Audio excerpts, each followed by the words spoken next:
Galw'r aelodau i drefn yr eitem cyntaf yw'r cwestiynau'r prif weinidog, a dwi wedi cael gwybod o dan reol sefydlog 12.58 y bydd arweinydd y tŷ Julie James yn ateb cwestiynau ran y prif weinidog.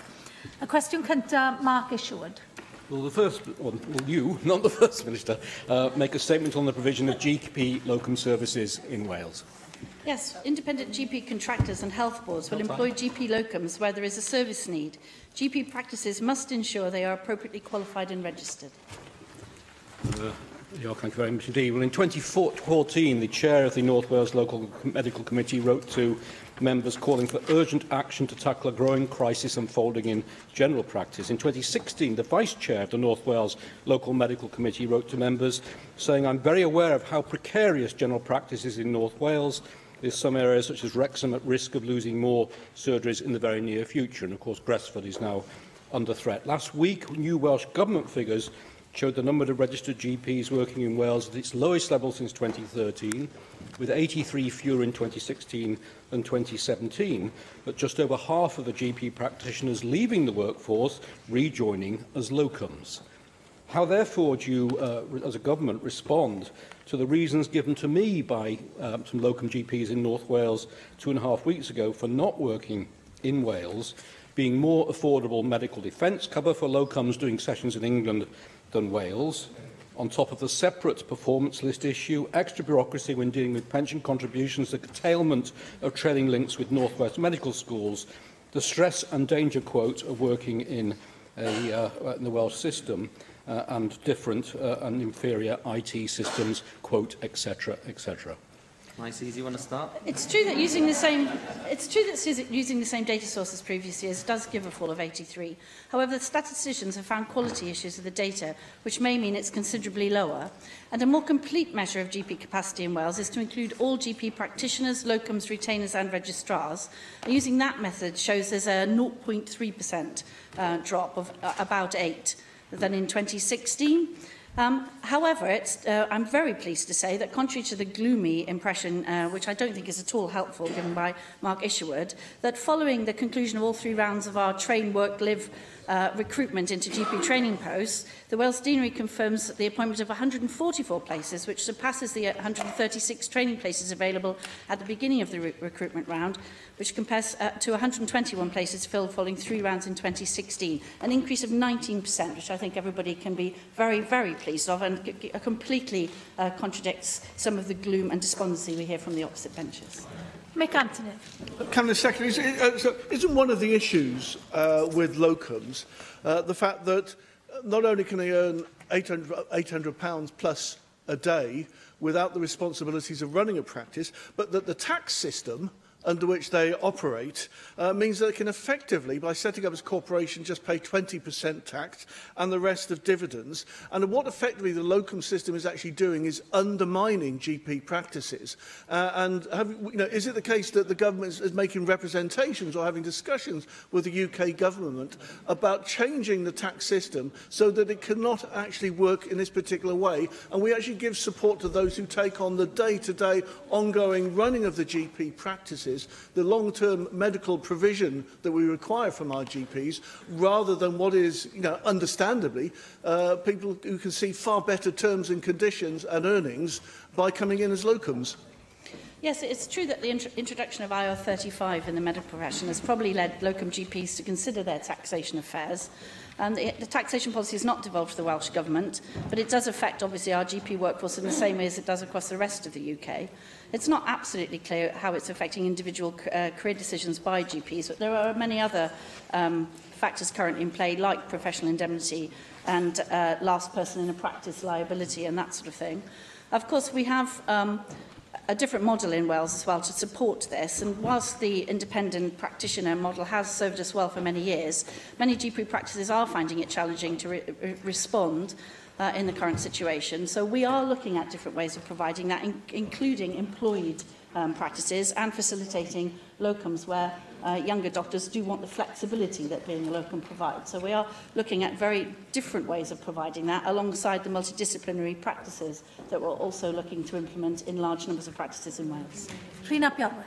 Diolch. It was another sign of the pressure on primary care when those figures last week showed the number of GPs working full-time in our primary care surgeries in Wales hitting a low of more than 10 years. And I'm sorry, but I'm not as relaxed as you are about that. You said again today, as we've heard from government in the past, don't worry about the number of full-time GPs. We've got plenty of locums. Well, I'm afraid that's not acceptable, because what you have in a locum is somebody who will more likely work fewer hours for more money, and it undermines the sustainability of the NHS. Isn't it about time that we saw concrete steps from Welsh Government to stop the drift towards agency and locum working and put primary care on a more sustainable footing for the future?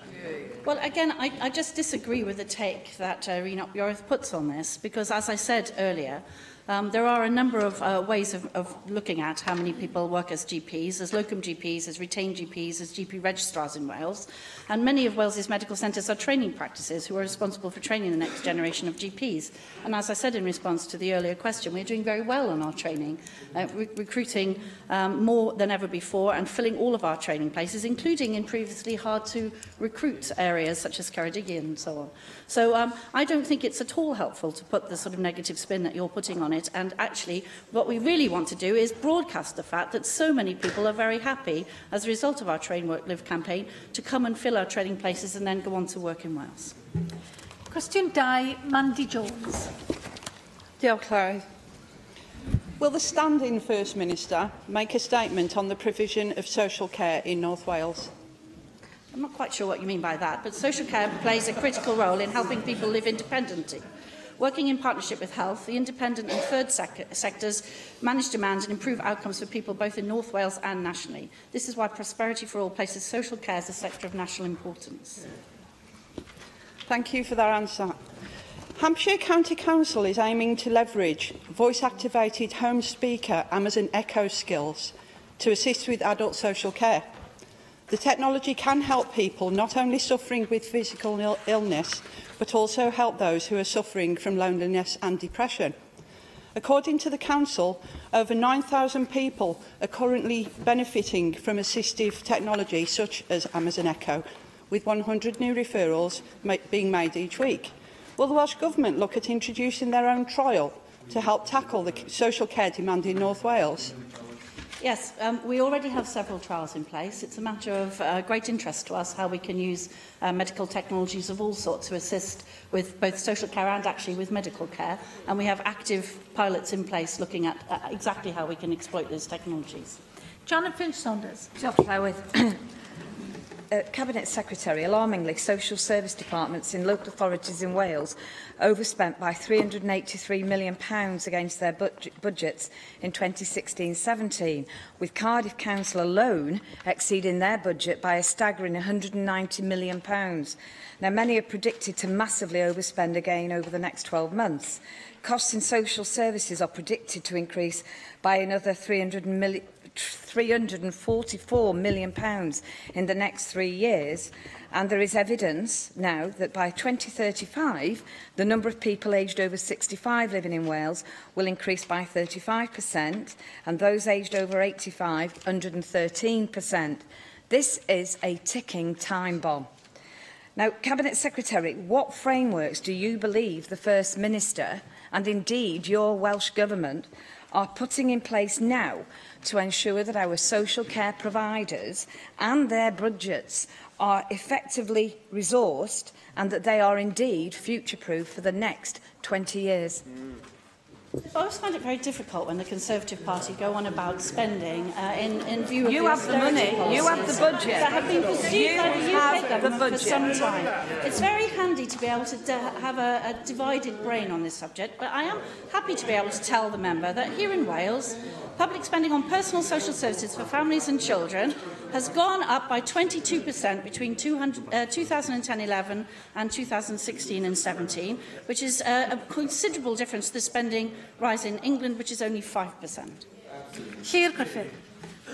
Well, I agree that the funding coming from London is insufficient. We clearly would agree with that. But the question is really, what is this government doing in preparing for the reality of this £344 million injection that will be required by 2020. Just pointing fingers and blaming others isn't really answering the question. Now, only last month as well, of course, we heard that one of the UK's largest care providers, Allied Healthcare, was in financial difficulties. So, as well as telling us what more the government will do to try and address the significant shortfall in funding, can you tell us how you will ensure that the most vulnerable in our society won't actually suffer as a consequence of Allied Healthcare's ongoing problems? Yes, in terms of Allied Healthcare, we are aware of the contractors' requests to go into some kind of administration, and we are working very hard to ensure that we have a good plan in place. I know that the Minister has been working very hard to ensure that we have continuity of care practices in place for anybody who could be affected by that, although I hasten to say, not to set any hairs running, that we are not in a position at the moment of any care ceasing in any of the places where allied care is provided. In terms of the overall issue, obviously an ageing population is a problem right across Western Europe, but here we have made absolutely certain that we work alongside health to pool resources with social services, and of course we've stopped many of the cuts to social services that have occurred in the UK. But it is extraordinary to be able to split the austerity agenda and the results of austerity, which are insufficient money for public services, from the effects of that, which I know that you're not doing. Cwestiynau nawr gan arweinwyr y pleidiau. Arweinydd Plaid Cymru, Leanne Wood. Diolch, Llywydd. Would the Minister prefer the support of the Scottish Labour Party or the Tories and UKIP in Wales? If the leader of Plaid Cymru is referring to the European Union bill, then we would prefer to have done the very best for Wales, which we have done. I'm sure the Minister is aware that yesterday the Scottish branches of the two parties in her government joined together to oppose Westminster. Instead, in Wales, Labour and the Liberal Democrats have caved in, given our leverage away and weakened the hand of people here in this country. On the 27th of November 2017, the First Minister said in this Assembly, and I quote, "We wouldn't accept a sunset clause. Who is to say that it wouldn't be extended ad infinitum in the future? It's a matter of principle," he concluded. A 5-year sunset clause now forms part of the agreement that your government has signed up to. Can the Minister explain, has the government lost all of its principles? No, I think, again, the hyperbole that's being demonstrated by Plaid Cymru here is really not helpful at all. Just to be absolutely clear, the Welsh Government has secured significant changes to the UK Government's EU withdrawal bill that protect the devolution settlement, which this party agrees with. Welsh ministers have come to an agreement with the UK Government that many areas already devolved will remain devolved. The bill as originally drafted would have allowed the UK Government to take control of devolved policy areas such as farming and fishing, and that is no longer the case. After months of intensive talks, an agreement has been reached, meaning that the Welsh Government will be able to recommend that the Assembly gives consent to the bill on the basis of an intergovernmental agreement and amendments to the bill that have been published and which do not say what the leader of Plaid Cymru is currently saying that they say. This is not my hyperbole. Those were the words of the First Minister. And this is nothing short of a Labour-Tory stitch-up. You were backed by Brexit believers while losing the support of every branch in your own party. And people in Wales can see that you've sold this country short. Westminster now have control over at least 24 policy areas, and many of those are extremely important to people's lives. Control over agriculture, environment, public procurement, all of those issues now sit in Westminster. The only conclusion that we can draw is that you believe that the Tories in Westminster are better placed to act in the Welsh national interest than your own government. Well, let me tell you, Minister, my party doesn't trust the Tories, and we don't trust Westminster with our farms, with our environment, or our NHS. Perhaps the Minister can enlighten us. When Westminster concludes a dodgy deal with Donald Trump, how does her government plan to stop them opening up our NHS to private companies now that you've given those powers away? Well, I'm afraid the Leader of Plaid Cymru has fundamentally misunderstood the powers in the bill. The UK Government cannot act in place of the Welsh Government, and as my colleague, the Cabinet Secretary of Finance, when he took us through in great detail the bill only very recently on the floor of the Senedd, explained the way that the freezing of the powers would work, the way that we have got concessions so that English ministers cannot act where they would otherwise have been able to act, and of course the sunset clause in its current form, whereas the comments she talks of were of course from the original bill. So I would recommend to the Leader of Plaid Cymru a very careful reading of the bill, which he clearly has not undertaken. North Plaid, Andrew R.T. Davis. Thank you, Presiding Officer. Leader of the House, could you give me an assessment on what the life chances are of young people here in Wales? I think that the chances of young people here in Wales are very good indeed, but we could do more. And again, as I emphasised, without the austerity policies of the UK Government, we could do a great deal better.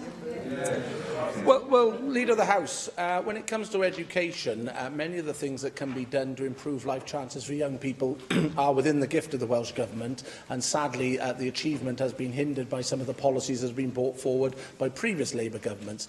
But in the field of dyslexia, there's a real poverty of ambition in trying to improve the life chances of children identified with dyslexia in our schools.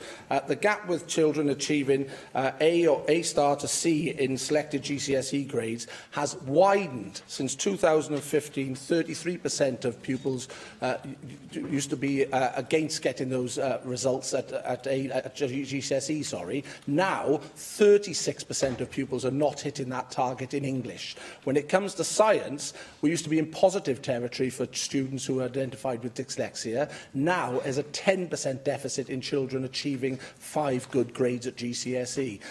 You don't need money to make that difference. You just need the policies in place to make the improvements. And over the last 2 to 3 years, we've seen a massive decrease in the number of children achieving the grades we'd like to see who have been diagnosed with dyslexia. Why isn't the government doing more in this particular field? Well, of course, that's the whole point of the Additional Learning Needs Bill, is to give support to those who are most vulnerable in our systems. But I do think it's quite extraordinary to say that it's not money, it's policy, because of course the policies for additional learning needs always involve additional support for the pupil. And it's it's an absolute fact that the more additional learning needs the pupil has, the more support they need and the more money that costs. But of course, we want to do the very best for all of the people in our school system, including the most vulnerable and those with additional needs, and that's what the legislation is aimed to do. Well, I've clearly identified how the gap is widening, and that clearly is unacceptable, especially over the last 2 to 3 years, where in English and science in particular, there's been a real deterioration. Over the border in England, they've introduced phonics as a policy area to improve the ability for children to improve their reading. And since 2011, 147,000 more 6-year-olds are benefiting from this policy area in England. From 2011 to 2016, that number is 147,000 children. Will the Welsh Government be developing more strategies to assist children identified with dyslexia and making sure that these numbers that I've quoted you today are arrested and actually put into decline, so children identified with dyslexia have a better life chance here in Wales? Yes, I mean, we do teach phonics in Welsh schools. I've personally visited schools and watched the phonics tuition, so I'm absolutely well aware that we teach phonics already. I'm sure that more can be done to teach more children phonics, but I do think the statistics he's quoting are a little misleading, because of course most dyslexic children have additional time or take different exams. So I'm afraid I don't have the detail of that at my fingertips. Perhaps if the Leader of the Opposition would like to let us see the statistics he's quoting, we'll be able to respond to them fully. Arweinydd Grŵp UKIP, Neil Hamilton. Diolch, Lled. It's always a pleasure to see the Leader of the House at the lectern, but I hope it doesn't mean that the First Minister is starting to become a bit demob happy. But I wonder whether the Leader of the House is aware that minimum pricing for alcohol is being introduced into Scotland today. And that has resulted in a bottle of Sainsbury's Basics London gin being increased from £10.50 to £13.13, a bottle of Asda Rich Ripe Red Wine from £3.19 up to £4.88, and 18 cans of Tennent's Lager, which cost £12 at Asda, will be increased to £15.84. These are significant increases by percentage. And Does she not agree with me that this is going to impact disproportionately upon people with low incomes? And as I know she's concerned about the impact of austerity upon people, is this the right time to be adding extra burdens on them when one of the ways in which they try to alleviate austerity is to have a moderate drink?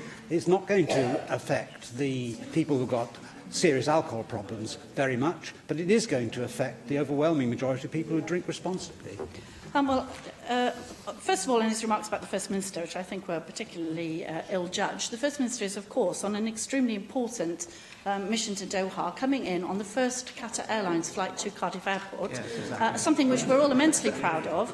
And Llywedd, I feel obliged to say at this point that when I returned to Wales as part of my professional career in 1993, the first sad task I was given was to work on the compelled privatisation of Cardiff Airport from the public sector because it was making such an enormous amount of money. It was an embarrassment to the then government.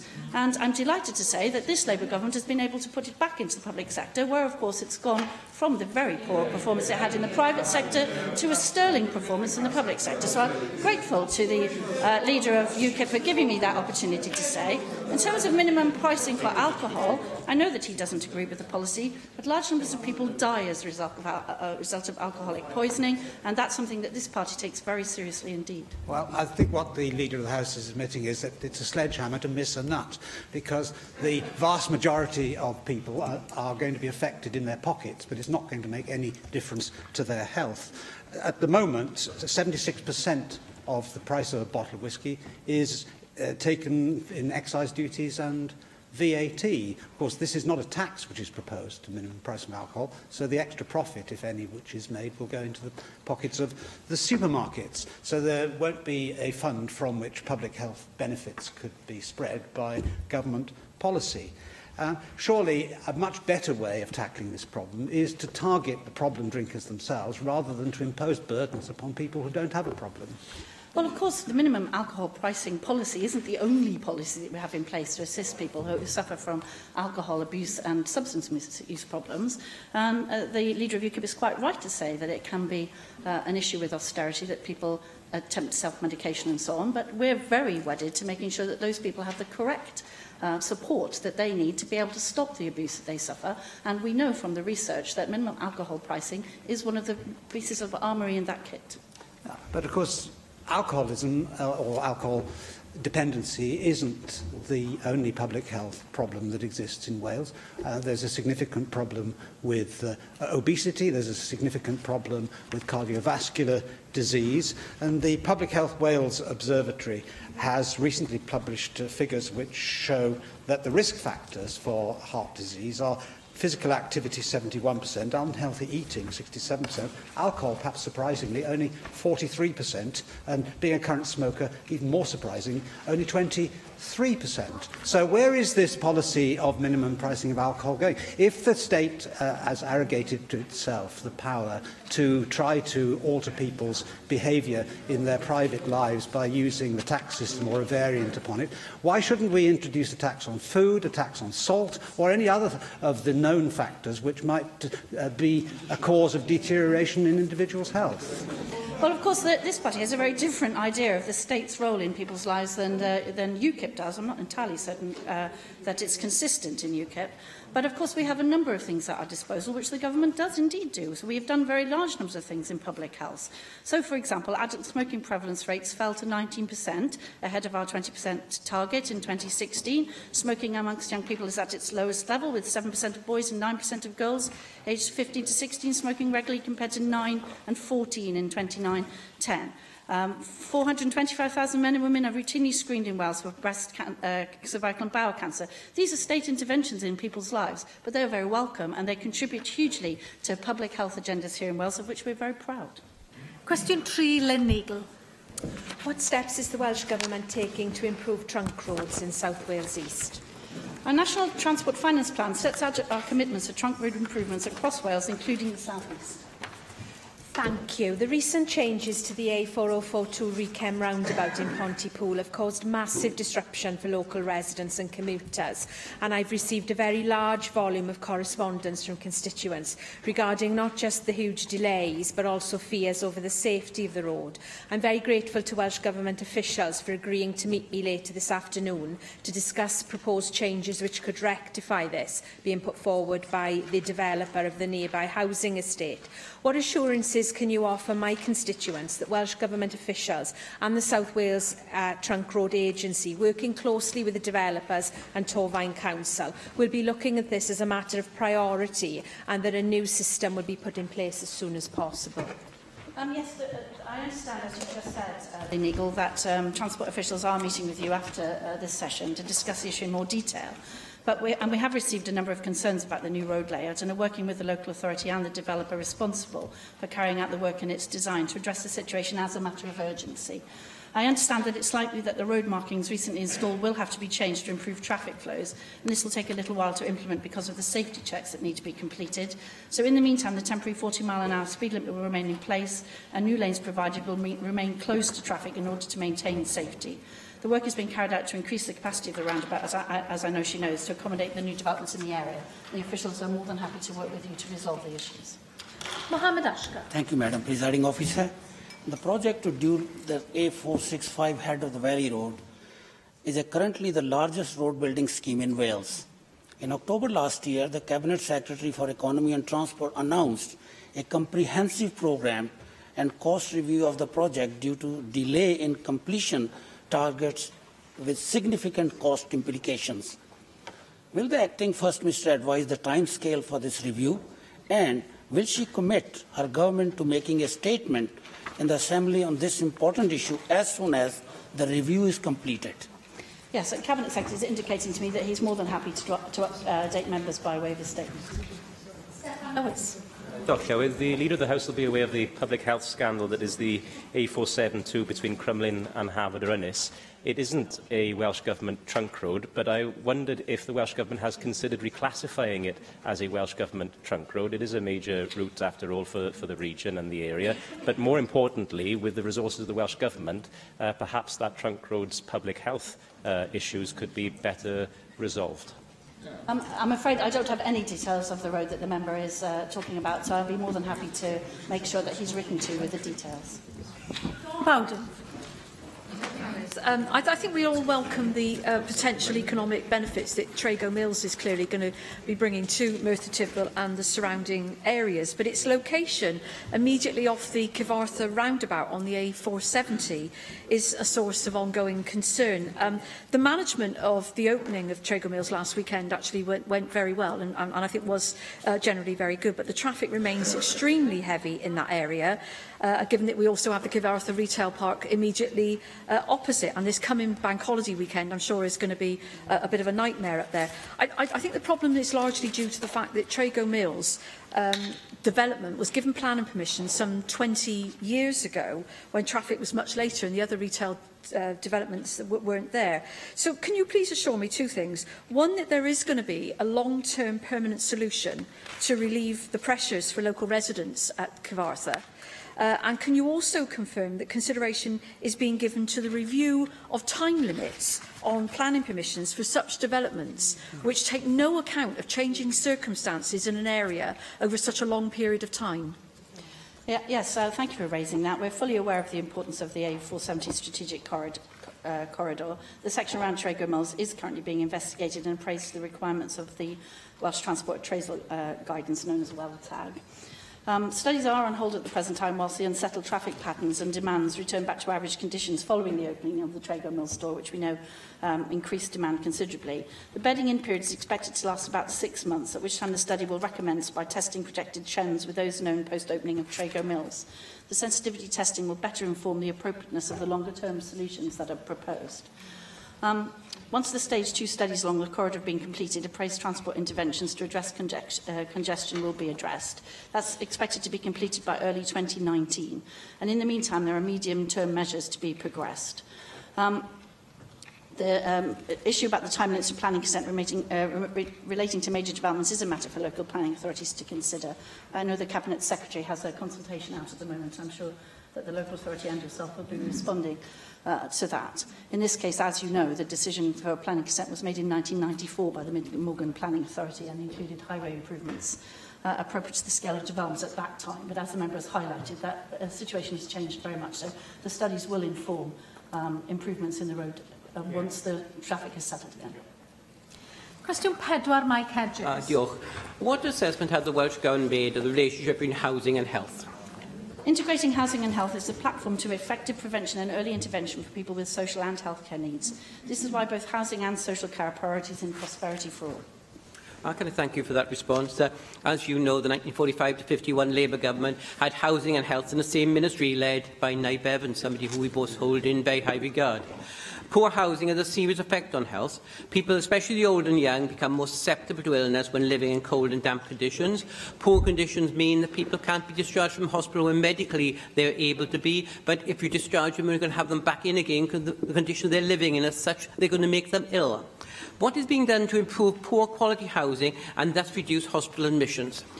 Yes, I absolutely agree. Poor quality homes can have a very significant impact on people's lives, particularly for those from the most disadvantaged communities. Quality standards, including the Welsh Housing Quality Standard for social housing, are critical to helping deliver the government's wider wellbeing agenda.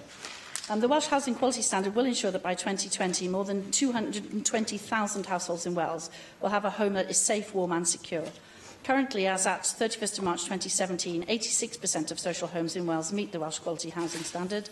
The Welsh Government is investing a further £108 million of capital funding a year to social landlords to ensure that the Welsh Housing Quality Standard is achieved in the time period.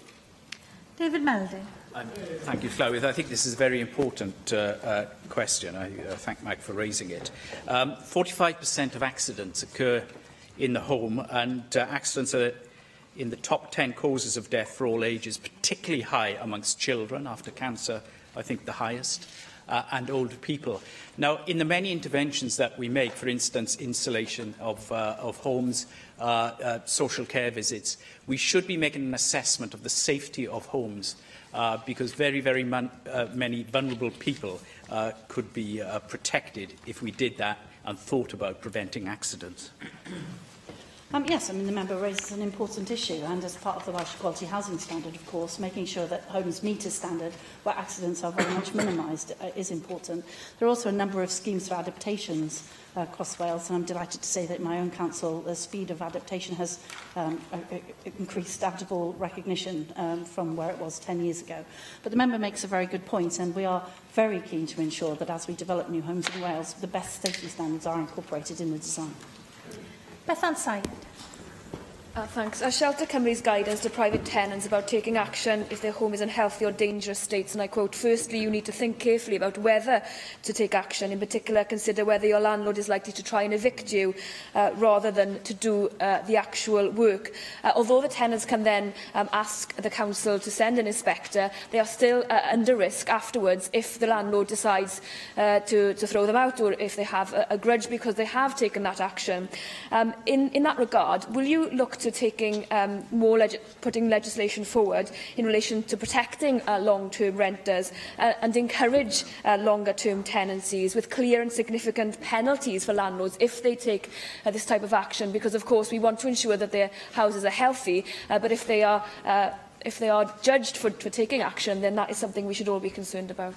Yes, the member raises a very good point, and obviously we want people to be both safe and healthy in their homes, but also to have secure rental arrangements, because we know that insecure rental arrangements, particularly for families, contribute to long-term mental and ill health. And I know that the Minister for Housing and Regeneration has very much this in mind when we're looking at our new Housing Act that's coming forward in this Assembly term.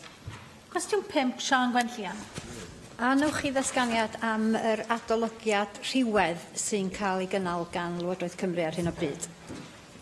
The review, which is being led by myself, will help ensure that gender equality is placed at the heart of Welsh Government policy making and delivery, and that Wales becomes the safest place for women in Europe.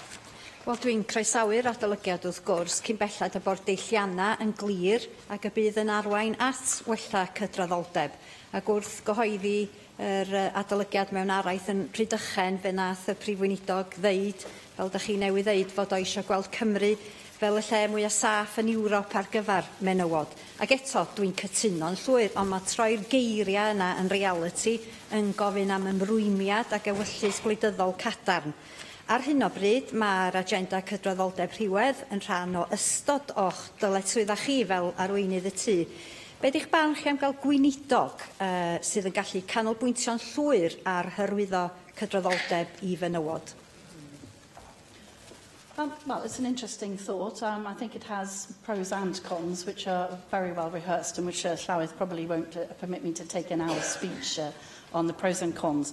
But what is essential, of course, is that any minister with responsibility puts it at front and centre of what they spend their time doing. The reason for the rapid review is to ensure that we haven't missed anything out, that there are no gaps, that we don't have any unintended consequences, but also that all of our policies are aimed in the same direction at the same time. I'm very much looking forward to receiving the first report in June. We have a number of stakeholder events, and I have a number of meetings with various influential women and survivors and bystanders and people who use our services and so on across Wales to gather as many opinions as possible while we look at focusing all our efforts on achieving equality somewhat faster than I think we were if we'd just gone along as we were in the first place. Susie Davis. Diolch, Llywydd. Leader of the House, you told me in questions last week that the gender review will include the pay gap across all public sector organisations. As just one of the top 50 companies in Wales has a female chief executive, that's the Royal Mint, I'd be keen to understand how private companies which used to be in public ownership, or at least have strong public sector connections, are being included in your review. How do you envisage the review helping to persuade large private companies of the type we're currently under the purview of Welsh language standards, for example, to reduce their gender pay gap? Yes, one of the things that we're looking at in terms of the Economic Action Plan and the Fair Work Agenda and our procurement of policies is to see what leverage we have to ensure that those goals are goals that are striven for in the private sector as well as in the public sector. I do think it's important for us to get our own house in order first as well, but we are very much hoping both by soft influence and by direct leverage using our funding, which a large number of private sector organisations in Wales receive, to be able to shift that agenda rather faster than it currently appears to be shifting. Jane Hutt. As Leader of the House, yesterday I welcomed a student pilgrimage from University of Wales Trinity St David's. They'd walked from Merthyr to Pontypridd and down to Cardiff. They had banners with the suffragette message, deeds, not words. In fact, the students were mainly from the University School of Fine Arts in Swansea. I think that's in Mike Hedges' constituency. And they presented me with their pilgrimage manifesto. They also sang Bread and Roses, which was very moving, on the Senedd steps. But what they want is equality of opportunity, free childcare, job security for women on maternity leave, to continue the fight for equal pay, commitment to diversity of representation in public organisations, commitment to supporting cohesion in communities through creative initiatives. So, Leader of the House, I'm sure you will agree that this manifesto accords with the objectives of the gender review, and will you ensure that the voices of these students are heard and welcomed? Very much so. Actually, it's in my constituency, and I was very sad not to be able to. I did actually make my best effort to get there, but it wasn't sufficient, and sadly I missed them, so I was very disappointed. I'm very pleased that you were able to see them there. They're an inspirational group of young women, and I absolutely concur with their agenda. Would that we could do it faster. Cwestiwn 6, Neil Hamilton. Will the Leader of the House make a statement on the provision of healthcare services in Mid and West Wales? Yes, we continue to invest in healthcare services in Mid and West Wales, including £3 million recently for Withybush Hospital and £25 million for Gangwili Hospital. We're also investing £6.6 million in Llandrindod Wells War Memorial Hospital. We continue to work with health boards in the region to provide healthcare services that deliver the best possible outcomes for all patients. I'm grateful to the Leader of the House for that reply. She may know that I've raised the provision of health service facilities in the Welsh Uplands based on Blaenau Festiniog in the Assembly on many occasions. The cottage hospital there was closed some years ago and has recently been replaced by a new office building, plenty of desks, but no beds. There is a continuing problem with GP recruitment, of course, and retention, and in other ways as well. There is significant dissatisfaction amongst local people in Blaenau Ffestiniog and surrounding area, and they recently submitted a petition to the Assembly to call for an independent inquiry into the provision of health services in the Welsh Uplands. Tonight there is a meeting of people from Blaenau Ffestiniog and Doloedd Elan to consider the possibility of taking legal action to compel an independent inquiry. I wonder whether the Welsh Government would see it as advantageous to facilitate an independent inquiry, because it couldn't possibly prejudice the provision of health service facilities in the area, but it could do a great deal to alleviate public concern. Well, no. I mean, I think the member undermined his own argument by referring to a health centre as an office building. It doesn't really assist the free flow of information. I think that it's very important to get the facts out when we're discussing health, which is always an emotive subject. I don't think the Leader of the House requires any support from her ministerial colleagues. Leader of the House. Well, there are many members. There are at least 5 members for Blaenau Ffestiniog in this chamber. Something that has been central to the respect we have as Assembly members in this chamber from the start. Leader of the House. And as I was saying, there are a range of fervently held opinions on the subject, and there are a large variety of them expressed, as we've just seen, Llywyd, in the chamber itself. But I think that the Cabinet Secretary has this well under control and has already answered several questions on the subject, as the member himself said. Angela Burns. Leader of the House, I have raised my concerns over the future of West Wales health services on numerous occasions in this chamber. For my pains, I've been accused by members of the government and backbenchers of scaremongering, talking down the health services and harming staff recruitment. All by myself, I've harmed staff recruitment. Now, the current Cabinet Secretary approached the Welsh Conservatives to take part in a parliamentary review, which we did with great pleasure. One of the aims of that was to help to depoliticise the NHS in order to try to look for a strong future for the whole of Wales in the NHS. So, imagine that wave of cynicism that swept over me this weekend when I saw Labour Assembly members, Labour MPs and the Labour political party campaigning outside Withybush and Llanelli to save our hospitals. Do tell me, please, Leader of the House, in your role as Chief Whip, what are we to look forward to? Will the name-calling of us here, if we have the temerity to argue about this, end? Will it continue? Will you be talking to your colleagues? But above all, are we going to look for rational debate, or will the Labour Party continue to scrabble for votes in a desperate attempt to try to mitigate the problems they know they're facing for a health service that they've been in charge of for the last 2 decades? I'm really cross-born because you want us to be depoliticised. That lot, get a grip. The member makes a very good point about the conduct of public affairs. I personally do not indulge in any of the behaviours that she mentioned. I don't agree with politicising. Let's hear the Leader of the House, please. However, there is an open consultation. As I said, I know that the member feels very fervently, as do I, that sometimes politics is unnecessarily divisive and political, and I do not agree with personal remarks made about others in any shape or form, and I know that she agrees with that. However, there are, as I said, a range of fervently held views on any healthcare reform. There is an open consultation at the moment. A large number of people across the political spectrum have fervently held views on that subject and are making them known during the consultation period. The consultation period has a large number of weeks yet to run. I'm sure there will be more demonstrations and fervently held views expressed in that way during the course of the consultation. And then once the consultation is closed, we will have the opportunity to discuss the outcome of the consultation once the responses have been analysed. Question 7, Jenny Rathbone. What is the Welsh Government's response to the latest NUS research highlighting that the highest university dropout rate is amongst working-class students? Yes, the Welsh Government recognises the financial barriers that can stop people entering higher education. That is why, following the Diamond Review, we have reformed student support so that new full-time and part-time undergraduate students are entitled to support equivalent to the national living wage whilst they study.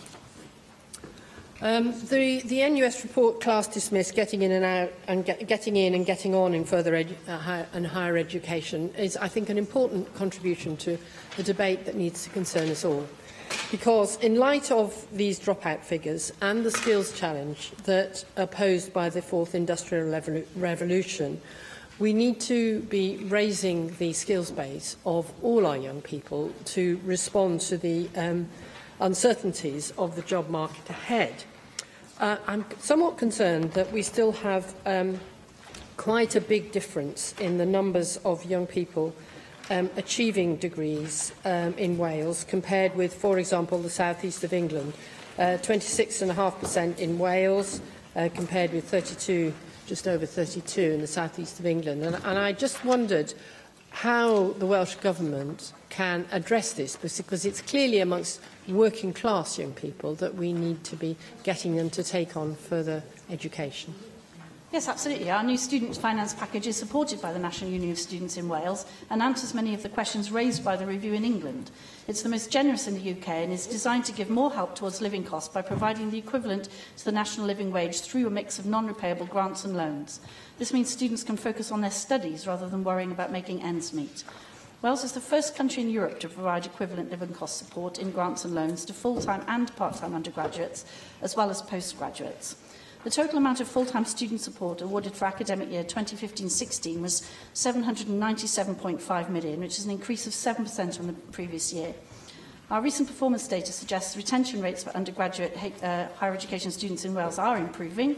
Data for Wales for full-time first-degree young entrants from low participation areas shows a reduction in withdrawal rates from 9.1% in the 2015-16 data to 7.6% in the 2016-17 data, because, as Jenny Rathbone correctly identifies, it's not just getting into university, it's staying there and being able to concentrate on your study and not be undermined or disadvantaged by having to work through your student life in a way that's unfair and disadvantages you in your future endeavours. So our support package is absolutely designed to do just that, because we want to support those communities to have the brightest children from whatever their background, to make sure that they can be the very best person that they can possibly be. Question 8, Jane Bryant. To promote heritage tourism in South East Wales. We continue to support heritage tourism initiatives in South East Wales. For example, the Welsh Government-led Heritage Tourism Project provided £1.58 million for visitor improvements, including access, interpretation and other facilities at Caerphilly Castle and Blaenavon Ironworks. We continue to invest and promote heritage sites to attract additional visitors to Wales. Thank you, Leader of the House. Newport has a rich cultural history dating back 2,000 years, and included in that is Caerleon, which is one of only 3 permanent fortresses in Roman Britain, dating back from the 1st century AD.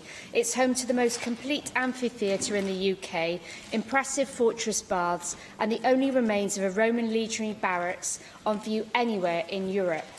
The redevelopment of the Roman Legionary Museum was announced at the recent review of the National Museum Wales, and this is an opportunity to further promote and develop Caerleon's Roman heritage.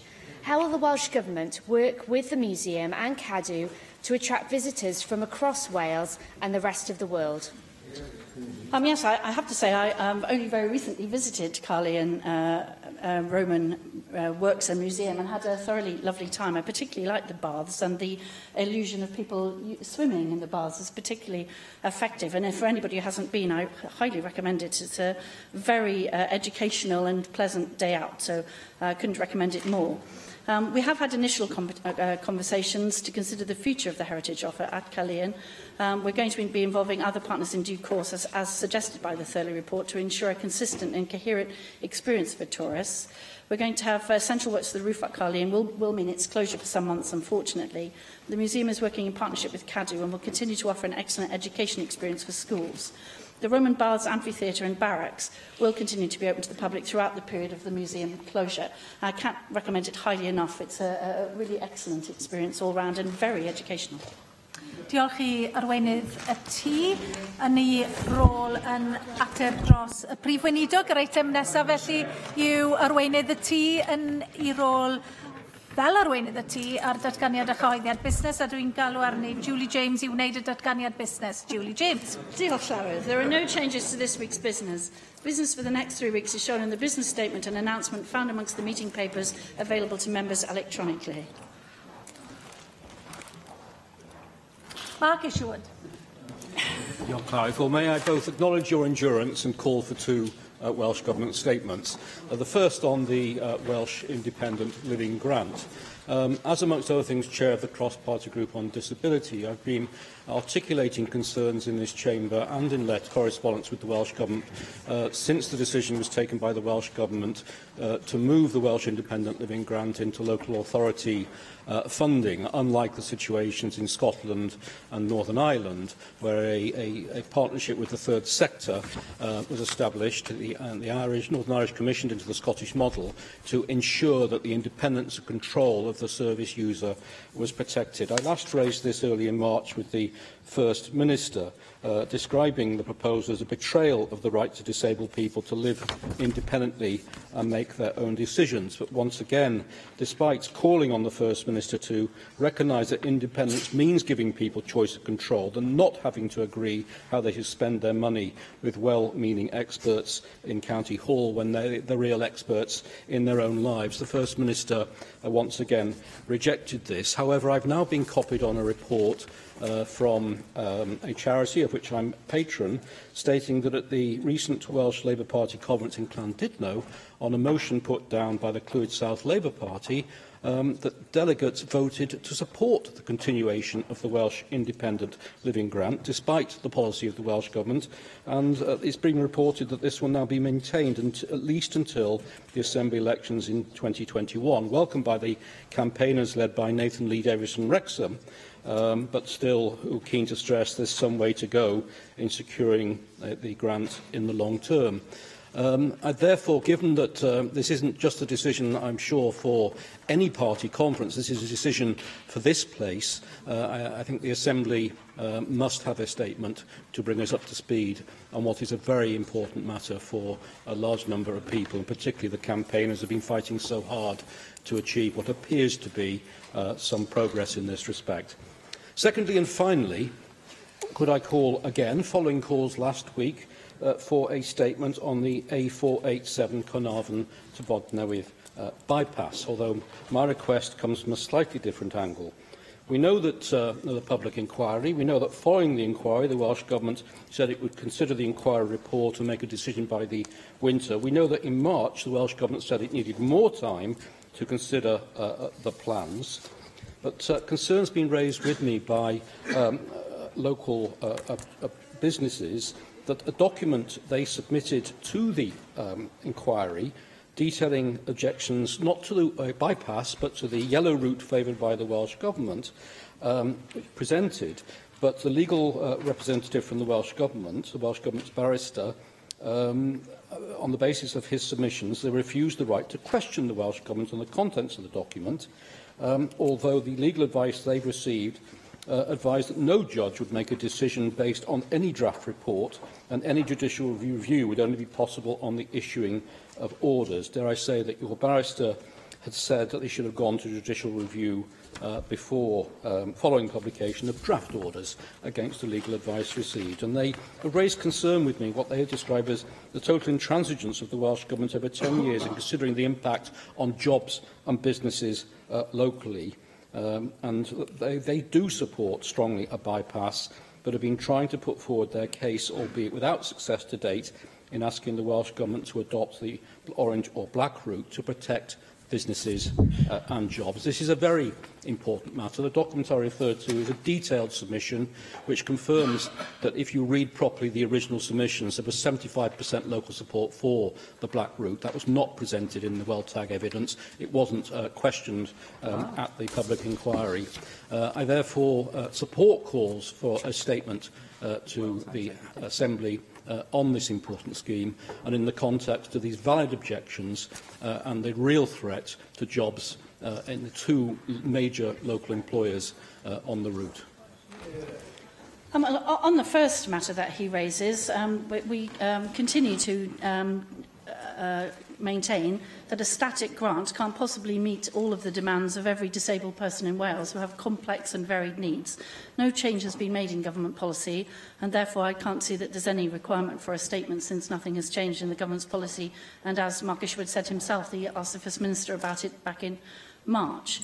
On the bypass, and there's a public inquiry underway, and the member has made his remarks about the conduct of that inquiry, but clearly it wouldn't be right for the government to comment on the conduct and legal submissions in a public inquiry.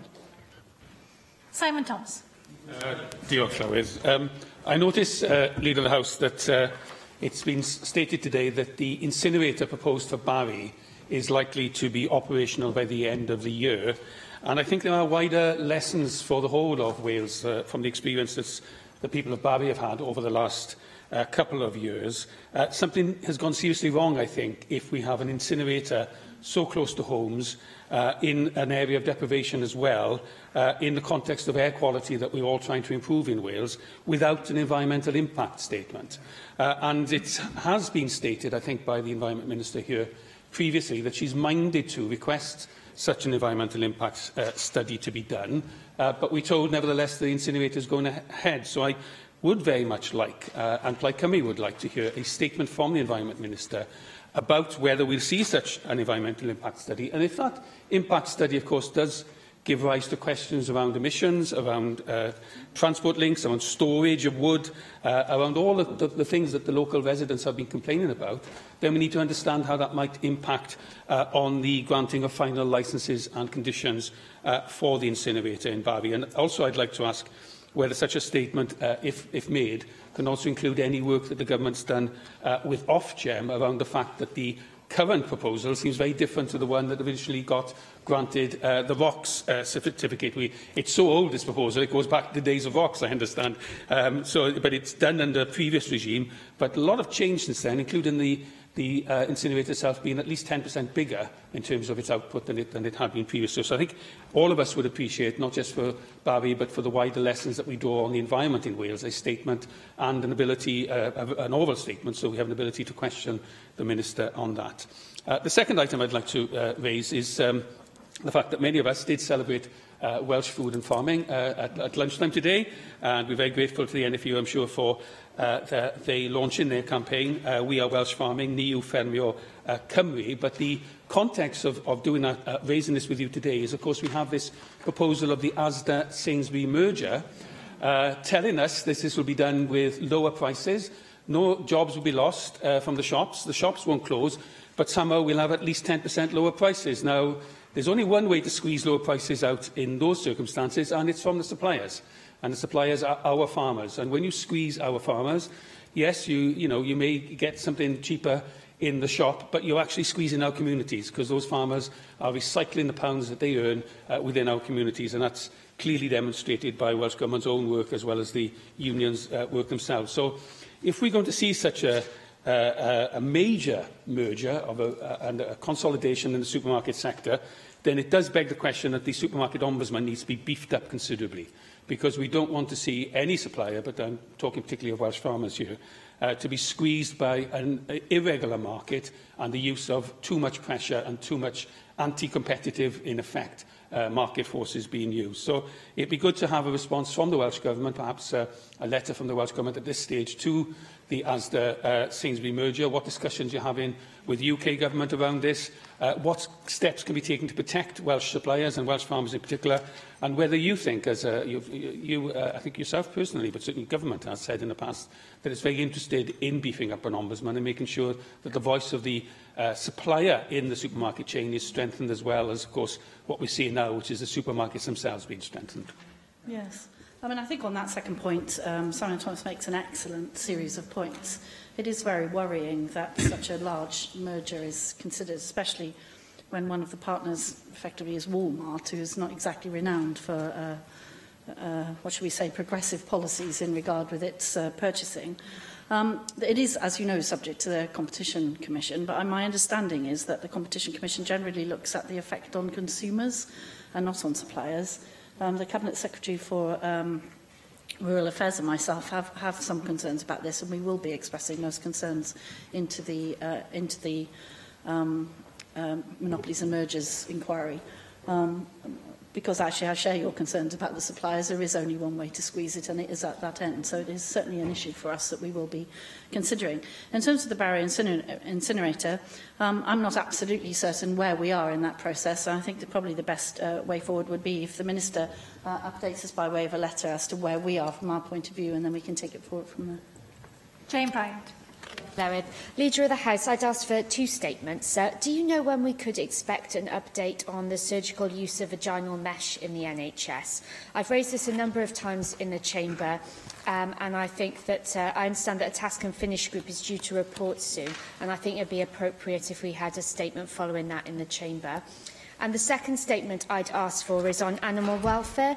Last week, the RSPCA reported prosecutions for animal cruelty in Wales are at a 4-year high, and many of the incidents dealt with by the RSPCA throughout 2017 concerned horses and other equines.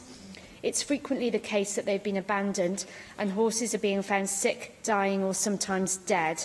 And one significant problem is the difficulty finding out who owns those, and perhaps registration could possibly help. So could we have a debate in government time on this and animal welfare more broadly? Yes, on the vaginal mesh, I know that the Cabinet Secretary is due to make a statement once the report has come out. So we will be sure to bring that forward as soon as is possible once that's been done.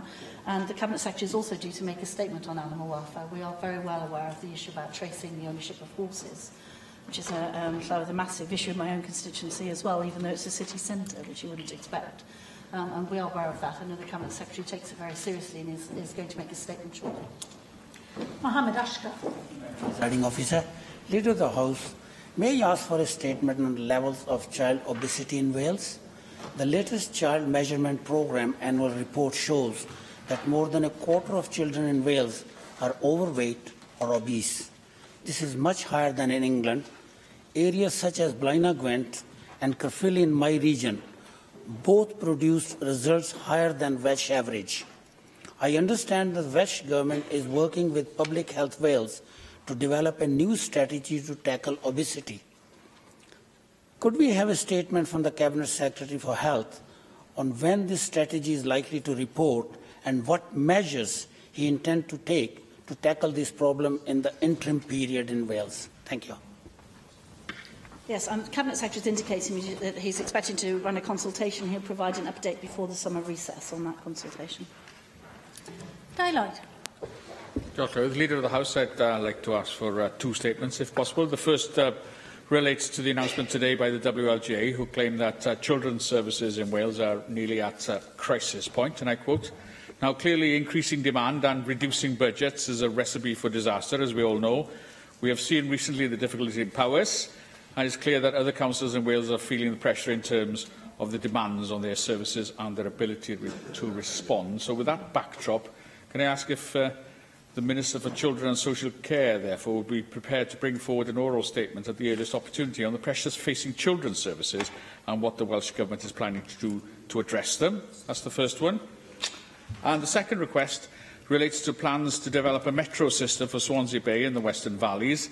As I've mentioned previously in this chamber, the development of a metro system, which in principle looks to improve travel times for people in South West Wales, is to be welcome, naturally. But you will be aware of concerns within Neath with regards to the need to protect the status of Neath railway station as part of any metro proposal. Feelings are running high in Neath at the moment. So given that work has started in terms of the development of the strategic outline business case for the metro, would the Cabinet Secretary for Transport be prepared to bring forward an oral statement outlining the work currently being undertaken and how he sees the project developing? Diolch yn fawr. Well, taking those in reverse order on that one, my colleague, the Assembly Member for Neath, has been extremely vocal in his opinions about any potential closure of Neath Station. No such closure remotely on the horizon. We can't even get the UK government to electrify the line, never mind straighten it. So I think that's just, you know, pie in the sky. There is a conversation about the Swansea Bay Metro, quite rightly, and the Cabinet Secretary for Economy and Transport has put money into a feasibility study for that, but that does not include the closure of Neath Station. On the children's services, the Minister for Children is due to make a statement on those issues very shortly, and of course my colleague, the Cabinet Secretary for Local Government, is due to make a statement on Powys later on in today's agenda. Sian Gwenllian. Diolch yn fawr. Fedrwch chi fy sicrhau mod i'n cael atab gonast a chlir gan y Llywodraeth ar fater syml. Dwi wedi bod yn mynd ar ei ôl o rwan ers mis Ionawr. Dwi wedi gofyn i Weinidog y Gymraeg faint o staff sydd wedi lleoli yn uned y Gymraeg y Llywodraeth, y staff sy'n gyfrifol am baratoi'r rheoliadau safona'r iaith Gymraeg. Ar ôl cael yr atab loads mewn pwyllgor, ges i atab i gwestiwn ysgrifenedig oedd yn deud mae'r ysgrifennydd parhaol oedd i fod i atab. Ches i ddim atab ganddi hi tan dydd Iau dwytha, a hynny oherwydd bod fi wedi gorfod codi'r mater yma yn y siamber. A mi ges i yr ateb yma oedd yn sylwdanol. Dwi'n fodlon fod digon y swyddogion polisi yn gweithio yn yr is-adran mwyn ymgymryd ar gwaith hwn yn unol a blaenoriaethau gweinidogol. Yr ysgrifennydd parhaol ddudodd hynna. Felly, dwi heb gael atab o hyd i gwestiwn syml gan aelod cynulliad ers mis Ionawr. 2, onid ydy hwn yn enghraifft eto fyth o ddiffyg tryloiwder gan eich Llywodraeth chi, rhan o batrwm o ddiwylliant yn anffodus, ac yn drydydd, ydy pennaeth y gwasanaeth sifil sydd i fod yn ddi-duedd i fod i roed ymateb fydda rhywun yn disgwyl fydda'n dod gan weinidog, ac ai ymdrech i osgoi rhoi atab gonest i gwestiwn syml sydd yn mynd ymlaen fel hyn. Felly, swn i'n hoffi cael eich cefnogaeth chi, sicrhau atab i fy nghwestiwn i. Dwi ddim yn meddwl y dyla'r cynulliad yma na'ch Llywodraeth chi ganiatáu y math yma o ymddygiad gwrth ddemocrataidd. Yes, I'm aware of the issue. I think it actually turns out to be quite relatively complex, but I will write to you, Sian Gwenllian, and make sure that you have, however complex the answer is, a direct answer to your question. Diolch i arweinydd y tŷ. You deserve your cup of tea now. Thank you for that. A gyn ni'n symud ymlaen felly i'r eitem nesaf, sef y datganiad gan ysgrifennydd y Cabinet dros gyllid ar y adolygiad man canol cynllun buddsoddi'n Seilwaith Cymru 2018. Dwi'n cael o'r ysgrifennydd cyllid i wneud i ddatganiad. Mark Drakeford. Diolch yn fawr. Llywyd, at the height of the recession and in the early years of the UK government's flawed and failing austerity programme, my predecessor Jane Hutt published the first 2012 Wales Infrastructure Investment Plan. Ever since, this plan has been at the heart of the Welsh Government's work to create and sustain economic growth and to support vital public services. Its goals and priorities have guided our significant infrastructure investment right across Wales, including in the last Assembly term alone, £1.2 billion to provide more than 11,500 affordable homes, £1.3 billion to support our 21st century schools and education programme, where 100 schemes have already been completed and 60 more are on their way to completion, and £1.8 billion to modernise our transport infrastructure from the Heads of the Valleys Road to the Newtown bypass. We have done this and more at a time when our conventional capital budget will be 20% lower in real terms by the end of the decade than it was in 2009 to 10. And all of this just at the point in the economic cycle when the UK government should have stepped up and not shied back from investing in the future. Here in Wales, in the 6 years since the whip was first published, we have invested £9 billion of Welsh Government capital funding and developed new ways of drawing in investment from elsewhere to deliver ambitious projects which deliver lasting benefits for the people of Wales. Now, a great deal has changed since that first whip was published in 2012. Back then, the Chancellor of the Exchequer, George Osborne, promised that austerity would be over by 2015. Now it extends to 2025. We've had the EU referendum and the decision to leave the European Union. The impact of the uncertainty that this has created must help explain why, at a time when economies across the Eurozone are growing at their fastest rate for a decade, growth across the UK is faltering and is at its weakest since 2012. Dipolawi, that is the background against which our midpoint review of the Wales Infrastructure Investment Plan is to be published today. The review reflects on the experience of the past 6 years, where we can see progress and where we can draw lessons for the future. It takes account of the many changes, some of which I've just identified, which have occurred over the lifetime of the plan so far. And it sets out our investment priorities for the remaining period of the plan, aligning it with the aims and goals of Prosperity for All and the Wellbeing of Future Generations Act, and setting the Welsh Government's spend more directly in the context of the investment which others plan to make in Wales. We have ambitious plans to invest further in Welsh infrastructure, with plans already set out to invest an additional £6.5 billion worth of capital in our priorities between now and 2020-21. And today, I can set out a new capital funding package of £266 million to support the delivery of government priorities over the next 3 years. Amongst other objectives, these investments are strongly aligned to support the work of my Cabinet colleague Leslie Griffiths in the vital field of carbon reduction. The new funding allocations include £60 million over 3 years to accelerate the creation of active travel routes to connect residential areas, work, education sites and services.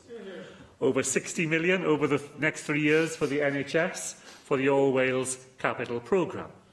£31.5 million over 3 years for the Next Generation Access Broadband Phase 2. £25 million over 3 years for the new Tech Valleys programme. £15 million over 2 years to fund a pilot as part of the Ministerial Task Force for the South Wales Valleys to ensure that schools in the area become community hubs and provide community learning centres with extended services. The midpoint review also includes an up-to-date pipeline of Welsh Government, local authority and private sector investments. It provides details of more than 350 schemes with the value of around £42 billion, including this government's own flagship commitments.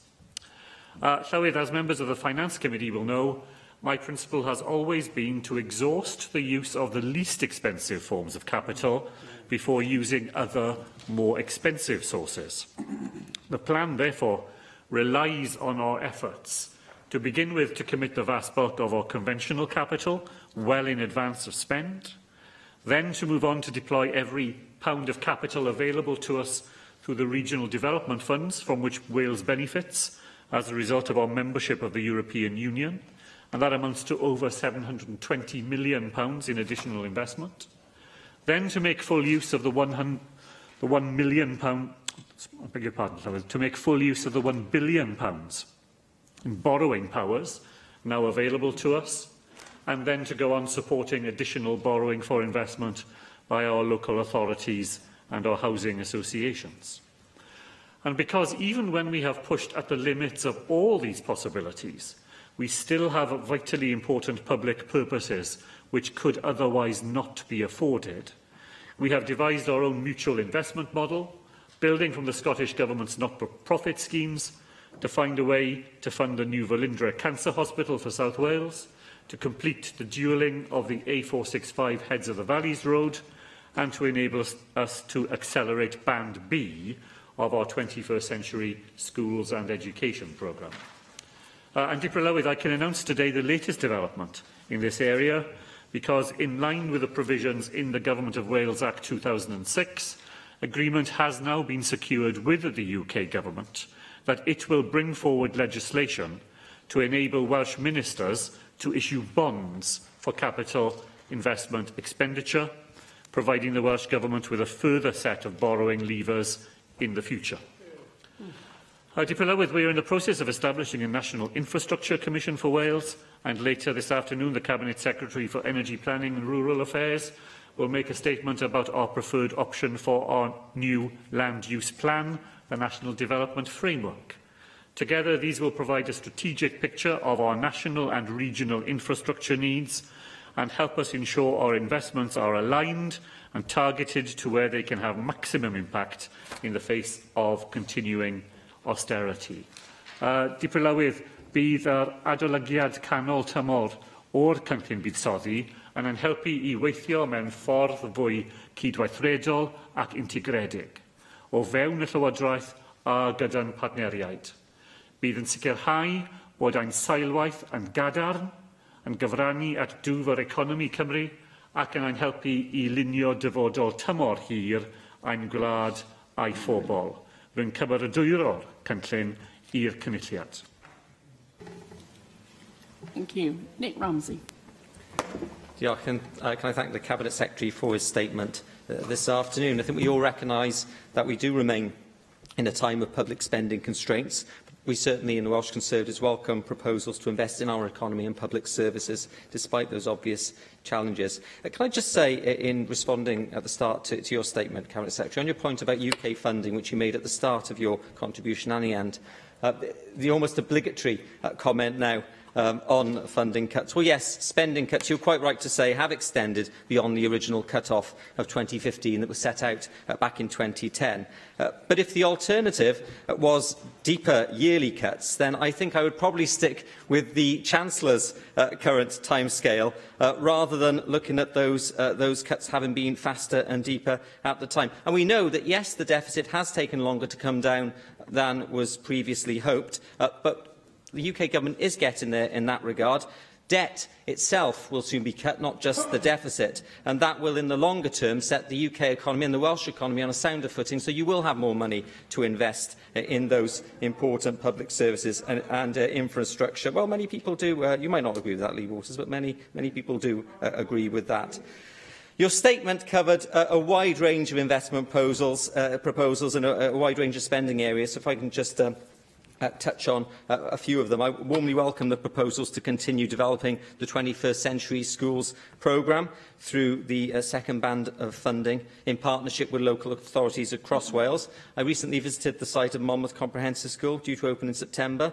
It's a really impressive state-of-the-art building, shows what can be achieved when Welsh Government works with Conservative local authorities such as Monmouthshire. And will extend opportunities for modern teaching and learning. While you've increased the funding available for 21st Century Schools, could you advise of any changes to the timescale of the next phase of the programme? Is that as was originally envisaged?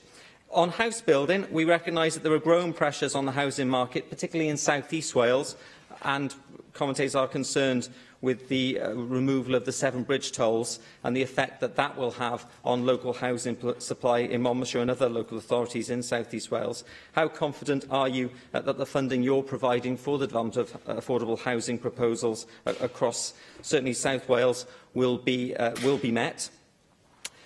You touched on the Heads of the Valley's ongoing investment scheme. I had a tour of the new road, the Clydach Gorge part of the road, a few weeks ago, and it certainly is a very impressive piece of infrastructure, widely welcomed, I know, by businesses and local people. However, of course, on the downside, it is coming in considerably over budget and considerably behind timescale, which is leading to delays far in advance of what was originally anticipated and were tolerable by local people. So I think my question would be in relation to that project and similar large infrastructure projects.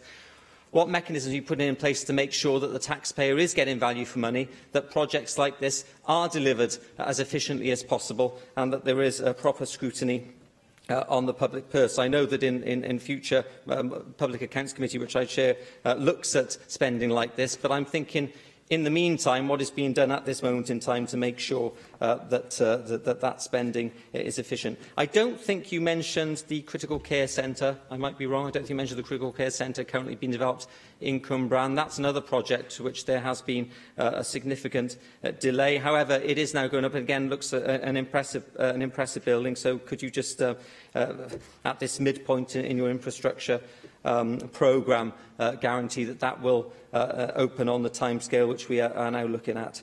Can I finally say, you, as well as mentioning UK spending cuts, you also mentioned the obligatory Brexit, which features in many statements and debates. Got another one tomorrow, I think, in this chamber. I appreciate your concerns about Brexit, and that creates some uncertainty for your government.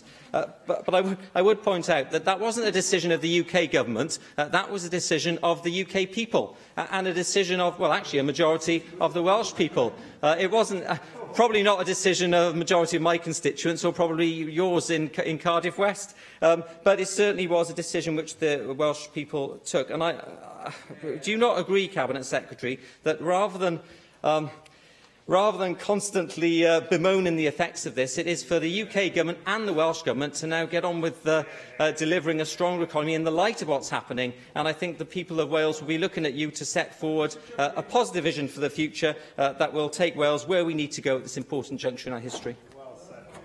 Thank the member for those questions. Let me take the two general ones first.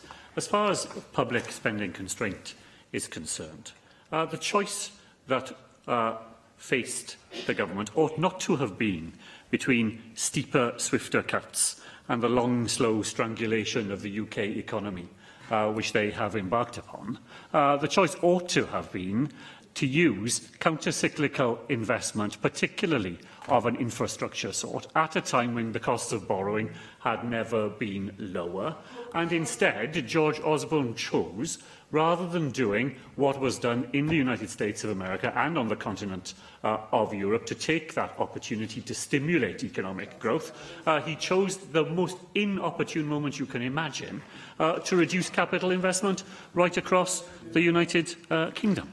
No, of course, I entirely agree with what Nick Ramsey said. The UK government is not to blame for the Brexit decision, and I didn't suggest that they were. What I am reflecting in my statement is what private sector businesses and organisations tell this government and tell the UK government all the time, that the uncertainty about Brexit is having an impact on their ability to plan investment into the future. I believe that there are steps that the UK government could have taken to have provided greater certainty in the way that they have gone about Brexit, but it is an unavoidable fact for the UK government as well as ours that a major change of this sort, whatever view you may take of it, brings huge uncertainty with it, and that is making an impact on investment decisions of private businesses, not just in Wales, but across the United Kingdom. Can I briefly deal with the more specific questions the member raised? Appreciate very much what he said about the 21st Century Schools programme. Monmouth local authority, like all local authorities in Wales, has benefited significantly from Band A. We're now moving into Band B, and the 5-year time horizon for the Band B of the 21st Century Schools programme remains unchanged. I am confident that the capital investment we are making in affordable housing, the single greatest investment we will make as a government in order to achieve the 20,000 affordable homes that we want to see built during this Assembly term, that we have provided the investment necessary and that we are on track to make sure that it is changed into the provision of that badly needed housing on the ground. The point that the member made about the previous phases of the Heads of the Valleys road have been well rehearsed here. There are genuine topographical challenges in that part of the construction. What I've announced today are the further steps we are taking to complete the whole of the Heads of the Valleys road using our mutual investment model. I didn't mention, he's quite right, the critical care centre Dipolawydd, because that is already catered for in funding terms in the plans that the government has already announced. Ice. Diolch Dipolawydd. Croesawu yr adolygiad hanner ffordd yma. Dwi'n wedi cael cyfle i'w ddarllen ni eto. Wrth gwrs, o'n i'n cymeru bod yr ysgrifennydd cabinet wedi. A fydde fe yn gallu rannu gyda ni, gan mai adolygiad yw e, wrth gwrs mi fydd e wedi adnabod rai pethau oedd wedi gweithio'n dda iawn, rai pethau oedd ddim wedi gweithio cystal, ac wrth gwrs y rai oedd ddim wedi gweithio cystal falle ydy rai sydd yn aml iawn yn rhoi gwersi i ni. Felly, beth oedd ddim wedi gweithio mas fel oedden ni wedi gobeithio, neu fel oedd Llywodraeth wedi gobeithio pan gyhoeddwyd whip gyntaf 6 mlynedd yn ôl. Mi oedd un o'r nodau o sodwyd y bryd hynny oedd newid y broses yn gyffredinol ar gyfer buddsoddi, enghraifft dod â achosion, ar angen am achosion busnes llawer cadarnach ar gyfer asesu prosiectau, yn i'w defnyddio prosiectau technegau gwerthuso o'r raddfa yna'n fyd-eang. Ydy hwnna wedi digwydd i'r graddau oedd y Llywodraeth wedi gobeithio?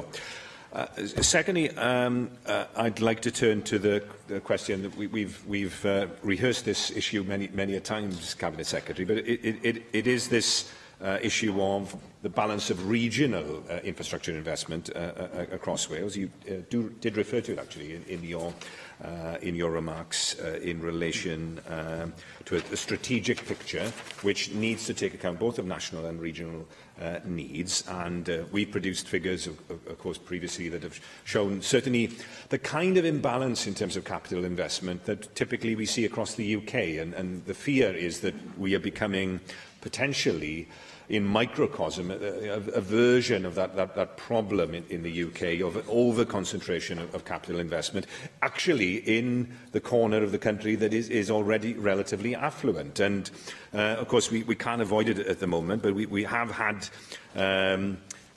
all our First Ministers have come from Cardiff and the M4 corridor around it, and we may have a fourth. Well, that bit of the M4 corridor in South East Wales, representing it, and obviously politics does impact upon these decisions. So how can we make sure, whoever the next First Minister is, that there is structures in place, and particularly looking at the National Infrastructure Commission, to ensure that we get a better spread of investment across Wales. And finally, on the issue of the scale of ambition, it's great, by the way, to see the power there for the Welsh Government to raise bonds. I think we've actually called for that previously. But then the next question is, of course, what is the scale of our ambition in terms of the quantum? And there, of course, the Cabinet Secretary, you're absolutely right. Of course, there has been this historic opportunity with the low interest rates, etc., and probably, we would say, a backlog of underinvestment in the past in the Welsh infrastructure. The whip was there to address that, to seize that opportunity. But yet, even if we take the figures that are in your statement, the £1 billion for the MEM, the billion in terms of the borrowing powers, that takes us up in terms of financing.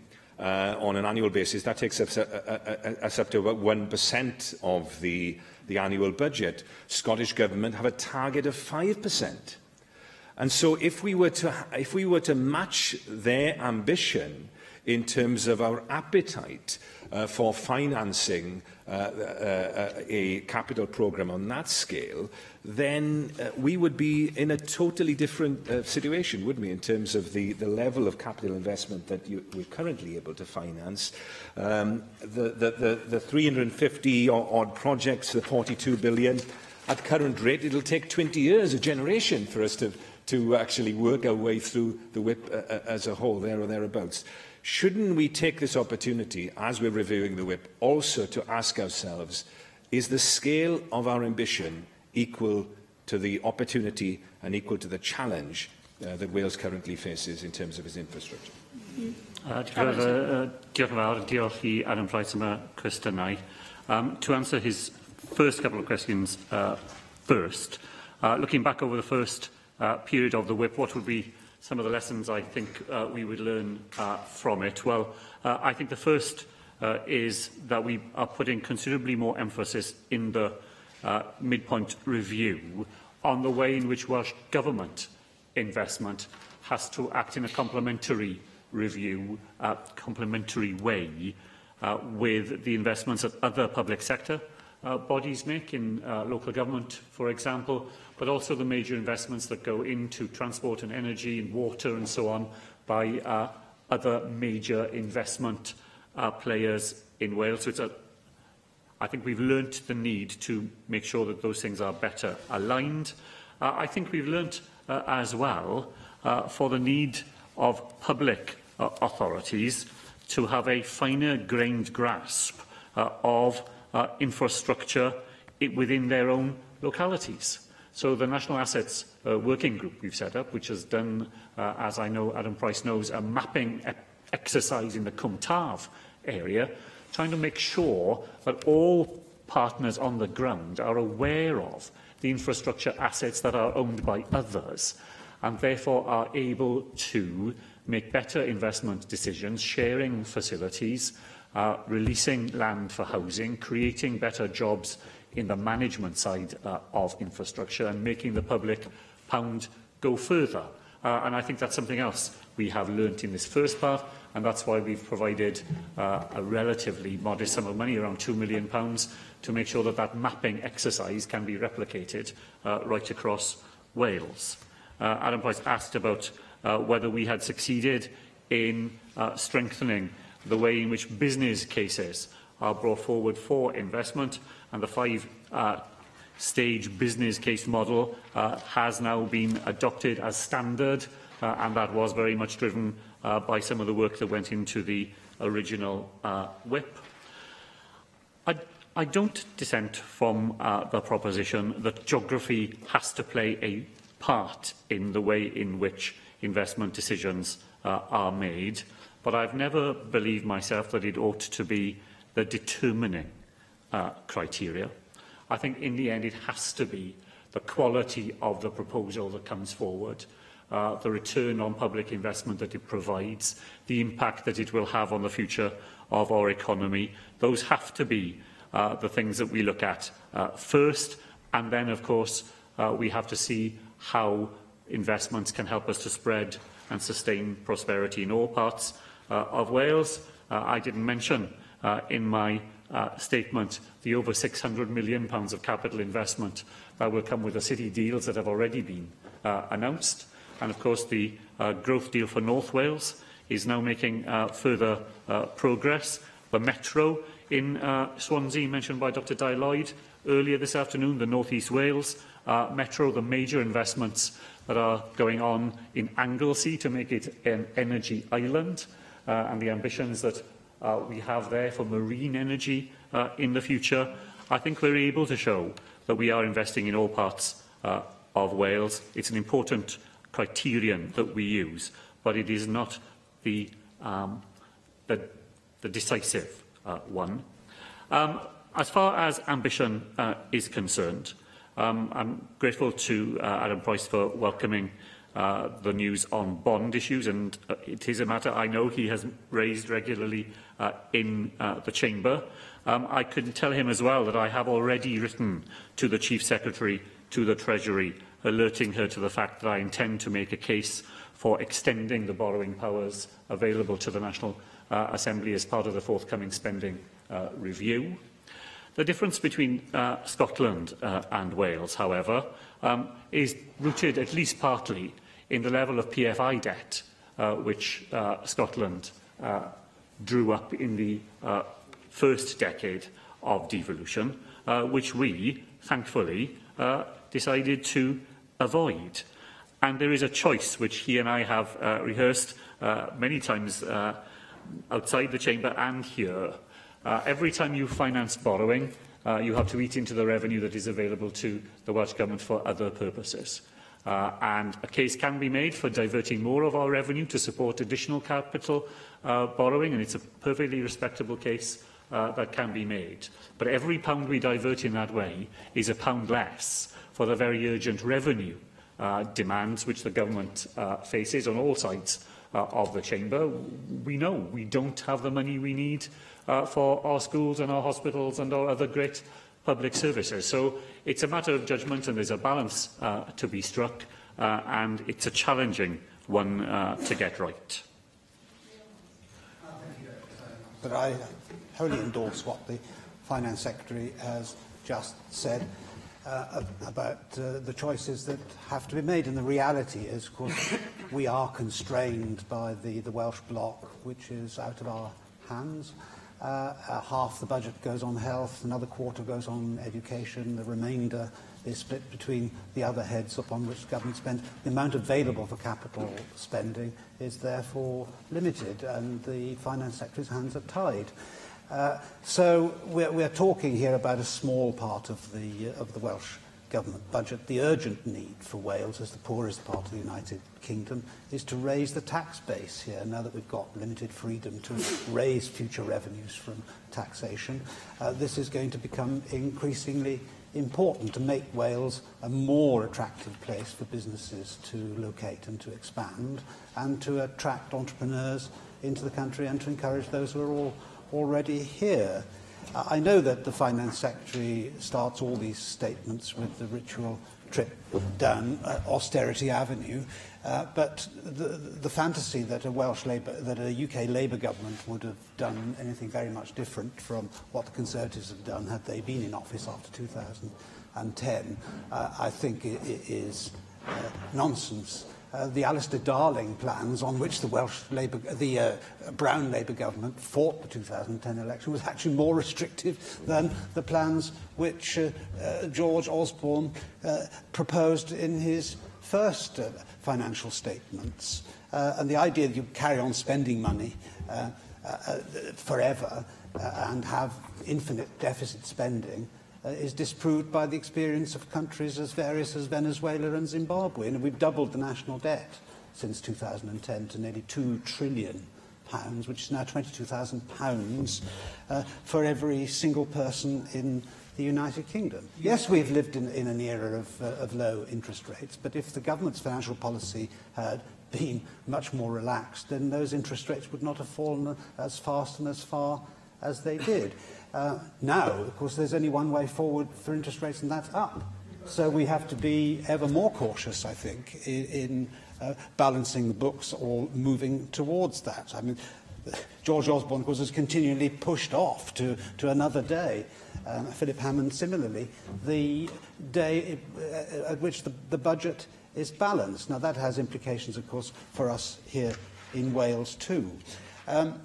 But for the future, looking at it in the very, very longer term, we want to have a tax policy in Wales which is going to encourage growth and investment.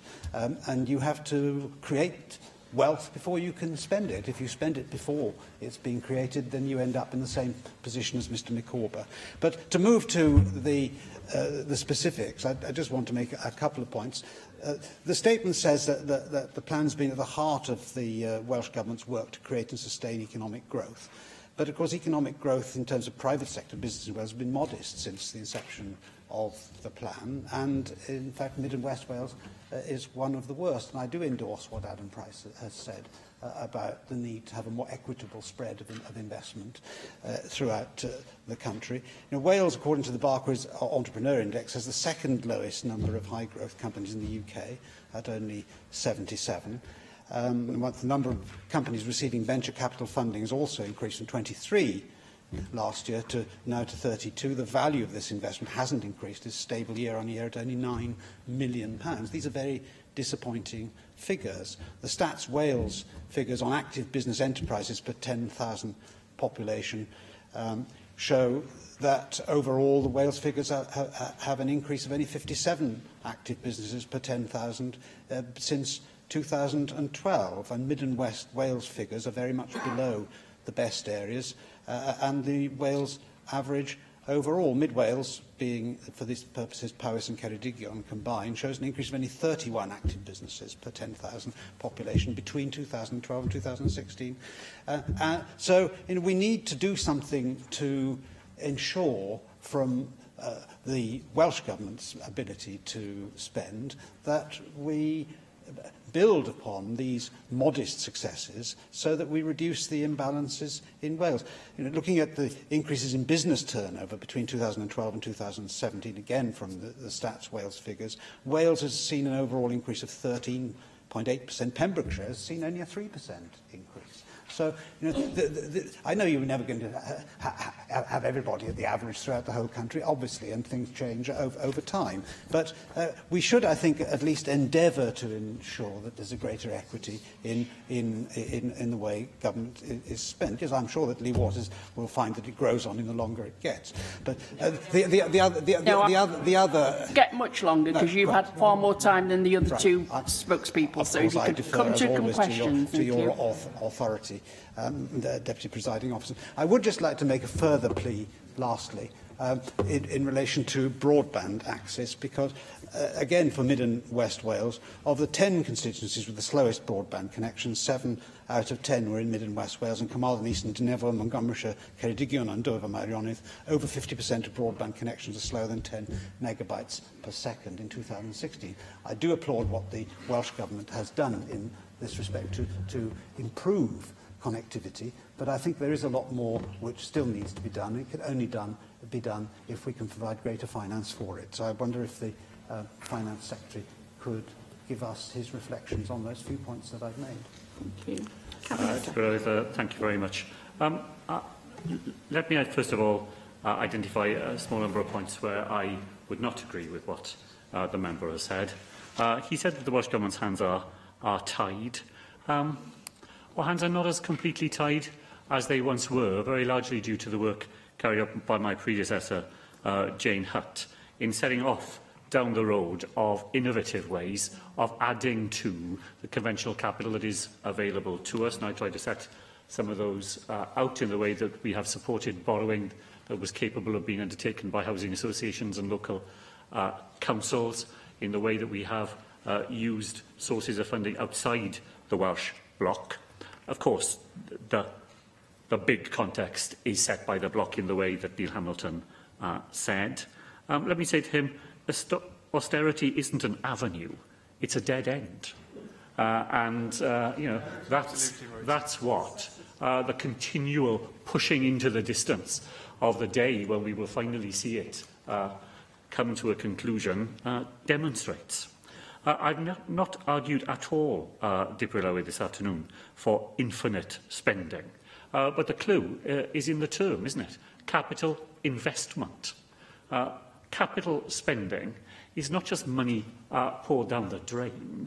It is the money that we use to create the conditions in which we get a greater return as a result of the investment than we would have if we hadn't made it. And that's how we managed to try to do with what, and I agree with him in what he said here, to try and raise the tax base in Wales, to try and make sure that our economy is able to do better. What do businesses coming into Wales expect to see? They expect to see the sort of infrastructure that they know public spending will support the investment that they are willing to make. And so I don't agree with him that capital investment is somehow something that we should be sceptical about.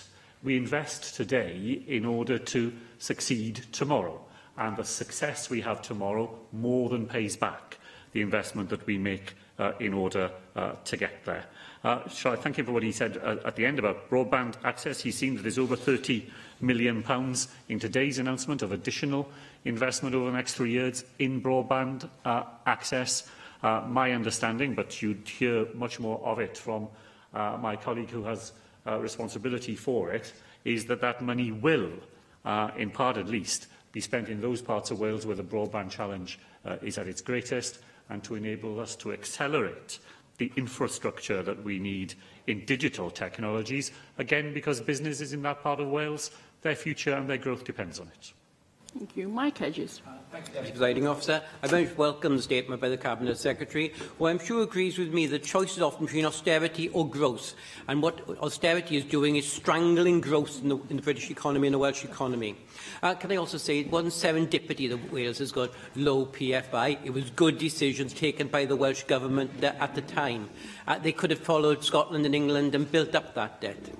I'd like to put on record my personal congratulations to Jane Hutt for the person who started off this programme, this 10-year programme. And I just look at the benefit it's given to my constituency.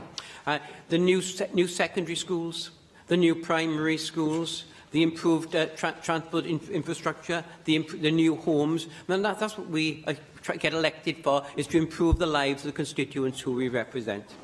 I mean, capital expenditure is incredibly important, not just to provide in the buildings, but very much by reflating the Welsh economy.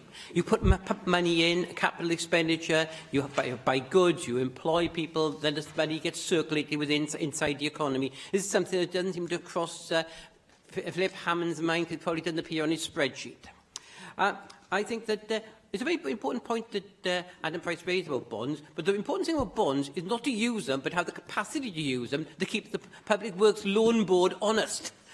Because if you very few people used to be used by bonds by local government bodies. Transport for London took out a very substantial bond, but very few other people have. But when the Public Works Loan Board started looking at increasing interest rates, then people started looking to bonds in order to push their rates down. I think it's important that we have the ability to use bonds, not necessarily because we want to use them, but because they give us power over the Public Works Loan Board, who, if we didn't have that, would be the only lender we could go to. Can I just say, I very much welcome the £60 million over 3 years to accelerate the creation of active travel routes to connect residential areas with key employment and educational sites and services. And I'm sure that my colleague Lee Waters is going to say more about that later on. But I think, when will the split by region or local authority be available? Or will local authorities have to bid? And how will those bids be decided? And will inside this money, will there be extra money available for Swansea, for the Swansea-based city region, for transport and within that region? I know we use the word metro because that's the words we got used to, but sort of improved bus and rail links, opening additional railway stations, making it easier for people to cycle and walk within that area is really what I'm talking about in that, and for relatively small sums, huge improvements can be made in terms of ensuring that cycle routes are completed, that buses and trains actually meet each other at the same time, so you can get off a bus and catch a train, or get off a train and catch a bus, rather than being uncoordinated, and that they actually get close, the buses get close to the railway stations, rather than making people walk 200 yards or 200 metres in modern parlance when it's raining. And my final question is, waste recycling collaboration, will there be money available for that, and how will that be distributed? Thank you, Dipper. Well, let me begin by agreeing, as Mike Hedges predicted I would, with the point he made at the outset. The problem with austerity is that it is self-defeating. It creates the problem it claims to address. And that's why we find ourselves in the position that we do. And he's absolutely right to say, of course, not using PFI was a deliberate decision by Welsh governments in the first decade of devolution. And I well remember the criticisms that were levelled at the Welsh Government at the time for making just that decision, which I think we now see the wisdom of it. Every one of us, Dipper, I think, can point to the impact of capital investment during the first period of the whip in our own constituencies, whether that is in health or in education or in transport or in housing and the other key purposes that were identified for it. Can I thank Mike Hedges for reminding us of the multiplier effect of capital investment. It isn't just the building that you see or the transport link that is created. It's the supply chains that it supports. It's the jobs that are created there. It's the spending in local economies. It's that benign economic cycle that capital expenditure brings. Dipper Lywydd, Mike Hedges was also right to remind us but the issuing of bonds does not extend the capital limit of the Welsh Government. It doesn't give us more money to invest. But what it does is it gives us more choices in the way that we can get to that capital limit, and were the day to come where the interest rate in the Public Loans Board, Public Works Loan Board, were to rise, and the UK Government attempted to do that, as Mike said, not that long ago, we would have somewhere else to go. And that's an important lever in our hands. I'd like to be able to answer the more detailed questions that Mike raised in relation to active travel, to the Swansea area, to waste recycling and so on. But those are things that fall to my Cabinet colleagues. They will provide the detail to members in a series of announcements, which I'm sure they will be making over the coming days. Jane Hutt. Well, Cabinet Secretary, can I also welcome the midpoint review of the Wales Infrastructure Investment Plan, which I did launch, as you stated, in 2012, and we developed a plan to ensure that Welsh Government decisions on capital investment are made in accordance with agreed Wales-wide strategic Welsh Government priorities. And can I welcome the £9 billion invested as a result of the WIP, including that pipeline of the wider public sector and private sector investment in terms of profiles and planning, and welcome the fact that has been in accordance with the 5-case business model, which has underpinned the efficiency and maintenance and management of the plan. Just two questions from me. In terms of the innovative finance schemes you're progressing, can you update us on current and post-Brexit access to loans from the European Investment Bank? The bank has played a key role in infrastructure investment in Wales, including the private as well as the public sector, with the landmark Swansea University second campus as a clear example, of course also backed by Welsh Government and European and regional development funding.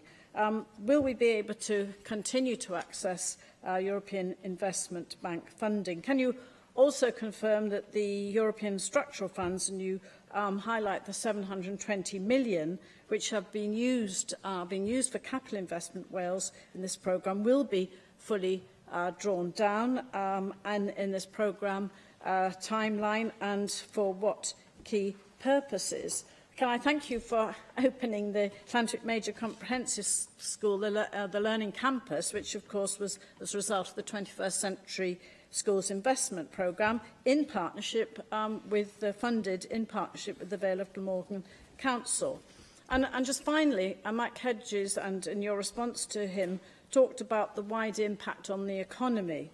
The impact today on the construction sector is crucial, and it would be helpful to know if you can identify the jobs that will be created.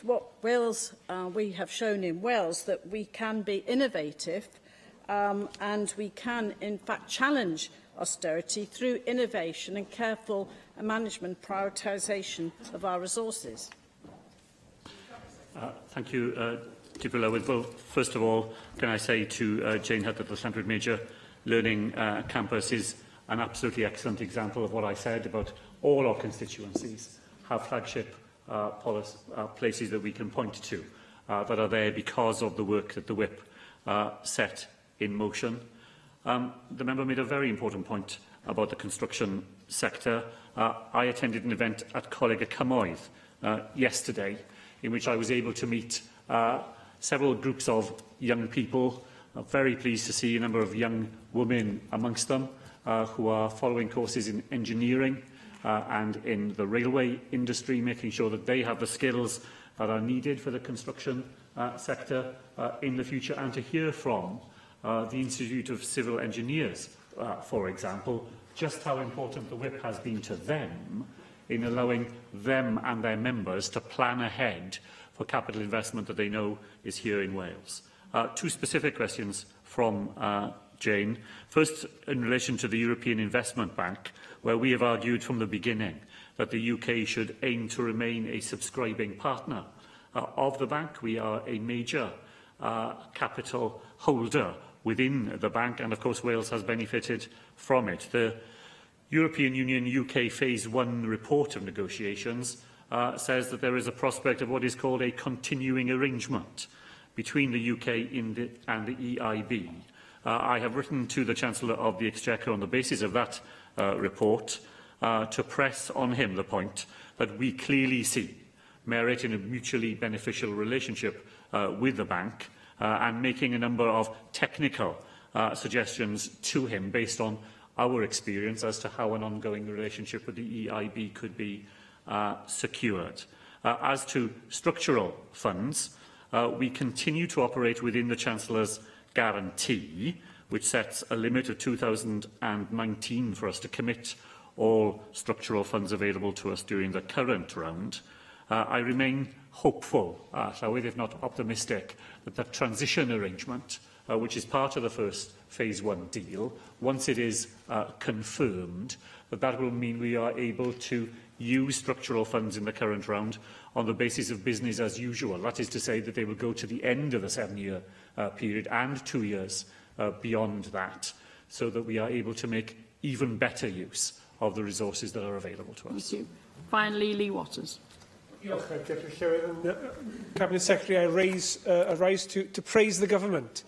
I warmly welcome the announcement of £20 million a year for active travel investment, having been the first government in the world to set out a statutory requirement for long-term planning and to get walking and cycling as a more commonly used everyday option. I think it's right that resources now beginning to be put in place, not least because this is a cross-cutting benefit, not only tackling public health but climate change and congestion too.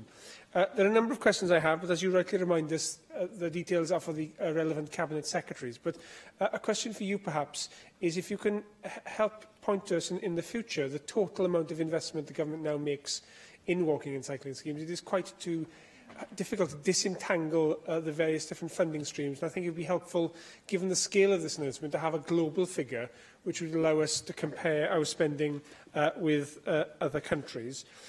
And also, you mentioned that the £60 million is to connect residential areas. And as the Cabinet Secretary with responsibility for planning is also present, I thought I'd take the opportunity just to underline the importance of getting the maximum benefit from this investment. It can't be just a matter of Welsh Government giving grants for new infrastructure. We must ensure that when new developments take place, that is hardwired into the design. And so the new planning policy for Wales iteration that's out to consultation must include, not as a desirable, but as an essential requirement, that active travel routes are included within planning policy. So I encourage you to have conversations with your Cabinet colleagues to make sure we get the most of the investment that you've announced, which I very warmly welcome. Thank you, and thank you to Lee Waters for those points. I said in my statement that one of the key principles that links up nearly all the investments I've announced today is the contribution that I want to see them making to the efforts being made by Lesley Griffiths to reduce carbon emissions right across the Welsh Government, and the money going to active travel will certainly help to do that. It will improve air quality, it will build physical activity into people's daily lives, it will provide those wider health benefits, and it is designed, as I said, to connect residential areas with key employment, educational sites and other places where people have to go in order to carry out their daily lives. So other government members will have heard what Lee Waters has said about making the very most of the additional investment. Of course, I agree with him there. I don't have a figure immediately in front of me which would draw together the total amount of investment which the Welsh Government is now making in walking and cycling and other active travel initiatives, but I'm very happy to commission that, and I'll write to the member with a figure that he can then rely upon. Thank you very much, Cabinet Secretary. Item 4 on the agenda is a statement by the Cabinet Secretary for Energy, Planning and Rural Affairs on the National Development Framework, and I call on the Cabinet Secretary, Lesley Griffiths. Thank you, Deputy Presiding Officer. Creating sustainable places where people can lead active and healthy lives and be proud to say where they come from is a priority of the Welsh Government. The planning system plays a central role in delivering these places, and the process by which we do it is placemaking. There are many components to successful placemaking. The Government must play a part in this by providing leadership and putting in place a policy framework for the planning system which has placemaking at its core. Last February, I launched for consultation a new version of our national planning policy, Planning Policy Wales. The document expressly recognises the multifaceted nature of the wellbeing goals and ways of working under the Wellbeing of Future Generations Wales Act 2015. The revised version of PPW seeks to put sustainable placemaking at the centre of our national planning policy. To complement PPW and enhance placemaking, yesterday I issued for consultation the preferred option for the National Development Framework. This is the first formal outward-facing stage in the preparation of the NDF, which will replace the Wales Spatial Plan. Unlike the Wales Spatial Plan, the NDF will have development plan status. The NDF will play an important role in the delivery of the Government's national strategy, Prosperity for All, which in turn recognises the role of the NDF and the need to coordinate the planning of new homes, facilities and infrastructure by local authorities, health boards, housing associations and other key partners. The NDF will have a 20-year time horizon and will sit at the top of the hierarchy of development plans in Wales.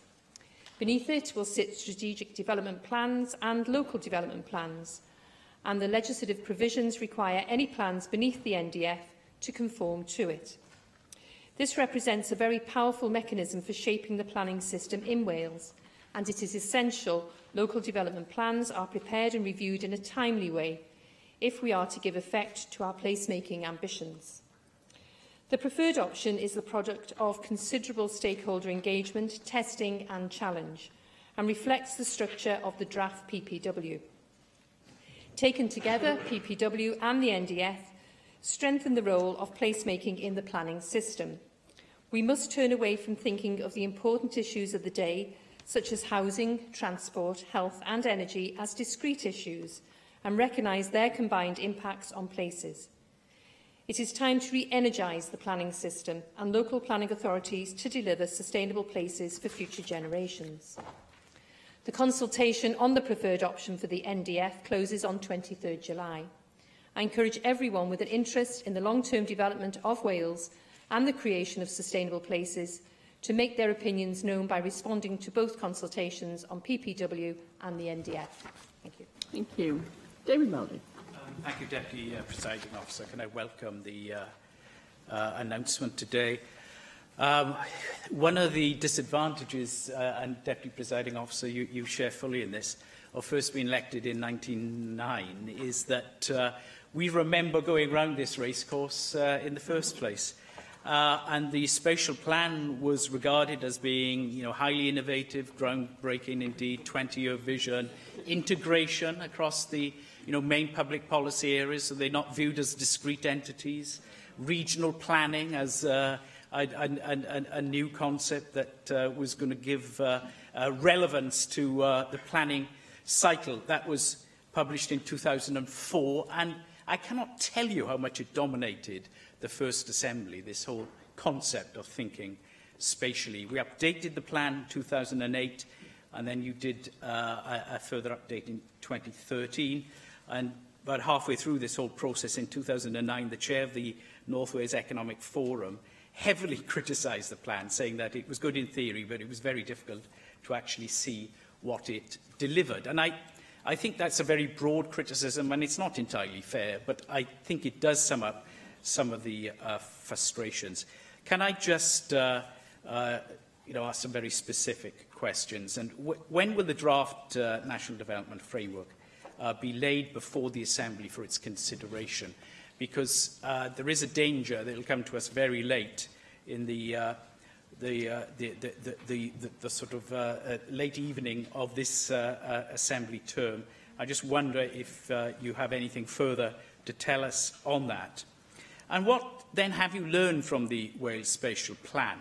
And what is being preserved in that concept and what is now being ditched as not being effective? And I noticed that obviously its statutory significance in that local development plans have to refer to it is a big change. I'd like to know how the national-regional significance divide will be defined. I think that's part of the problem at this level of planning. And will your regions be the same 6 sub-regions in the Wales Spatial Plan with slightly blurred boundaries, it has to be said? Or have you come up with a different way of doing this? When will local development plans have to show that they are compliant with the NDF? It could be a long time, I think, before that happens, given the length of time this is going to take to get through the system. And how will the strategic development plans, it's the regional plans, work alongside city deals? I think these are some very important questions. And then on housing, I know we'll have some further detail possibly this afternoon, but you do say that you are now going to have regional housing projections, and I just wonder how that will fit alongside the revised projections that were produced in 2015 but not taken up, the Holman's alternative projection. And how will that current review in developing regional housing projections fit in with the recent announcement on the affordable housing supply review that is now going on? However, it's important we get this right. Obviously, we have new legislation in this area, and I think it's important that we strive to get a integrated, coherent planning system. But on reflecting on one of the major initiatives in the early stages of devolution, spatial planning, it doesn't seem to have been a stunning success. Thank you, Deputy Presiding Officer, and thank you, David Melding, for your observations and your questions. I think the Wales Spatial Plan, I wasn't here in 1999, but I think it was very innovative, but it did have limited influence, and it didn't have the statutory weight to be able to influence decisions in the way that the National Development Framework will do so. It also had, I think, very limited national strategic spatial prioritisation, and I think it lacked that national overview that I think we desperately need. So I think that's what certainly I've learned from looking at how the Wales Spatial Plan developed. So the statutory development plan, and you referred to this in your comments, the statutory development plan status of the NDF will ensure that it can set the direction to lower tier development plans and then influence that decision making. You asked about the timeline. We'll be out to consultation next year. This is the first stage of this process. It's very technical. Nothing's been written. There is no content yet. There's been a huge amount of stakeholder work that has been undertaken by my officials. I think they've spoken to about 200 different stakeholders over the past year to get to this stage, but this is really the first stage of preparing. So next year, 2019, we'll go out to consultation. That's when, obviously, there will be scrutiny, and the plan will be in place in 2020. You asked about city deals and growth areas and about LDPs and SDBs, and I've made it very clear to local authorities they have to have LDPs in place. We're trying to get them to work at a strategic development level as well. It is meeting with a little resistance, shall I say. Next week I'm meeting, I think it's next week, I'm meeting with all the lead members of planning, where we'll be able to discuss this further. The planning system is very complex, and I think we need to get some simplification of it, if you like. And one of the ways of bringing all these different tiers together, and it's why I went out to consultation with PPW. And also in my own portfolio, I have energy policies that sometimes clash with planning, so I think it's really important that we get everything right, and the NDF will help us in that way too.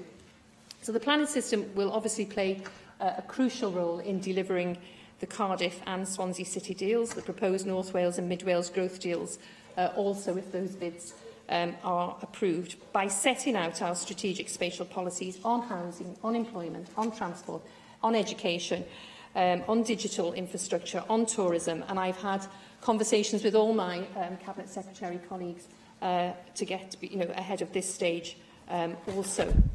In relation to housing, I've also met with the Minister for Housing and Regeneration.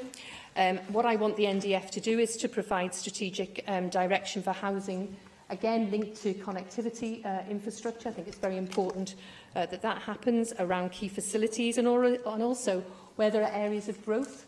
So we have that very clear focus on placemaking. I do think there is an opportunity for the NDF to identify a national policy-based population and housing projection. That could include an all-Wales range of housing numbers for a planned period. It's something that Scotland are looking at, and I'll be very happy to learn from them. Siôn Fenllyn. Diolch yn fawr, a diolch am y datganiad. Mi fydd y fframwaith datblygu cenedlaethol yn gosod y strategaeth cenedlaethol ar gyfer cynllunio ar gyfer yr 20 mlynedd nesaf, fel ydych chi yn nodi.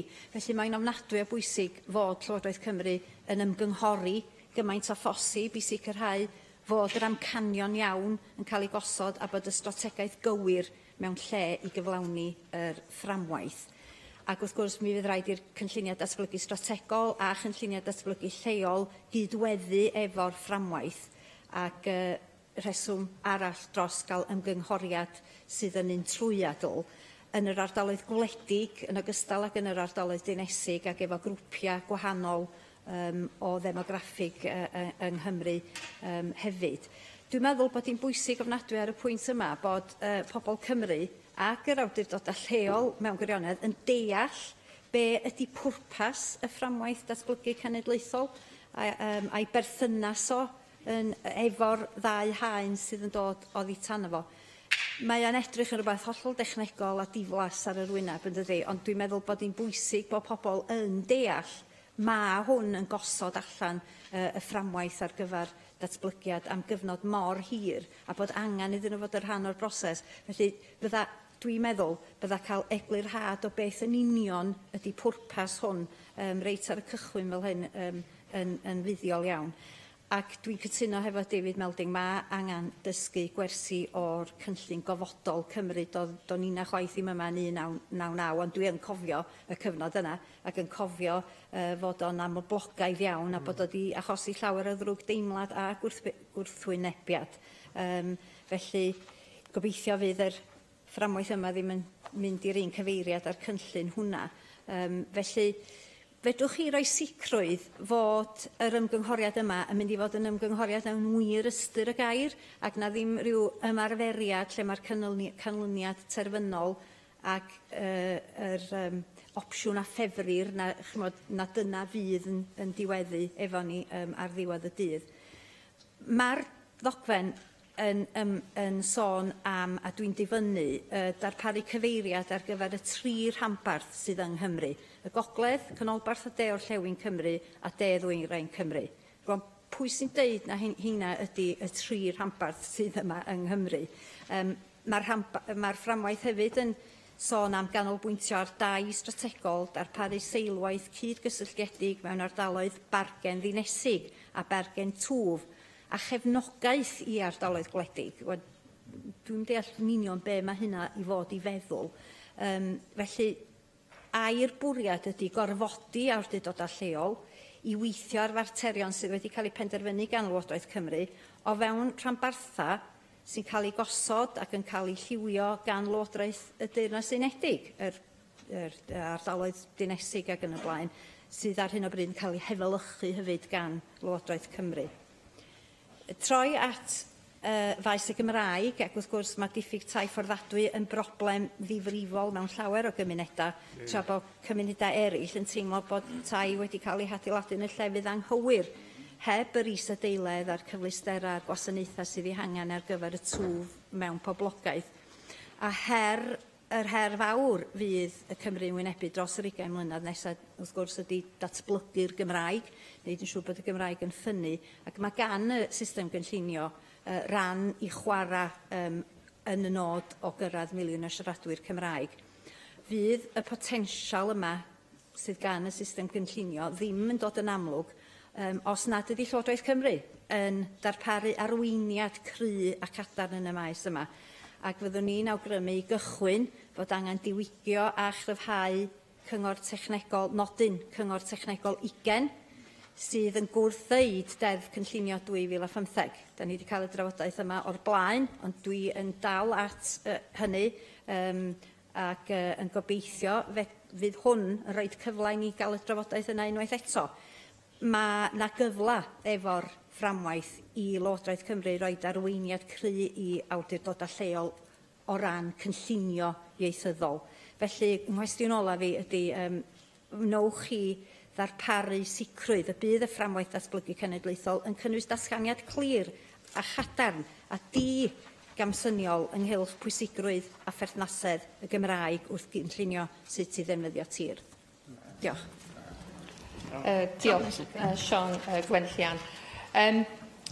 I can absolutely reassure you that it is a genuine consultation. As I said in my answer to David Melding, not a word has been written yet. This is really the start of the process, even though there has been huge consultation with stakeholders by my officials over the past year. I think I mentioned about 200 stakeholders. That includes all local authorities. You referred to local authorities, health boards, public service boards.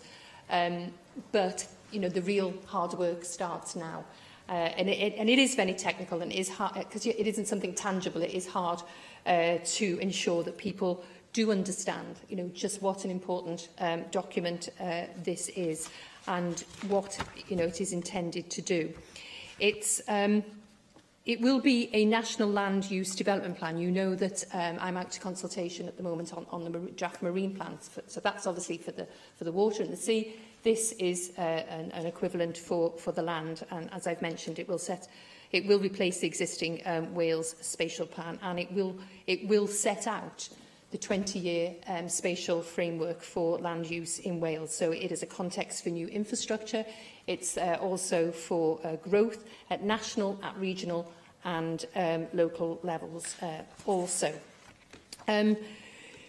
You asked about rural communities, and again, how I envisage the NDF working is it will support living and work in rural places to make sure that they're economically and socially and environmentally sustainable and vibrant. And it will provide, the policies within it will provide a framework for rural housing, for instance, which you referred to, but also services, facilities, including health and education, and employment and connectivity. And that's to make sure that our rural communities retain and attract people and obviously help deliver a much more prosperous and sustainable rural Wales.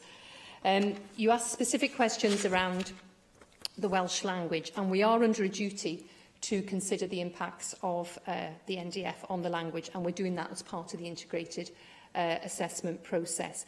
Planning can obviously create conditions whereby the language is allowed to thrive, and that's providing opportunities for new jobs, for housing, community facilities. So I believe the NDF can indirectly help us reach that target of 1 million Welsh speakers by 2050 that we want to do by promoting developments in the right places.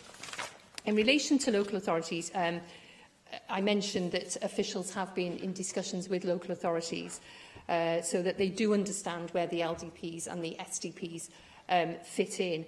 I think what the NDF gives us is a better means of showing the major development priorities for Wales, and that's ensuring also that the planning system is aligned. So I want to work with local authorities and developers to show, where our priorities are, but also, to help them reach difficult decisions more quickly, because you'll be aware that, sometimes things land up on my desk, and I think that will help them before they get to that situation. That will help them. So what the NDF will do, it will sit, if you like, at the top of a pyramid of development plans, with strategic development plans for the regional level and the local development plans at the local authority scale. It's hugely important that the three work well together, and we want to avoid duplication, for instance. So that's what the NDF will focus on, the national matters, if you like, the matters that affect the large part of Wales.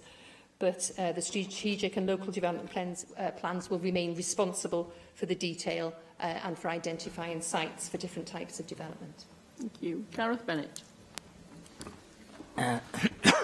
Diolch, Dipper Llywydd, and thanks to the Minister for today's statement. We're talking today about plans and planning, and as the Minister just outlined a moment ago, we seem to be heading towards broadly three types of plan. Local development plans at the bottom, a national development framework at the top, and strategic development plans in the middle. Now, we have had issues of public contention over LDPs in recent years, with councils feeling that in some cases their hands were tied in having to proceed with LDPs which were not always universally popular with some of their, or large portions of their electorate. So I think one of the problems, or one of the issues, or to use a popular phrase in government, one of the challenges that you're going to have going forward is how do you retain democratic consent for major planning, a major overhaul of planning involving decisions taken at regional and even national level. And that may be the main challenge that you have going forward. Because if we've had a problem at a fairly localised level with LDPs, how do we ensure that we don't actually magnify these problems going forward with larger scale planning like the SDPs and the NDF as a whole? So I suppose my first question is, broadly, how will you ensure that you retain a large measure of democratic consent to these kind of proposals? And it's going to come down a lot to the structure of what you set up. Now, David Melding, who spoke first, gave us what I found a very interesting historical look at what was attempted in the first Assembly term with the spatial plan, which I must confess I wasn't much aware of. I don't remember it being a matter of massive newspaper talk at the time, but perhaps my memory fails me. But obviously it was a major development of the government in the first term, which didn't really work. So now we are where we are with a new scheme. So how will you learn from the lessons of the spatial plan? I wonder what lessons you take yourself, Minister, from the relative failure of the spatial plan, and how can we ensure that this plan will not replicate those failures? I think there are problems. I'm hopeful that this will be broadly a success, but I can see issues going forward because you also have a local government reorganisation which is still in the mix, which your colleague sat 2 doors down from you is in charge of. Obviously, there's a separation between you as the planning minister and he as the local government minister, and that can sometimes cause problems. You're obviously going to have to work closely together on this to ensure this is a success, and I wonder how these things are going to dovetail. And at the same time, we've also got the city deals coming in, the growth deals. So I hope this all doesn't become very messy, and I hope that you can retain, between the two of you, and the housing minister as well, a broad measure of control over this. So I wonder broadly what your thoughts are on those points. But one issue that I did particularly want to ask was with the SDPs.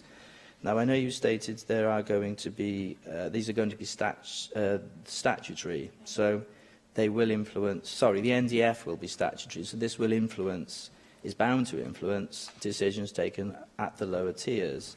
Now, I'm just slightly puzzled as to who actually takes the decisions with the SDPs. It seems to be the local authorities together, and you said that you were trying to get them to work together at a strategic level. How does that work with your statutory powers? How will that actually work in practice? And will they be working at the same level as the city deals? Will it be the city deals that actually take the decisions, the city regions, I should say, that take the decisions over the SDPs, or will it be some other conglomeration of different local authorities? Diolch yn fawr. Thank Gareth Bennett for his comments and questions. I think I need to reassure, well, I've certainly ensured my officials have reassured local planning authorities, and I'm very happy to reassure members that, the NDF isn't some kind of power grab or a bypass for good, effective local decision-making. If we think about it, over 25,000 planning applications are dealt with by local planning authorities each year, and only a handful are taken by Welsh ministers. That won't change as a result of the NDF. What the NDF gives us is better means of showing the major development priorities for Wales and ensuring that that planning system is aligned.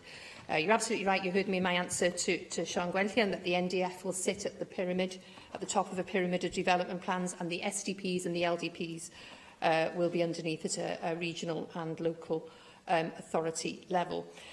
local authorities have already played a very significant part in reaching this very early consultation stage. They've been very involved with early engagement. However, I do think there is much more we can do with them, and that I have an offer on the table to all local authorities to work with us as we gather our evidence now ahead of bringing forward the draft NDF. I will continue to seek the views of local authorities, but of course there is an onus on them to play a very full and active role. I've also made it very clear that the NDF is not an excuse to delay any work on local development plans or the review of LDPs that are currently being taken place by all the planning authorities. There won't be any surprises in the terms of the content of the NDF because we expect them to work with us in preparing it. You referred to the Wales spatial plan that you didn't know about being a failure. I wouldn't go as far as to say that, but I will go. And I think David Meldon referred to the sort of enthusiasm that was the first Wales spatial plan was greeted with. And I think, you know, it's absolutely fair to say that it didn't deliver the meaningful change that the first government wanted. You asked me what lessons we've learned, and I think that the big lesson that I've personally learned, and clearly officials have learned, is that it didn't have that you know, sort of framework and that status of being a development plan. It didn't have the teeth, if you like, to bring forward that meaningful change. So that's why we've given that status to the NDF, because I don't want it just to become some sort of glossy document that sits on the shelf and it doesn't have the teeth to drive that change that we want to see. I work closely with all my Cabinet Secretary and ministerial colleagues. I mentioned that I've met them all before we've even got to this stage to see what their priorities are. It's very much a cross-government document. You know, we don't work in silos. We work very closely together, and I referred to what work I've been doing with my colleague, the Minister for Housing and Regeneration. The Cabinet Secretary for local government, as you say, is initiating a work around reform. This will dovetail with it. Obviously, we've got 25 local planning authorities, you know, with the 22 local authorities, and clearly the work that Alan Davis is taking forward, I will work very closely with him on that. Thank you. Mike Hedges.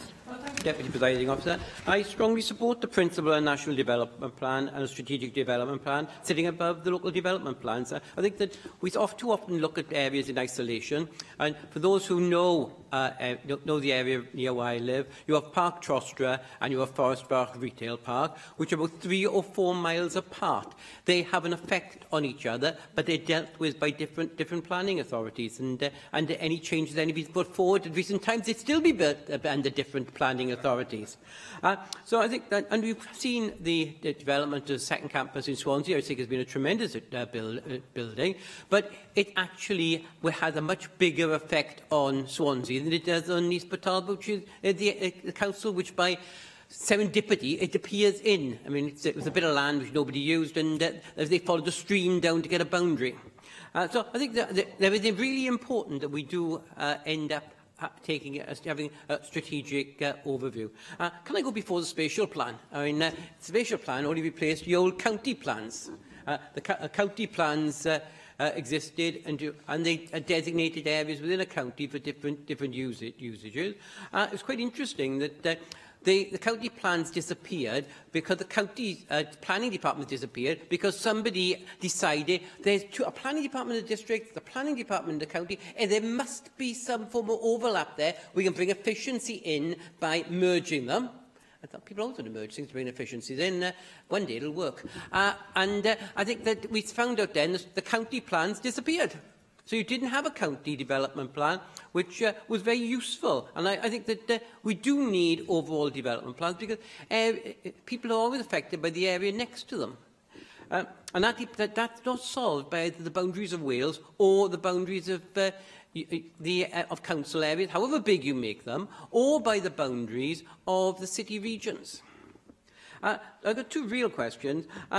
Will you be looking to designate land for forestry. I mean, one of the great failures of the last few years is the amount of afforestation that should have taken place in Wales hasn't.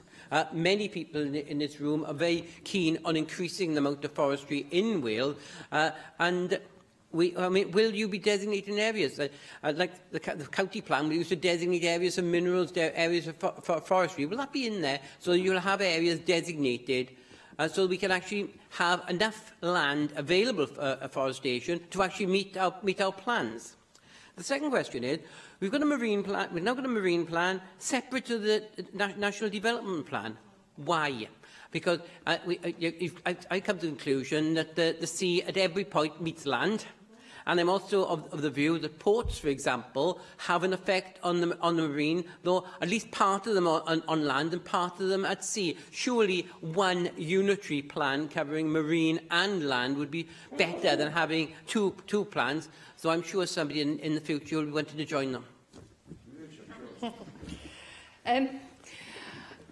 Thank you, Mike Hedges, for those questions. I'll take the second one first. I think that's actually, it's a very good point as to why we did separate plans. And I suppose when I came into the portfolio just exactly 2 years ago, I was very conscious of the fact we didn't have any sort of strategic view of our marine, our seas and our waters, and it was becoming more and more of an issue.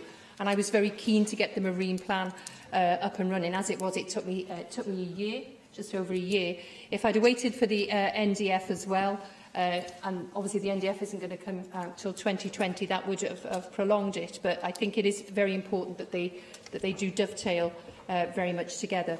In relation to your question around forestry, certainly I absolutely agree with you that we're not planting as many trees as we would all wish to do so, and clearly that's a piece of work that my colleague, the Minister for Environment, is taking forward. I think what the NDF has the potential to do is aid the delivery of the natural resources policy that we've brought forward. I think there's potential for all three of the NRP's priorities to be supported by the NDF. Obviously, the planning system has a key role to play in helping to reverse the decline of biodiversity, for instance. So we can certainly look as to whether we designate areas for forestry. And again, I mentioned that it is absolutely a blank piece of paper at the moment, so we can certainly see what responses come in from the consultation. But I do think that is an area that we can look at going forward. Thank you. Sam Thomas. Diolch yn fawr, Deputy Lywydd. Diolch am y datganiad gweinidog. Dwi jyst eisiau ffocysu ar un agwedd o'r datganiad, sef ynni. Mae datganiad yn hytrach na ymgynghofiad yn gwneud yn glir bod ynni yn gynolog I datblygiad yn ôl lleoliad, fel ych chi wedi amlinellu.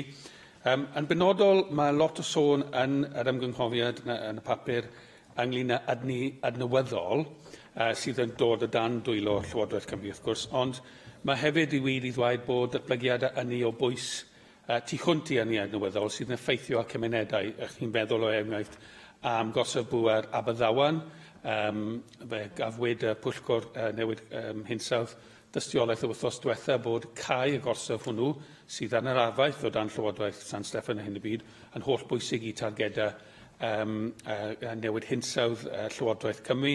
Dyn ni newydd derbyn gweld cais cynllunio gyda ail-agor Pwll-glo yn Aberpergwm, sydd hefyd yn codi cwestiwn ynglyn â sut mae'r datblygiad ynni fel hyn yn ffitio mewn gyda'r cysyniadau eraill sydd gyda chi, achos mae pwrpas unrhyw cynllun strategol cenedlaethol yw cyrraedd ar lawr gwlad beth sydd gyda chi o fel polisi cenedlaethol. Dyna beth yw pwrpas Felly, pan ych chi'n sôn yn yr ymgynghofiad am ynni sydd o bwysigrwydd cenedlaethol, fedrwch chi jyst dweud wrthyn ni heddiw, ydy'r cenedlaethol fyna yn cyfeiriad Cymru neu'n dynes gyfunol? Dwi ond yn defnyddio cenedlaethol I feddwl Cymru, wrth gwrs, ond dwi'n gweld cenedlaethol weithiau yn cael ei defnyddio yn cyd-destun arall. Ac felly, jyst I ni deall hynny, fel bod ni'n gallu bod yn glir yn ei gylchau. Ac yn ail, fel sydd wedi cael ei cwybwyll hynny eisoes, ond mae'ch dewis amgen ymysg yr ymgynghofiad yma yn sôn am tair rhanbarth yng Nghymru, sy'n golygu bod y canolbarth yn mynd gyda de orllewin.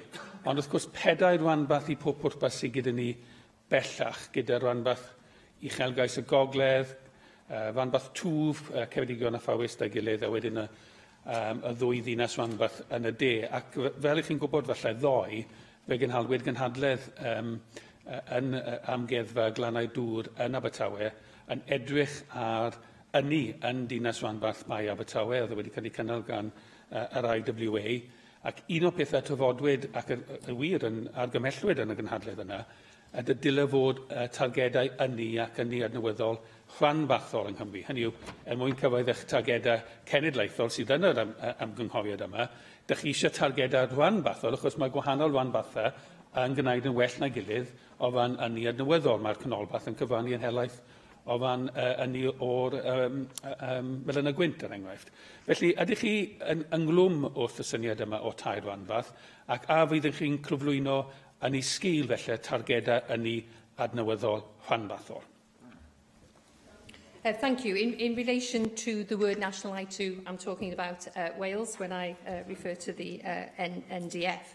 I think getting our energy policy and our planning policy aligned and correct is very important. I mentioned, a clash of policies at times, and I'm having to look at a planning application for a renewable energy, say wind turbines, and because it sits outside an area that, the planning policy, there is that clash. And I think, you mentioned about another one that's just become before me. So I think it is really important that we do align our policies, and that's one of the reasons for going out to Planning Policy Wales in order that we are able to reach the targets that I set for renewable energy and other types of energy back in December.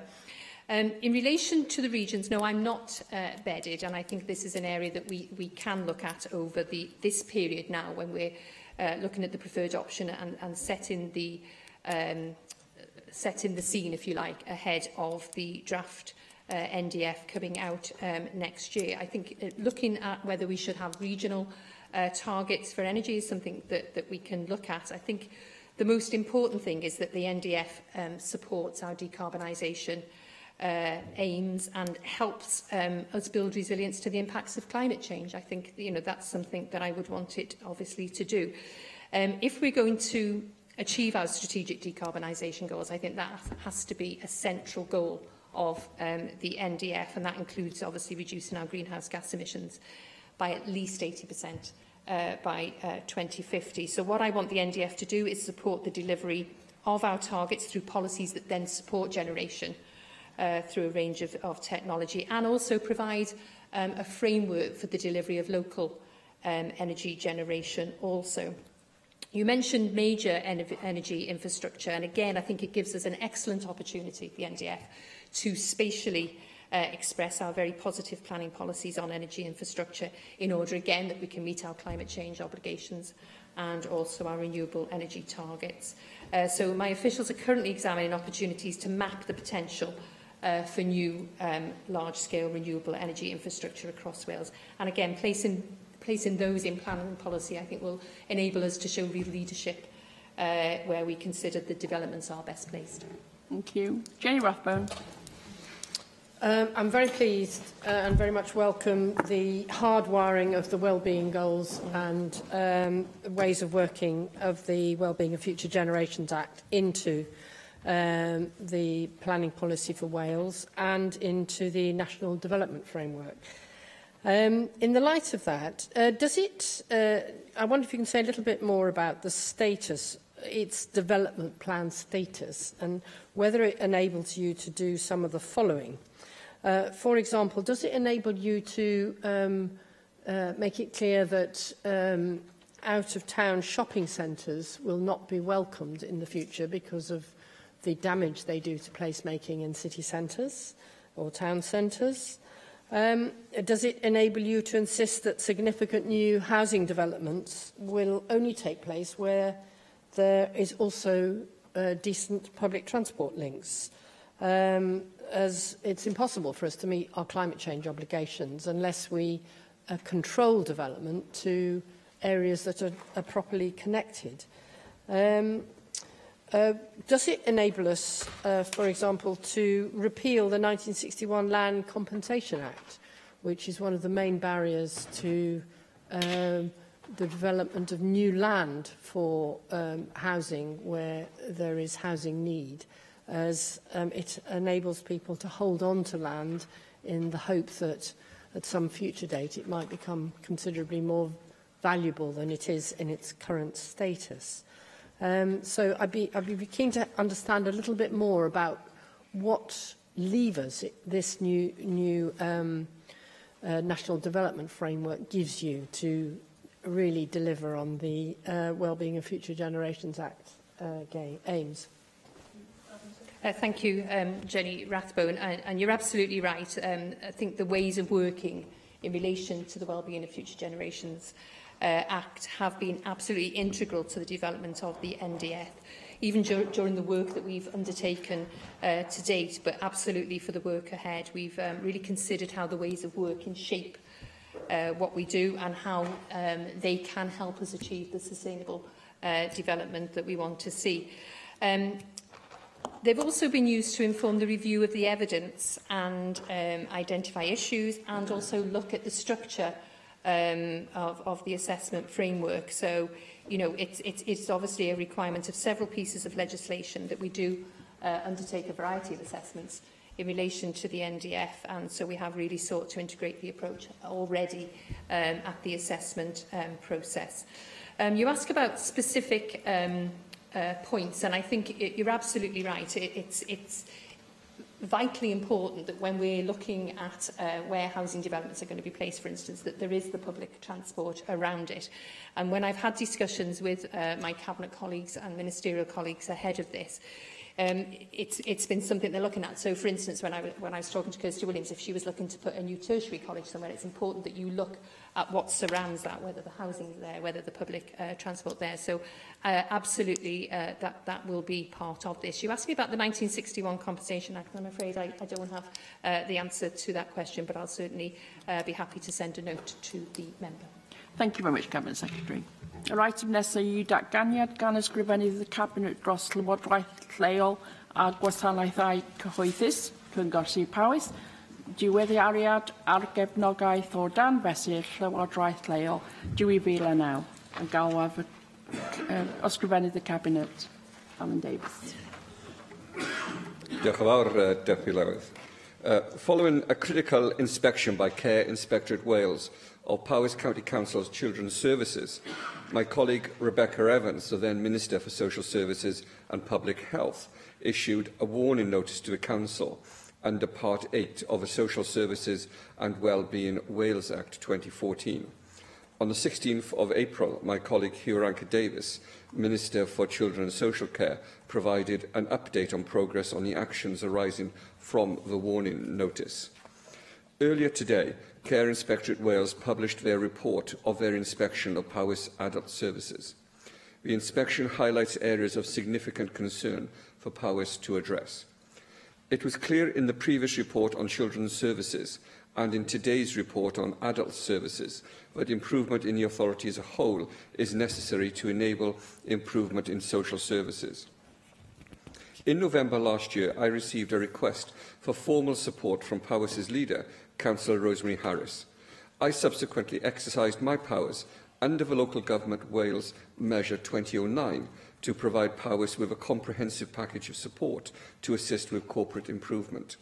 This was developed in partnership with Powys County Council and the WLGA. In December 2017, I appointed Sean Harris, an experienced and well-respected local authority chief executive, to carry out a rapid review of the council. I tasked him to scope the main challenges facing the council and to provide a report setting out his findings and the steps required to address them. His report, Leadership, Governance, Strategy and Capacity, was published in February 2018, and I provided an update to members on his key findings.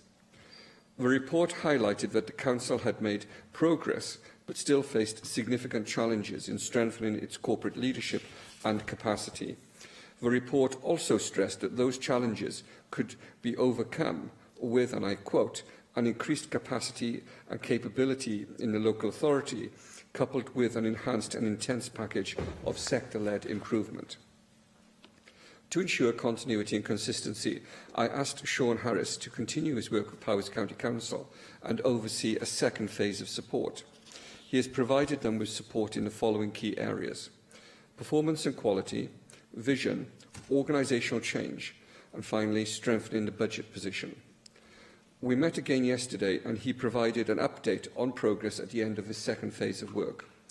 His assessment was that progress is evident, but significant challenges remain, and enhanced corporate leadership capacity is necessary to deliver and sustain the level of change required. This requirement was reflected in his February report, which recommended the appointment of an experienced interim chief executive with a proven track record of transformational change. Powys Council has been following up this recommendation, and I would like to congratulate Mohammed Mehmet, previously Chief Executive of Denbighshire County Council, on his appointment as interim Chief Executive of Powys County Council. His track record in Denbighshire speaks for itself, having led the Council through a period of significant challenge to being one of the best performing authorities in Wales. With the appointment of a new acting Chief Executive, Mr Harris's time and work with Powys will now draw to a close. I would like to thank him for his work with the Council, but also, Deputy Presiding Officer, I would like to recognise the work of David Powell, the Interim Chief Executive, and also the positive way the Council, its staff and members have responded to these challenges. The Leader of the Council and the new Acting Chief Executive will be supported by a new Improvement and Assurance Board, which has been established with a broader remit and replaces the former Social Services Improvement Board. I am pleased to say that Jack Straw, who chaired the Social Services Improvement Board, is continuing as chair.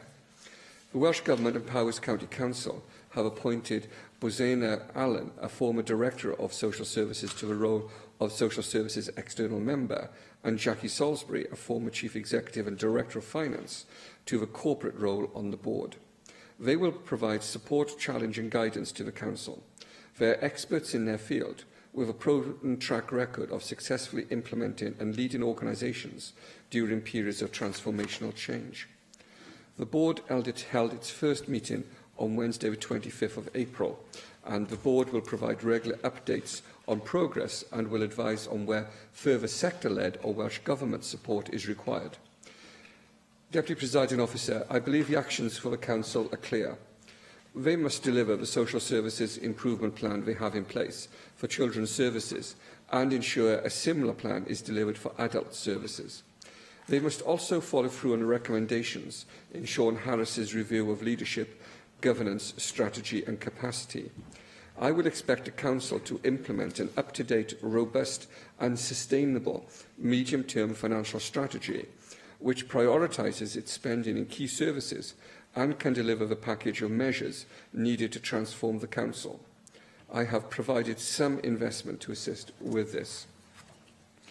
I have met the Leader of the Council today and she has assured me of her commitment to driving through progress and ensuring Powys County Council is able to offer the same high-quality services that people have a right to expect. The Minister for Social Services has also joined us in that meeting. Both I and my colleague, the Minister for Children and Social Care, will continue to update members on progress. Thank you. Diolch. Mr George. Diolch, Deputy Presiding Officer. Can I thank the Cabinet Secretary for his statement this afternoon? And can I also thank, as well, and put on my record, thanks to Hugh Ranker-Davies and his predecessor, Rebecca Evans, for being very open to providing briefings for relevant members and keeping us updated following the inspection of Powys Children's Services. And I also appreciate the Cabinet Secretary's offer as well to meet as well for a briefing as well. I appreciate that.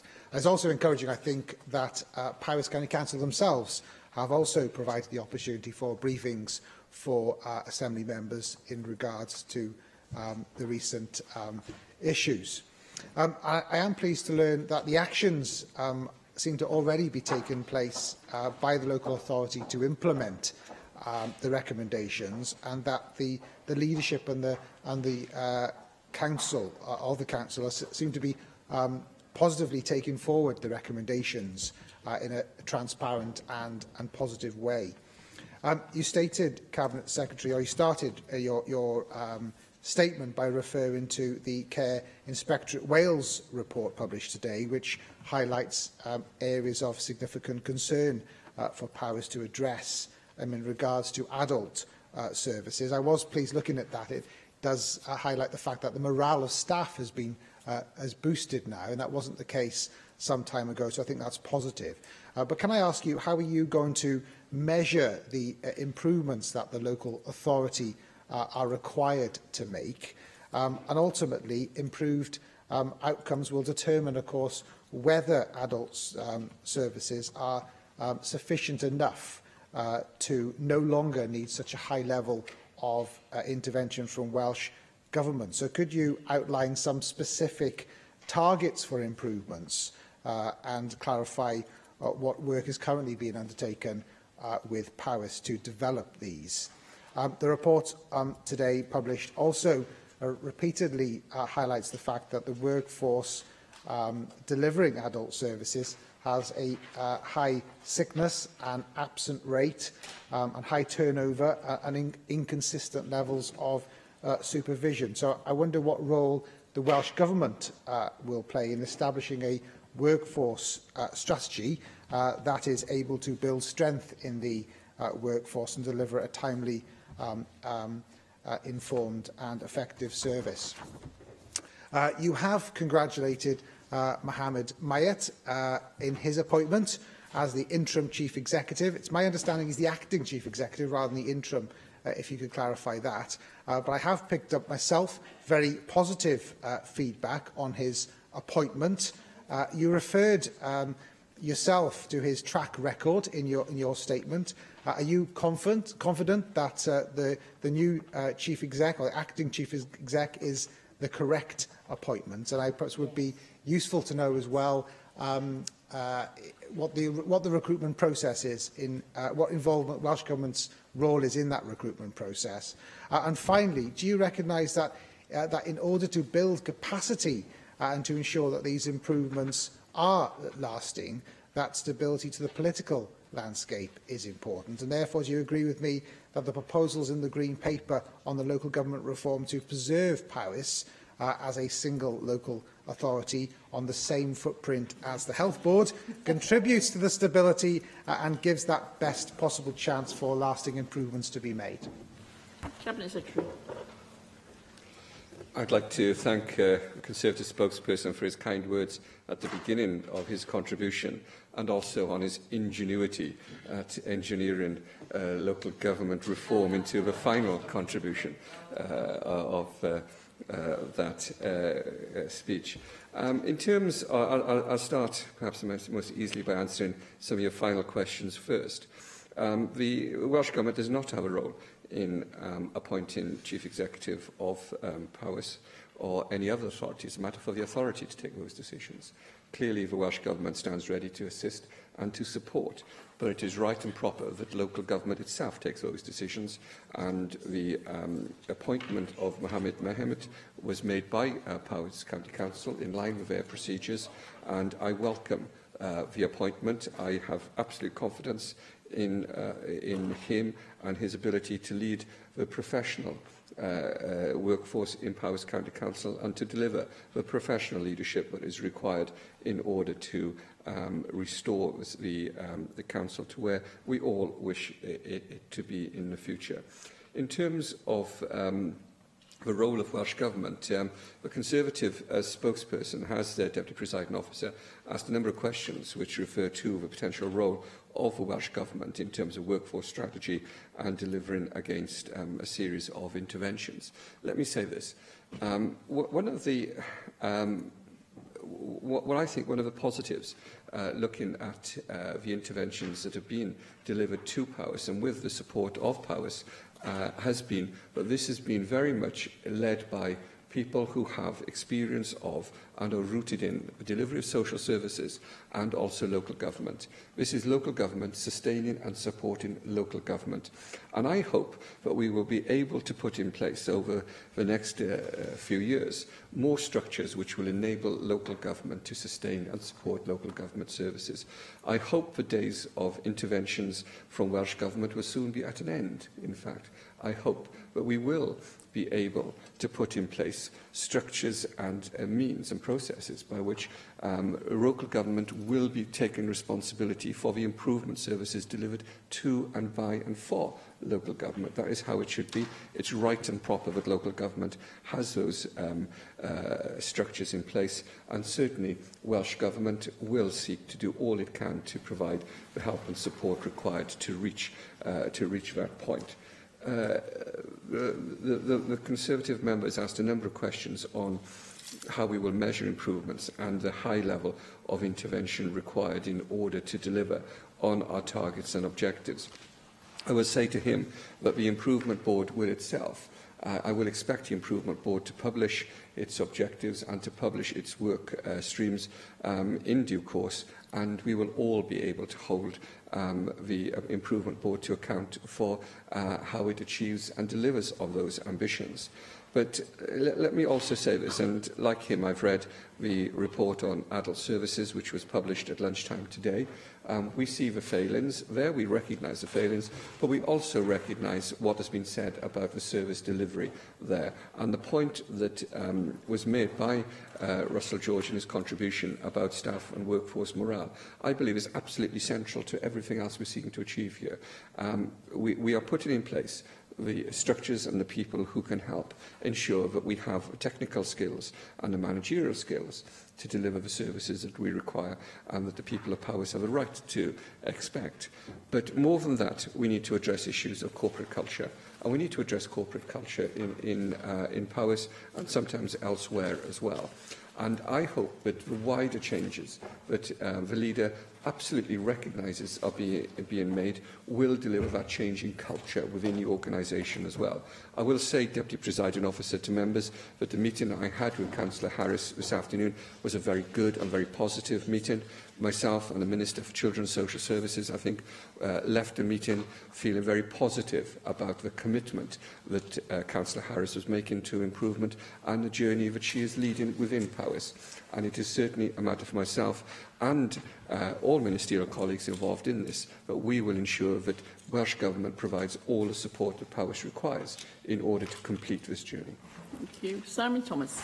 Diolch yn fawr, Deputy Lywydd, a diolch i'r gweinidog am ei ddatganiad ac am y cyfle i drafod nifer o materion tebyg yn y goffennol gyda'r dipwy, y gweinidog yn ogystal.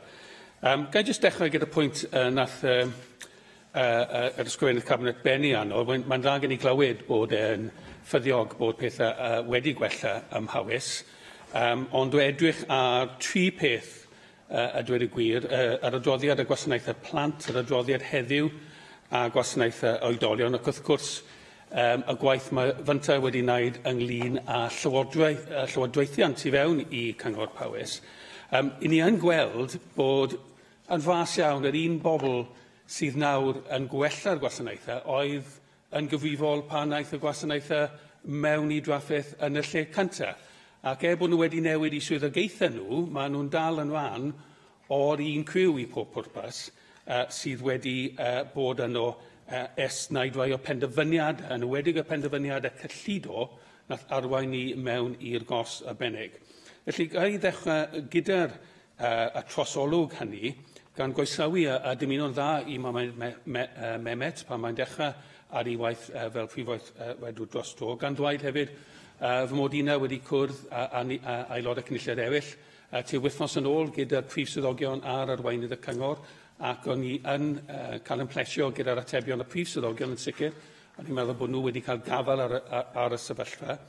Ond erbyn hyn, ydych chi o'r fan, fel y gweinidog gyda cyfrifoldeb am Llywodraeth Leol, bod y diffyg capacity oedd wedi cael ei amlinellu bellach wedi i llanw, o fan y staff hun, o fan y cabinet yn deall ym Mhawys i hôl hwytha yn gyfu'r gwaith yma ymlaen, ac o fan dynodiad cyllidol ar gyfer mynd i'r afael o bobl yma. Felly, o fan y diffyg capacity a 3 cwestiwn benodol yna, ydych chi bellach ac yn sgil eich cyfarfod heddi yn hapus gyda hynny. Os gai troi at yr adroddiad sydd wedi cyhoeddi heddiw, wrth gwrs, ni trafod hwnna yn cyd-destun adroddiad gwaith o lawer yn cyd-destun gwasanaeth y plant, sydd yn lliwio i faddau.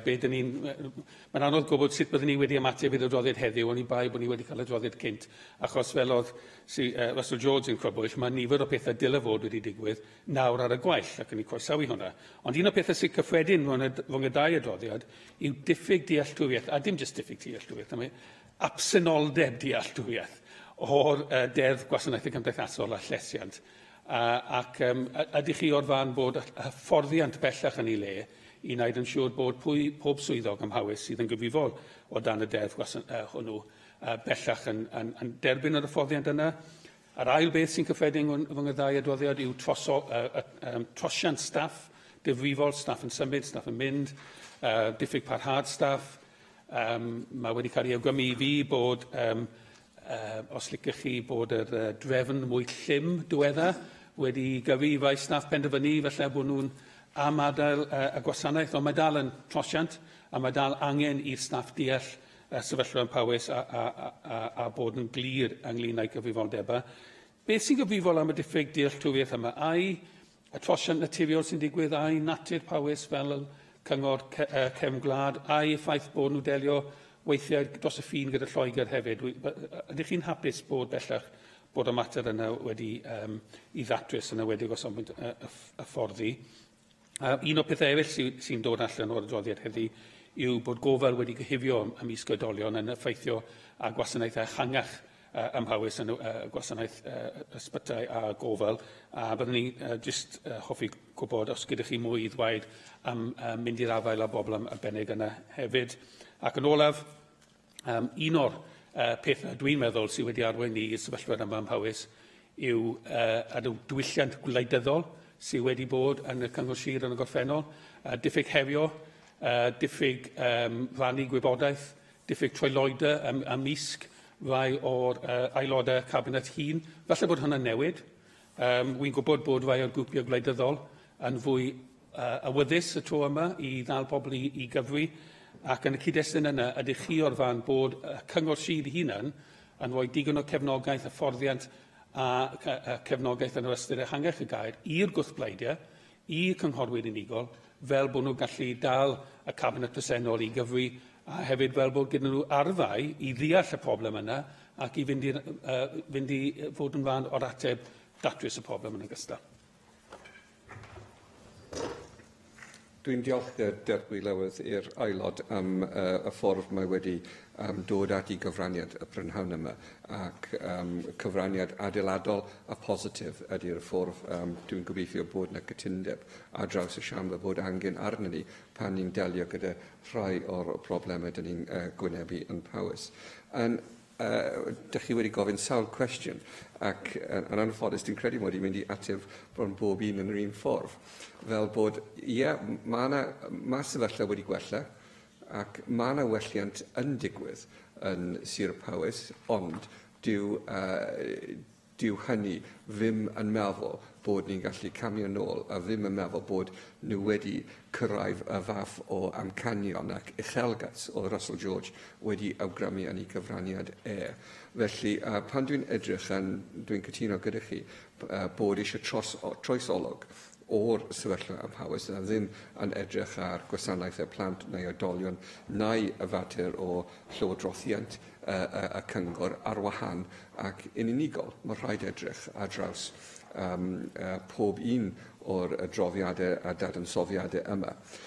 Dwi'n siŵr mod i'n cytuno bod yr un pobl sydd yn eich geiriau chi sydd wedi achosi y problemau ydy'r un pobl sy'n trio datrys y problemau. Dyn ni wedi gweld penodiadau newydd fel dwi wedi awgrymu yn ddatganiad i ac dwi yn gobeithio mi fydden nhw yn gallu newid y ffordd mae'r cyngor yn cael ei fredig ac hefyd y stael a diwylliant chi'n wedi sôn y bwyti'r diwylliant yn y cyngor a dwi'n cytuno gyda chi ar hynny.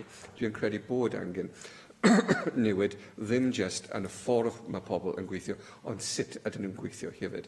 Ac mae hynny yn meddwl bod eisiau newid diwylliant. Ac mae aelodau dwi'n credu bob un o'ch y siambr yn cynabod bod hynny yn gymryd amser, dwi'n yn digwydd dros nos, ac hefyd mae rhaid i ni sicrhau, a bob un rhan o'r siambr, bod ni'n roi tipyn bach o gefnogaeth i'r arweinyddiaeth i galluogi nhw wneud hynny, bod angen ar un pryd sicrhau bod y tensiynau priodol o scrutiny a tybylrwydd dal yn digwydd tu fewn i'r cyngor. A dwi'n cytuno bod yna cydbwysedd yno, a mae cydbwysedd yn gallu bod yn anodd ambell waith. Dwi yn meddwl bod yna capacity tu fewn i'r cyngor fel mae hi heddiw yn ddigonol i galluogi nhw cyrraedd yr amcanion dyn ni wedi gosod iddyn nhw. Dwi yn meddwl bod gyda nhw y capacity presennol i wneud hynny. Of course, os ydyn ni yn darganfod yn ystod misoedd nesaf bod eisiau neu angen y cymorth neu cefnogaeth ychwanegol, mae Llywodraeth Cymru yn fodlon sicrhau bod nhw'n gael y cefnogaeth sy'n angen arnyn nhw. Amcan ni yw galluogi Powys i wella Powys. Amcan ni yw sicrhau bod Powys yn gallu symud ar y taith yma gyda ein cefnogaeth ni ac i sicrhau bod gyda nhw pob un o'r adnoddau sy'n angen arnyn nhw i wneud hynny.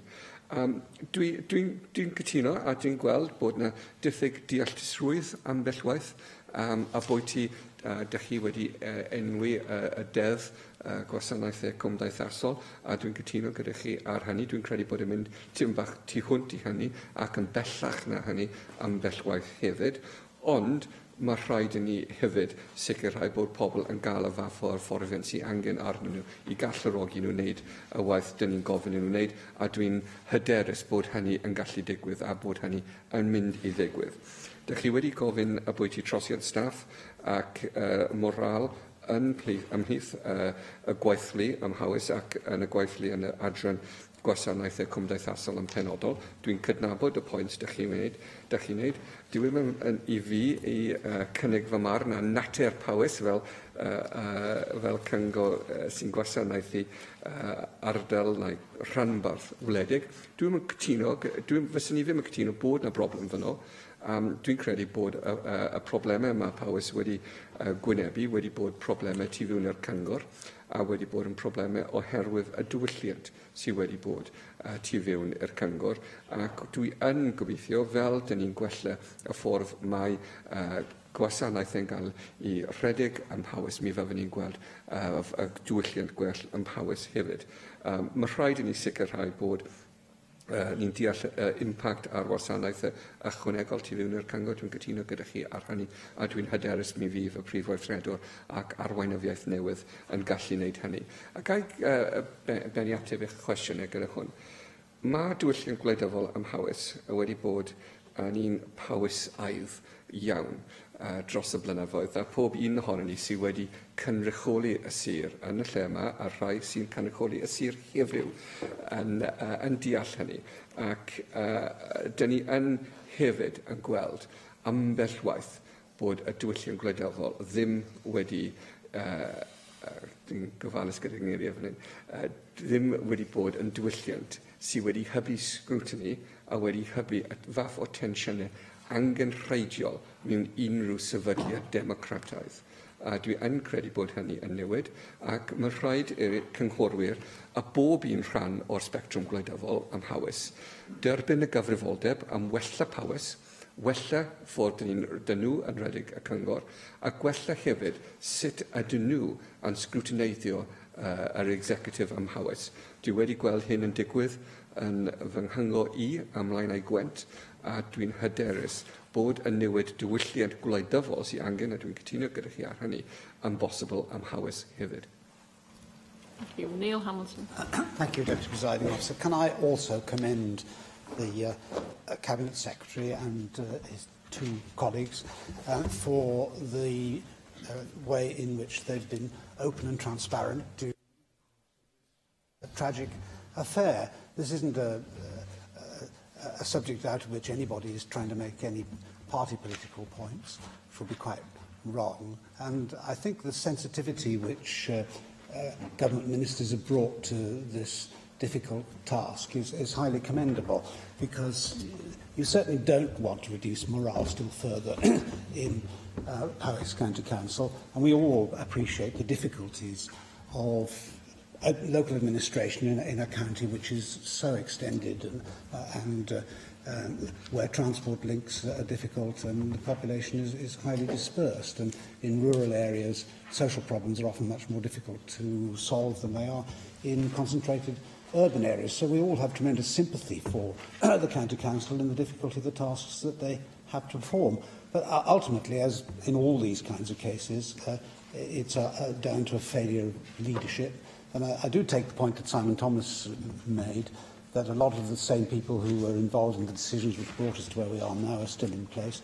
The question is to what extent they have a capacity to learn from those mistakes and not repeat them. That is, at the moment, something that we have to take on trust. And I appreciate the Cabinet Secretary's difficulty in making a statement like this today. All that's happened fundamentally is that we've put new people at the top in these places who have to take the fundamental decisions which are going to, we hope, sort things out in the future. And I certainly wish Mr Mehmed well in his difficult task. What I reflected on most in the original report about the children's services was the bald statement that the most significant challenge appeared to be the simplest, namely that of good communication and coordinated planning based on a thorough understanding of child A's daily lived experiences and the significant impact of serious early childhood trauma. It was the professionals who, paradoxically, had the difficulties in communicating. The child himself was very eloquent in being able to describe his needs.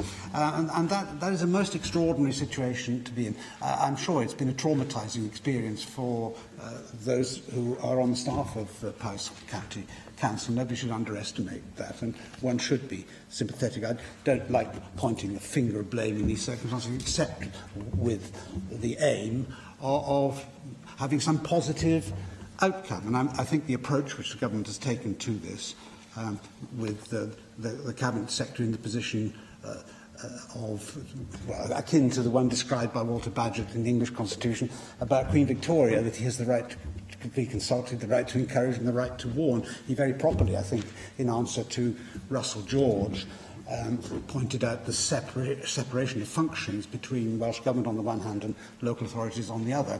And I do think, though, as one of the more combative members of this place, that he does have the necessary skills to draw people along as well. He has the leadership skills which, without wishing to be too heavy-handed about it, give us the opportunity, I think, of making the best out of the bad job that has been inherited from the past.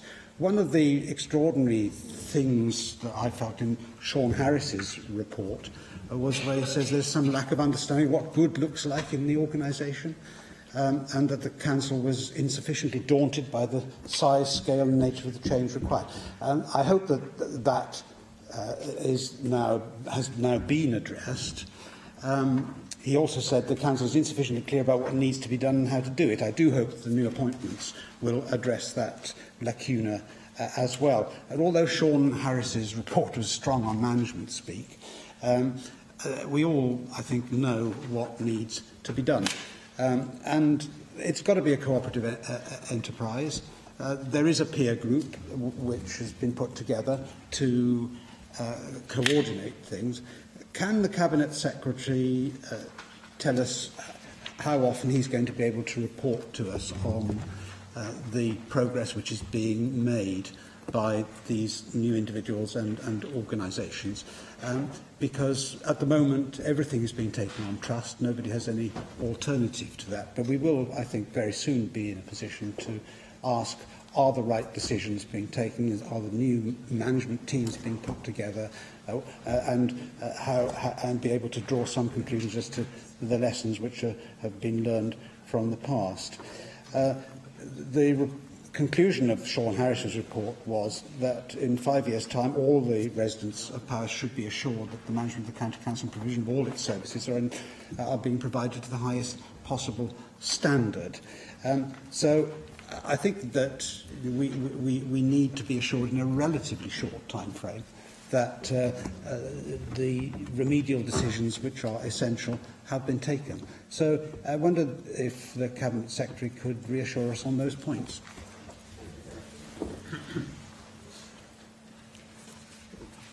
Deputy Presiding Officer, I'm grateful to the Leader of UKIP for his kind remarks and the tone at which he's addressed the Chamber this afternoon. In terms of, I seem to be starting every contribution today by answering the final questions first. How often will we report? I think I'm very happy to report on a termly basis to members here, and I'm sure that the Minister for Children's Social Services, who also, of course, has a remit in these matters, will be content and happy to do so on a similar basis. I do see he's nodding from his seat, so we will assume that is now a commitment on behalf of us both to do that, and we will find a way of ensuring that those reports are made available to members, whether it's a formal statement on the floor or whether it's through committees or through a written statement. But we certainly will look towards discussing with members how they would wish to receive those updates. I will again emphasise that ministers are always available to particularly those members representing Powys constituencies to speak to privately and to have conversations if that is needed or necessary, and we're very happy to continue to do that. I think when my colleague Rebecca Evans first raised these issues, she was very, very clear about where the issues lay. And I think it's also fair to say that she was clear in how she wanted to see the government and the local authority work together to resolve some of those issues. Clearly, those issues were seen to be wider later than at first, and that is it's right and proper that we take a wider view of these matters as a consequence of that. I don't wish to provide a commentary this afternoon or at any other time on some of the reasons, and the Leader of UKIP, Deputy Presiding Officer, talked about a failure of leadership. I think that's clear at some levels. I think that is absolutely clear. However, what I would like to be able to do today is to ensure that we have a focus on taking the authority forward rather than looking backwards to the reasons for and why that happened. There may well be a time, and it may well be appropriate for a committee of the Council or of this place to take a look at those matters, and I would certainly wish to cooperate with any inquiry which does take place into those matters. But for me, I'm anxious that we do now deliver leadership, and deliver leadership that the people and staff of Powys want, need and deserve. And we will do that through working together. We will do it through learning from each other, and I hope, as the Leader of UKIP has said, learning from potential mistakes that have been made in the past. He is absolutely right in what he has said about issues around communication and planning. Those are serious issues, and they are matters that will be and must be addressed. I am absolutely confident that the people who have been appointed to leadership positions within Powys have the skill base to be able to do it, but they also have the understanding of what leadership means and what transformational leadership means. This isn't a matter of steady as she goes, and it's not a matter of ticking boxes, and it isn't a matter of simply remedial action to address individual issues within an individual department.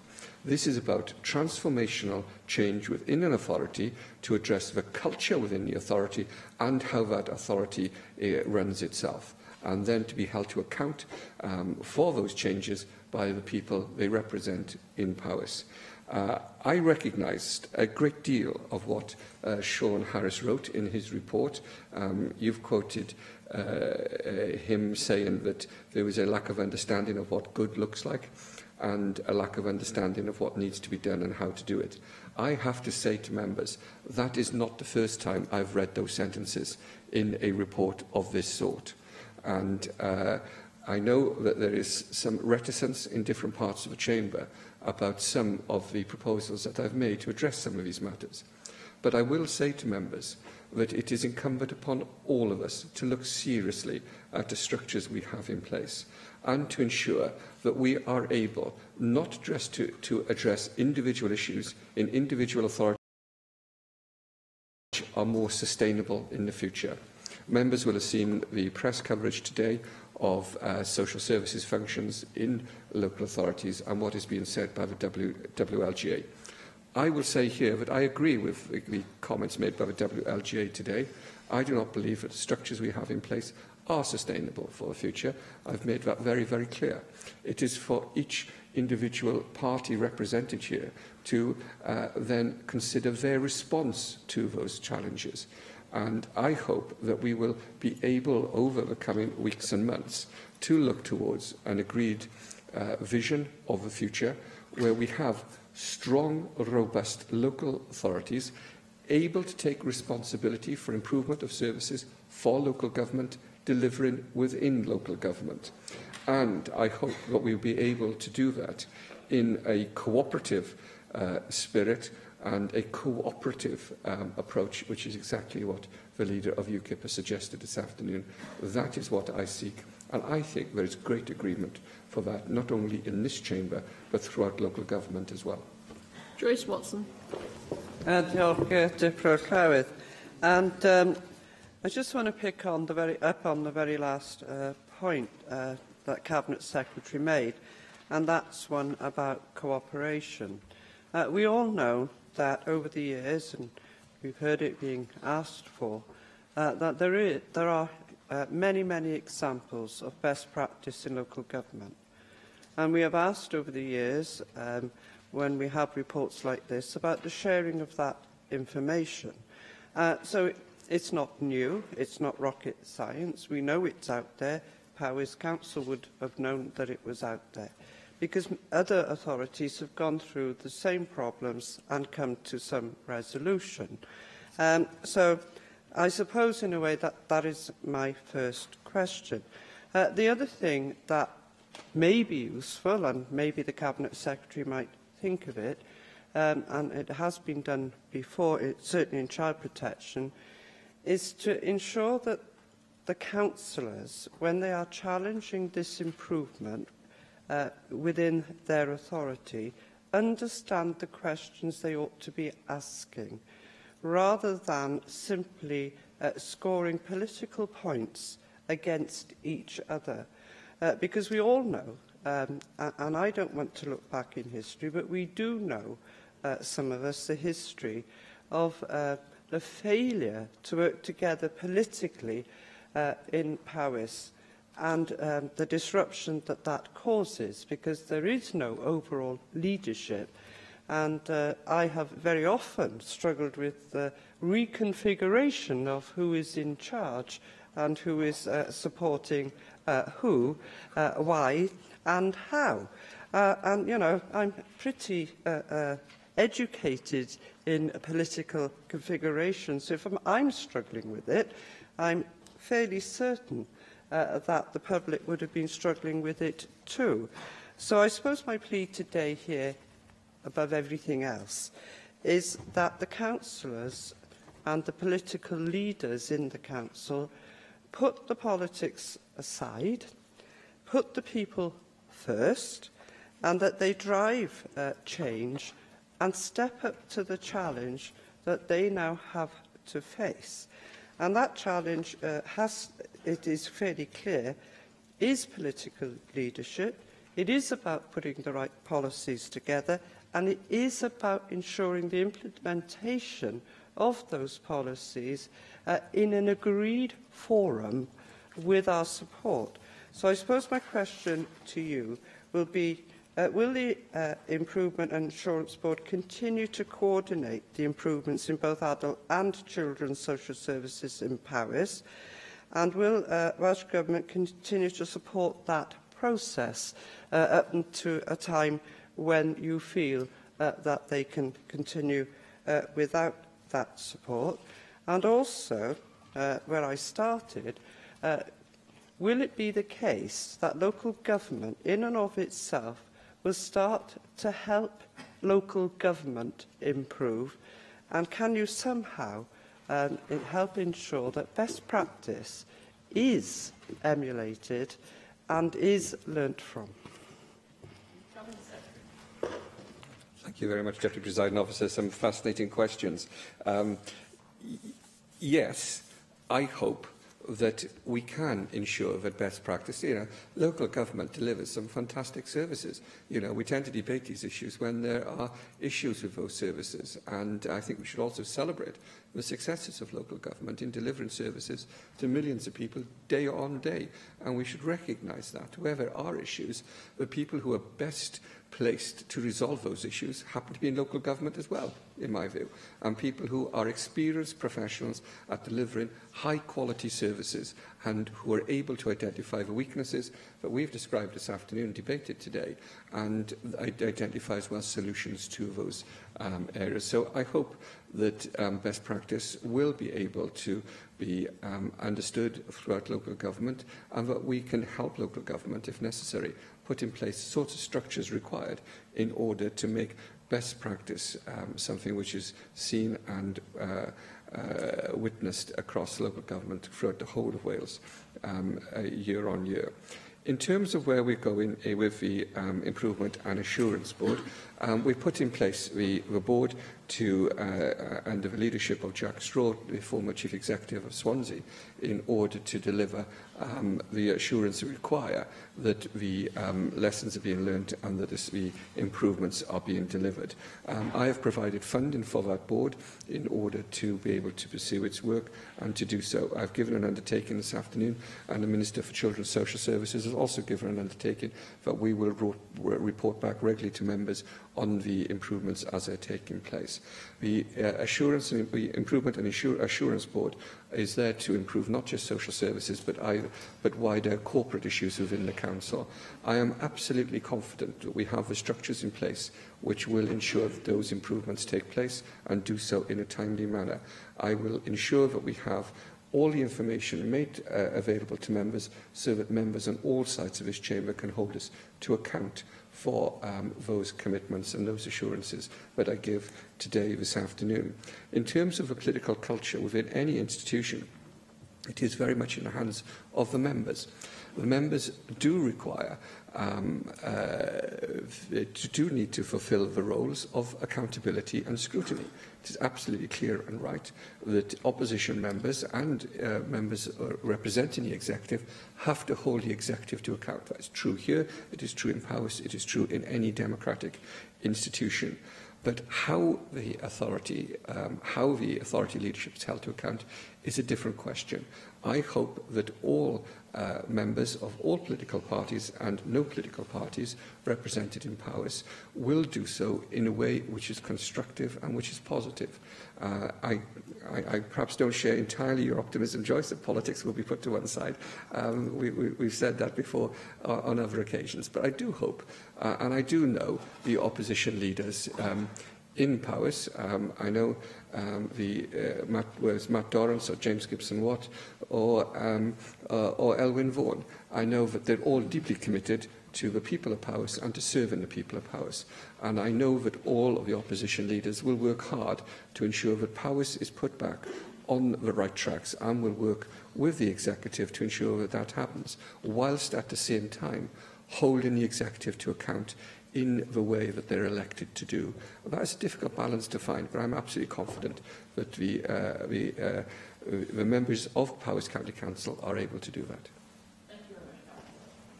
Item 6 is a statement by the Minister for Housing and Regeneration on low-cost home ownership. We call on the Minister for Housing and Regeneration, Rebecca Evans. Thank you. The Welsh Government believes in social housing. We believe in affordable housing. It's our ambition for everyone to live in a home that meets their needs and supports a healthy, prosperous and successful life. We know that we must work across government to achieve this. Prosperity for All not only affords housing the priority it deserves, but reaffirms our long-standing commitment to both social housing and affordable housing. We will deliver 20,000 affordable homes during this term of government. Social rented housing will account for the biggest proportion of this. Last year alone, we supported the investment of £179 million through our Social Housing Grant and Housing Finance Grant programme. Under Thatcher's right to buy, we lost 139,000 homes from our social housing stock. We have legislated to put a stop to that, preserving our social housing stock for those who need it most, and giving local authorities the confidence to build. And I want to work with them to build at scale and pace. We know that no single type of tenure is right for everyone. We believe that home ownership is not just for people on higher incomes.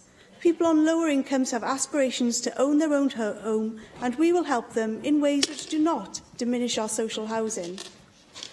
Rising house prices and higher deposit requirements have made it more difficult for potential homeowners to get their foot on the housing ladder.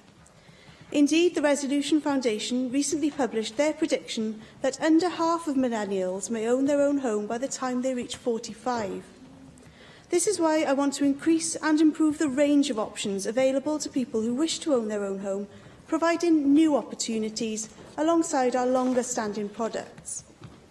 Between January 2014 and the end of March 2018, our Help to Buy Wales scheme had supported the construction and sale of nearly 6,900 homes, with more than 750 in the immediate pipeline awaiting completion. The scheme will make a significant contribution to the delivery of our 20,000 affordable homes target. Help to Buy Wales is delivering exactly what it was set out to do. It provides a shared equity loan of up to 20% of the property's value, allowing buyers of new build properties to move into a home with a minimum deposit of only 5%. This is especially important for first-time buyers, and as a result, they make up over 75% of Help to Buy Wales applications.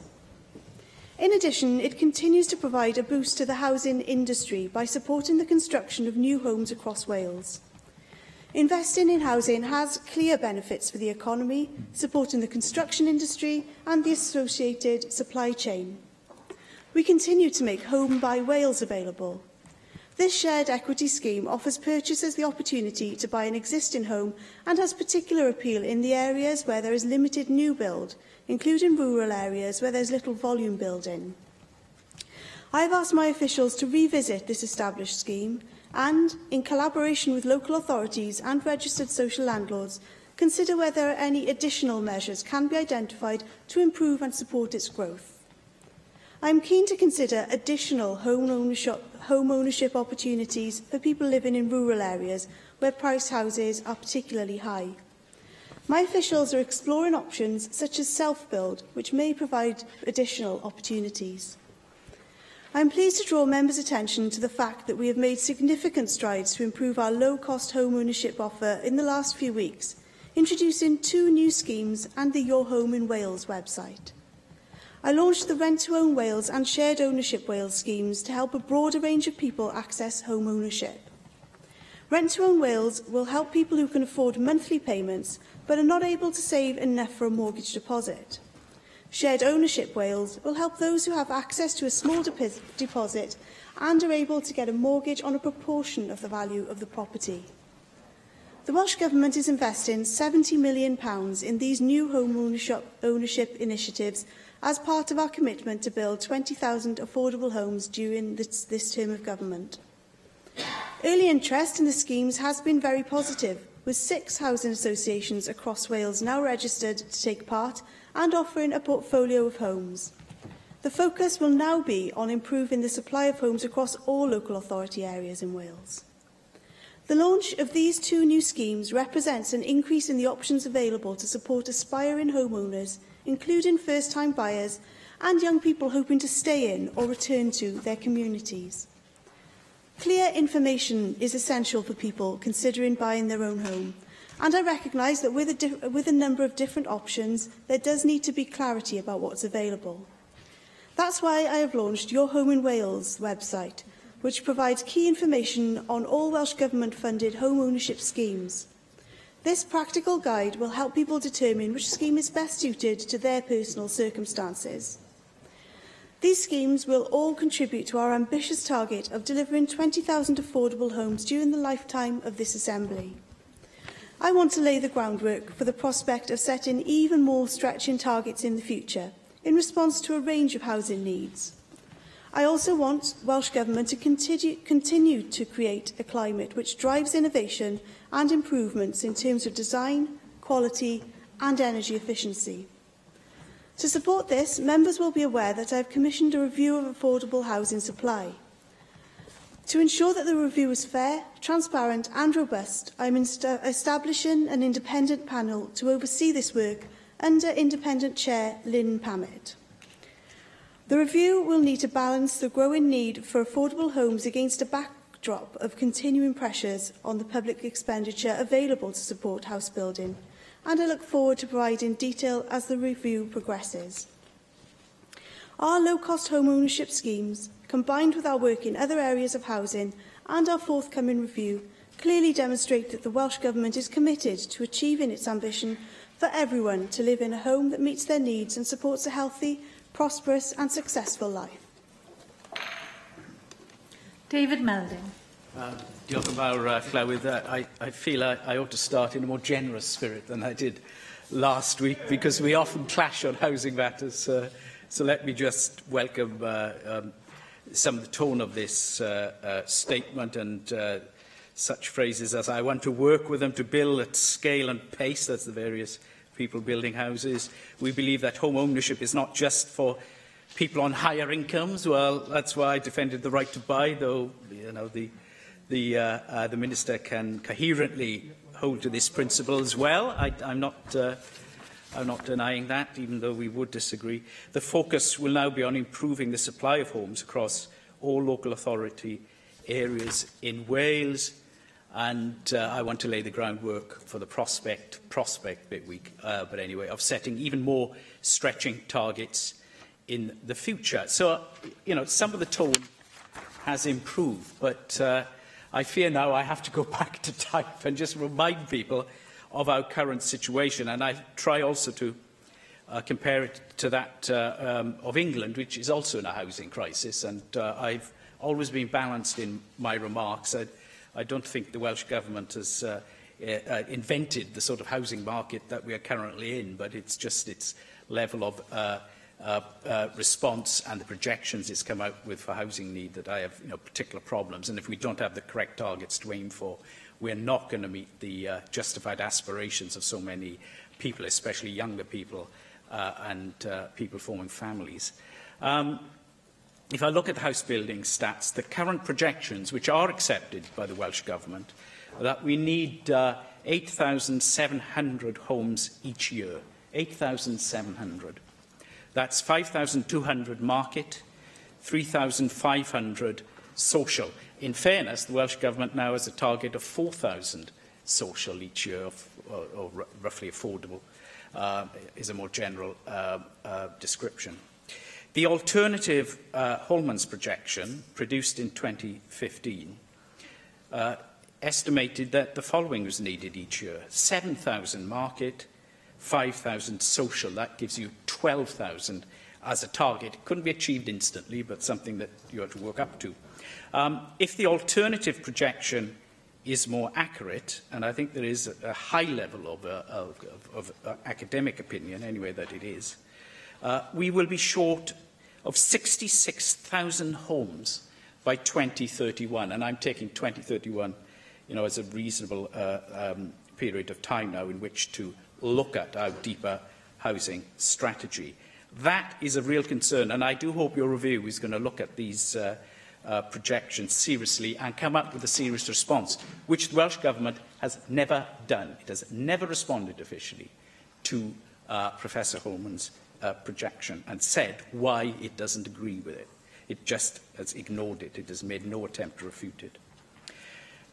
Now, look at England. The UK Government wants to build 300,000 homes each year in England by the mid-2020s. That equates, or would equate, if we had the same target by 2020, the mid-2020s, of 15,000 homes each year in Wales. It is a massively different scale. And I think, when you're setting strategy in these fundamental reviews, you've got to talk this language and tell us where you want to set your targets. What is your pace, or whatever, scale and pace to use the words in your own statement. And let me just tell you what we're doing at the moment. In 2017, we built 6,885 new dwellings. The last time we reached the Welsh Government's target of 8,700 was in 2008. That's the scale of the current crisis. Now, I don't completely blame the government for this. There are, wider factors. But, target setting is really, really important. Can I just come to a couple of focused questions? What is the Minister's latest estimate of the number of affordable homes that we are building in Wales each year? We're now 2 years through this 5-year assembly, and I want to know if we're anywhere close to the scale and therefore the pace to meet the 20,000 target, because by my calculations, and the data is not very complete, and we await more releases, obviously, there are grounds to be concerned. By the time of your affordable housing supply review report, and that's set to be completed by April 2019, we will be over halfway through the Assembly's term. It will be too late then to be told that these targets are no longer realistic, or that we need more ambitious targets. I think we need to know what your ambition is now. And in particular, why is the review, in terms of its terms of reference, not even looking at housing need? The current projections are not being met, of course, as I've outlined, but they're not high enough anyway, even if we could meet them. But there's nothing in the terms of reference that I can work out, of course we've not had the opportunity of closely scrutinising on this, that they will be really looking at projections, and it's only on the best evidence and projections that we can base housing policy and strategy for the future. Thank you. I thank you very much for those comments, and particularly welcome the way in which you opened the remarks in a positive sense, and I will certainly seek to move forward in that spirit as well. You mentioned that you were pleased to hear that I'm keen to work with local authorities particularly to start building at scale and pace, and you would have heard me talk in the Chamber previously about the work that I'm doing to try and work with local authorities to increase the borrowing cap. And I just would provide an update, really, that I've consulted with local authorities on a couple of proposals. One is in the short term. How do we use that unallocated borrowing capacity that we have, so around £17 million? How do we focus that at the local authorities which are ready to build, and also challenge them over the medium term to work up some potential schemes which could be brought forward very quickly should additional money and borrowing capacity be made available from the UK Government.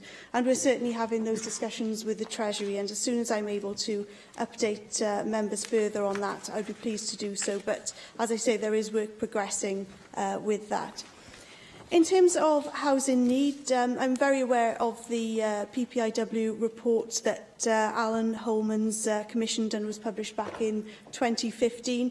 I do recognise that those figures now need to be updated. I know there's been much debate between yourself and Welsh Government over several years on those figures. You referred to the alternative projection, which is the projection which suggests we would need 12,000 units a year. Those alternative projections, as I understand it, were based on an earlier set of household projections, so the 2006-based census. And those don't take account of the most recent changes to household size and type as recorded by that census. So we are moving on a different trajectory, which is why we need to look again and do some further work and reassess those figures. So we are doing that. My officials have met with experts with a view to developing a robust piece of work which will look at housing need across Wales, and it will very much be in the context of that which the review takes place. And I would also say that officials have been gathering information about the method of determining housing need which is used by other UK governments, and they've certainly had some constructive conversations with officials from the Scottish Government particularly. So this information, combined with advice from external experts, will help determine the approach that we take. But just want to reassure members how seriously I take the issue of housing need in the future, and having robust targets that are achievable but also very much reflect the need which is in the community. But Also looking at housing need, breaking it down into the different types of tenure and different types of housing, social housing, intermediate housing, affordable housing, and then market housing. Where Welsh Government does have the opportunity, although we don't have many levers in terms of market housing, actually I believe that we can create a climate for improving the delivery of and speeding up the delivery of market housing. And one of the ways we can do that can be through our innovative housing programme, which I think will provide us with ways in which to build houses at a much quicker pace in future. I was very pleased that last Thursday we've opened the 2018-2019 round for applications, and this is the first time now that we've opened this not just to social landlords but also the private sector, so that private sector builders can apply for funding in order to support the innovation element of their build as well. And I think that this could give us the opportunity to see more innovative housing built at scale. This is a £90 million investment over 3 years. £19 million was awarded to 22 innovative projects over the last year, so £71 million remains. So there is plenty of opportunity for good schemes to come forward. But I'm very clear that although we're at this stage of innovating and testing out lots of different ideas, we are going to have to come to a point where we actually, through the evaluation of the various different projects, decide what's best for Wales and where we want to put our efforts in terms of creating the kind of scale of build that we would want to see in future. In terms of, am I confident that we are going to hit our 20,000 target? Yes, I am. And I can tell you that, we're breaking down that target with 5,500 units of social housing grant, 1,500 housing finance grant 2, 6,000 of the units will be through Help to Buy, 1,000 will be rent to own or shared ownership, and that's the scheme, the two schemes I've particularly been highlighting today. 1,000 we would hope would be built through the local authority council house building programme, 1,000 through innovative design programme, 1,000 through Section 106 agreements, 800 through vibrant and viable places, and RSL self-funded build 2,500. That would actually take us over the 20,000 mark. And one of the reasons that I am confident that we are able to achieve that target is because, as members will be aware, house builders often work on a 3-year rolling programme. So we're able to see the kind of projects that are coming down the line and the volume of houses that are in the pipeline. And that does give us confidence that we will be able to hit that target. But as I say, I'd like the review to be looking at setting even more stretching targets for the future. Bethan Syed. Thank you for the advanced copy of the statement. And before I go into some questions about this particular statement, I'd just like to ask your views and some of the news reports over the weekend about the fact that there are councils in England that are minded to buy some housing stock here in Wales. I think Merthyr Council was quoted. This isn't a new phenomenon, actually. When I was a student at Aberystwyth University, I saw a DVD from a borough in London wanting to promote Ceredigion as a place to live for tenants in London, which obviously I don't think is a bad thing. And we should encourage people to come to Wales if they choose to come and live in Wales.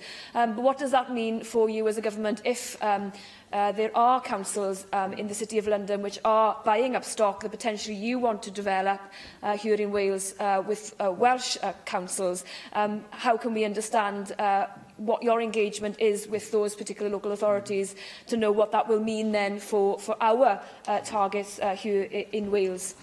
We do welcome the review set-up. I also welcome the terms of reference, in particular the focus on funding options to secure the long-term affordable housing choices that we have. I understand, as we all do, the financial considerations are important in the current environment, but of course we need to be ambitious, not just in the social rented sector, but in terms of homes to buy. And it's estimated that if the UK had built 300,000 homes in the UK per year since 1996, then the average UK house price today would be only 7% lower than it currently is. The current housing crisis is not only the product of lack of homes, it's a product of a lack of accommodation amongst lenders and government to recognise the role unstable jobs, stagnant pay and the rising cost of living are having across the whole sector. So where government can step in to help, then we certainly would welcome that. It's crucial, given the cost of housing and the rising cost of living, combined with stagnant wages, that there is real support for people trying to obtain an affordable home. So I do welcome this website launch. It's important to have all of the help and information available in one place. We have been critical in the past of perhaps some piecemeal announcements and lots of information in lots of different places. So we are hopeful that this website will serve to alleviate that to a large extent. In terms of the 2 new schemes launched and other aspects of the review, I'd like to ask some specific questions. How much of the £70 million does the Welsh Government estimate it will recoup from the funding, particularly in relation to rent to own? Are you confident that the amount is enough? In terms of the other existing schemes, I feel it should be pointed out that Help to Buy isn't only a scheme for first-time buyers. The average price of a home under the scheme was £180,000, and a quarter of buyers were not first-time buyers. So perhaps there could be a way to be more focused on the actual target audience. This scheme was initially launched as something to help the construction industry too, I believe.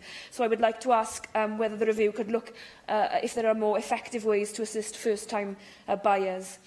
An FOI by ITV recently showed that there are now 43,000 empty homes in Wales, almost double the number from just a few years ago.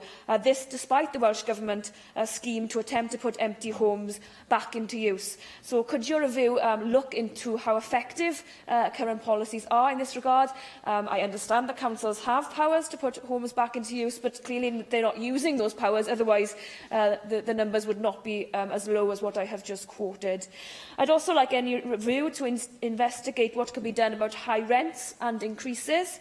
At the moment, average private sector rent increases are lower than the amount allowed for rent increases in the social rented sector. So this is something that needs to be looked at, along with other options. And finally, you mentioned rural communities and how you want to look at other innovative ways of encouraging rural communities to look at housing options. I would also like to say that we need to have more community involvement in communities, so that if they can identify potentially what is needed, be it language, be it specific characteristics that need to be potentially retained in those areas, quite often a controversial topic, but topics we need to address, then what will your department be considering as viable options in that regard? Thank you very much for those questions, and I'll begin where you left off in terms of the support for house building and support for people aspiring to own a home, particularly in rural communities, because we know that in rural communities there is a particularly acute challenge in terms of affordability, particularly, I think, for some of our key workers, nurses, teachers and so on, who find it really difficult to be able to afford a home within their own community.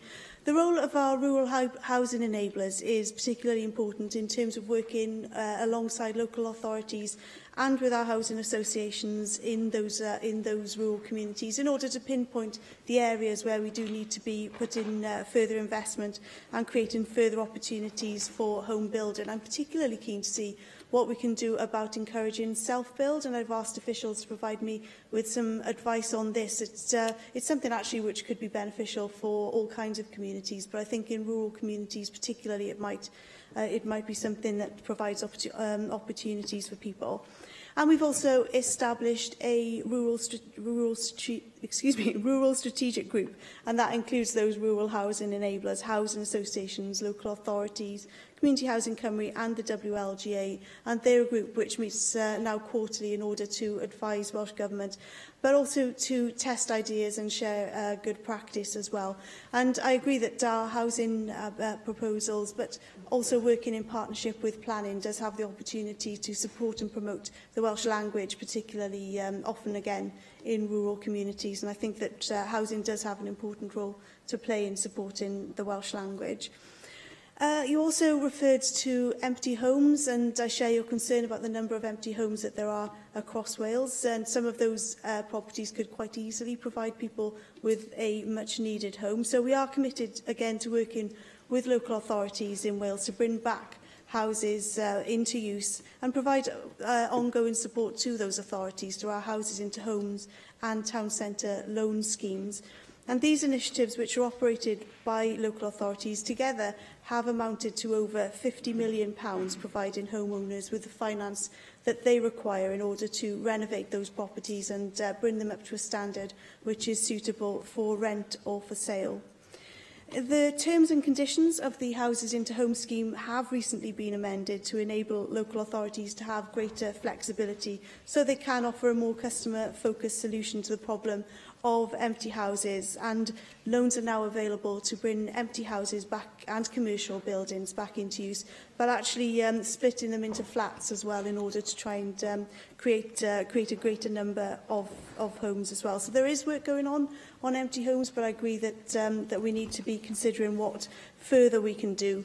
Locally, I know of good examples in Swansea where the council is providing funding to empty homeowners, which are then who are then encouraged to bring their homes up to a standard on the understanding that they will have a guaranteed tenant. So that meets both of our agendas in terms of creating greater amounts of social housing, but also bringing empty homes back into use as well.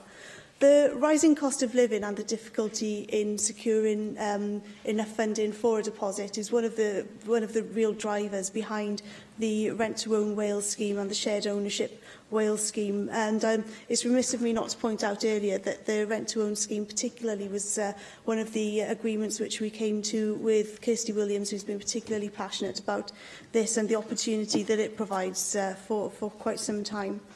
The rent-to-own scheme provides people with the opportunity to move into the house that they want at an early stage, but then they will be able to pay rent on that property, and between 2 and 5 years later will be able to claim back 25% of the money that they've paid as rent and use that as a deposit, alongside some of the value of any increase in the value of that property as well. So it's an opportunity for people, often young people, but as you say, not always young people, to move into the house that they would like to live in and like to settle down in at an early stage.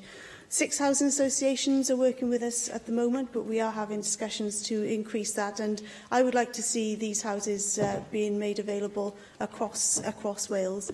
Whether people choose to go for the rent-to-own or the shared ownership scheme will be a matter of judgment for that individual, but those particular houses are available for either scheme as well. I'll certainly be having some discussions with officials in terms of conversations they've had with the local authorities about the stories which you referred to over the weekend. But I will say cross-border movement of people is very much something that's on my radar, particularly in the Newport area, following the announcement of the removal of the tolls on the Severn Bridge.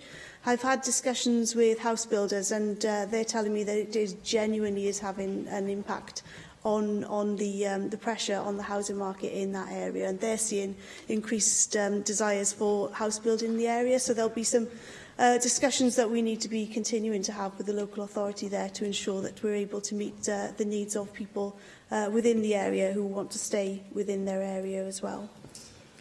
Gareth Bennett. Diolch, Llywydd, and thanks to the Minister for today's statement. I'm sure that we'd all acknowledge that there is a major problem facing today's younger generation who are seeking to get onto the housing ladder, and that is that for many people, houses are simply not affordable.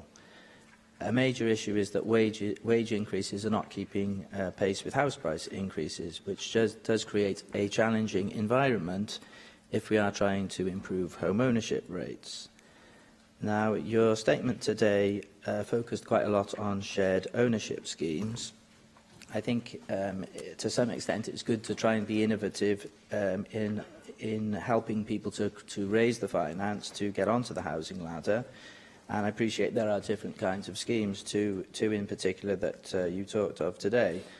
Unfortunately, shared ownership is not always a viable solution. A lot of the time, even shared ownership schemes are out of the reach for many workers. Many people in jobs paying well above the minimum wage still can't get approved for mortgages in shared ownership schemes. An unfortunate consequence of this is that the same people then often end up spending even more money than the mortgage payments would have been on their monthly rent. Now, there is a potential danger in making it easier for people to get approved for mortgages because the schemes have to be sustainable for those people. it's not just about the down payment, as I'm sure you'd appreciate. What we don't want is people managing an initial down payment, then struggling to keep up their monthly payments and ultimately defaulting on their mortgages. So there are a lot of issues relating to shared ownership. There is a fair bit of evidence that shared ownership does not automatically convert easily into full ownership. So do you recognise that there is a big difficulty in meeting this challenge and achieving your targets? Are low-cost housing schemes providing value for money to the public purse, do you think? And are the eligibility and affordability checks robust enough? Now, another problem is the changing labour market. If homeowners become unemployed, they can face difficulties as they're not automatically eligible for housing benefit. Now, this isn't a devolved area, I understand that, but we do have a workplace now in which very few people are going to have a job for life. People, even with good CVs, can face periods of hopefully temporary unemployment. If they have taken out a mortgage, not everyone has taken out insurance. Some people are not even aware of this issue when they take out a mortgage in the first place. So I wonder, I suppose this is another case for financial education to be included in the school curriculum. And now, flowing from that, Minister, another question is, are you liaising to good effect with the Education Minister on this issue of providing school students with this kind of financial education? I was encouraged to hear you mention self-built homes in today's statement. There have been surveys which suggest that many people in the UK, including in Wales, would consider building their own home given the opportunity. There was recently on one of the UK's leading plot-finding websites currently wanted adverts for self-built homes in Wales. We do have a much lower rate of self-building in the UK generally than many other European countries. On the important issue of finance, lenders tend generally to perceive self-build loans as a higher risk, and I don't believe there's currently any Welsh Government grant available to people who want to do self-build. I appreciate that you say you're looking at this now, so this is something you are peering into. Also, I know that the Welsh Government did relax some planning requirements to enable the development of Lammas, which was a rural eco-village in North Pembrokeshire. So there has been some flexibility displayed in this field in the past. I wonder, do you have any more information today on any proposals for Welsh Government self-build schemes? Thank you.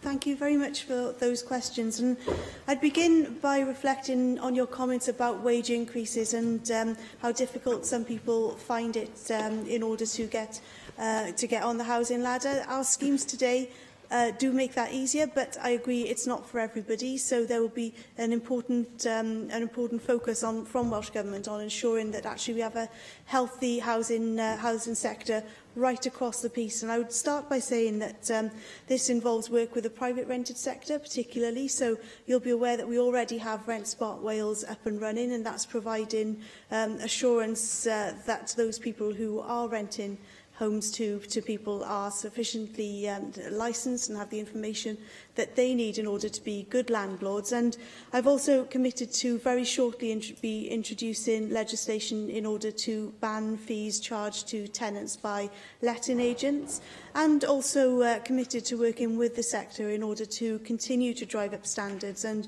you'll be aware also that we've recently finished consulting on our Homes Fit for Human Habitation standards. So I'm quite pleased that we are working in a really constructive way with the private rented sector in order to increase and improve the offer that they're able to give, partly because I think the sector is going to become even more important in future for all of the reasons which people have described about how difficult it is for many people to get on the housing ladder. And actually not everybody will want to, because they'll have different priorities and different lifestyles which might not mean that they want to be settled down in one particular place. So I think a healthy housing sector across the piece is important. But I would just provide reassurance that we take eligibility and affordability really seriously in terms of the products that we offer. We don't want to set people up to fail in any way. So we're very keen that people are obviously take all of the absolutely important and vital advice that they need. And one way in which we're enabling some of that to happen is, of course, through the accredited conveyancing scheme, which I introduced as part of the package on leasehold reform. And that will ensure that people are getting the adequate information they need, not only about leasehold, but are getting the kind of quality advice that they need in order to make that decision as to whether home ownership is right for them. I completely agree on the importance of financial education, and that is certainly something that we are progressing in schools, particularly through the curriculum reform, but we're not waiting for that. There's also good work already happening as part of our financial inclusion delivery plan, which seeks to ensure that that people do leave school with a strong understanding of the important things, the information that they will need simply just to run a home, because actually it's a lot more complicated than people often imagine. And on the issue of self-build, I appreciate the comments that you've made today, and I'll bear them in mind as we look to develop some further proposals in this area, which I would hope to share with the Chamber in due course. Mike Hedges. Thank you, Presiding Officer. House prices are driven by scarcity. It is in the large house builders' interest to reduce supply below the demand. That will increase prices. The converse would also be true. And if you visit Spain, you'll see a lot of semi-built houses because the supply is starting to exceed demand. It's also in the interest of landowners to reduce the supply of land for houses, so as increase the value of their land. If they sold all their land in one go, then the value of that land would drop dramatically. Helped by, of course, adding money to the demand side. I think what I found strange, and perhaps others have as well, I've met a number of young professionals over the last few months, in their early 30s, who are still living in privately rented accommodation. These are people who have done all the things that we as society have told them to do. They've gone out, they've studied hard, they've got good degrees, they've then followed up by getting good jobs, and they're still unable to buy a house. Now, people of my generation, and I was talking to Peter Black about this a couple of months ago, we just, in our 20s, we went to a building society, got some money and bought a house. It was quite simple, and it wasn't much fuss about it, actually. But then the young people now, today, I use the word young to describe people in their 30s, which perhaps it tells you something about my age, if nothing else. But there is that problem. And most of the low-cost housing is older housing. Often pre-20th century housing. It's certainly true in my constituency, and I believe it's true in your constituency as well, that the older housing is the cheaper housing, rather than new, modern, I say new, the post-war semis and detached houses which have been built. I mean, what is the Welsh Government going to do to improve the quality of older housing? Bring empty homes back into use. I mean, we've all, on our campaigning days, wandered around, knocking on doors, and wondered why number 23 was empty. And you could see it was empty, rather than somebody hadn't registered. And then going down another street and wondering why there were 3 empty houses in a block of nice terraced housing. Supporting cooperative housing. I know I bang on about this probably more than anybody else in this room would like to hear, but I think cooperative housing, it's something which is so popular in North America and in Europe. Vancouver's got more than Britain, that we really do need to look at it. It's the third method of providing housing, and it's something which has been ignored by governments. Well, I was going to say from a certain time, but it's been ignored by governments forever in this country. It's on the too hard list. I mean, we need to build more council houses, and I think that getting council to sell land and use that to build council houses, so they're building it out of their own resources. And the last thing is, what about the LDP identified large chunks of land, and I think in Swansea it's 10 houses or more. There's lots of infill sites in existence in Swansea. I can't talk about other parts of Wales, but in Swansea, lots of infill sites. How about encouraging councils to allow self-build on those infill sites? That would, I mean, this could actually deal with it. I mean, we always talk about the LDP, but you go down the street and there's quite often a gap where they could build 2 houses, but nobody has any, or where the garages used to be. and which are available, which could build, which for self-build. Why don't we do some more of this? I mean, we give money to housing associations, we support large builders, we set targets. How about doing some more innovative things which will actually get more houses built and get people moving into them?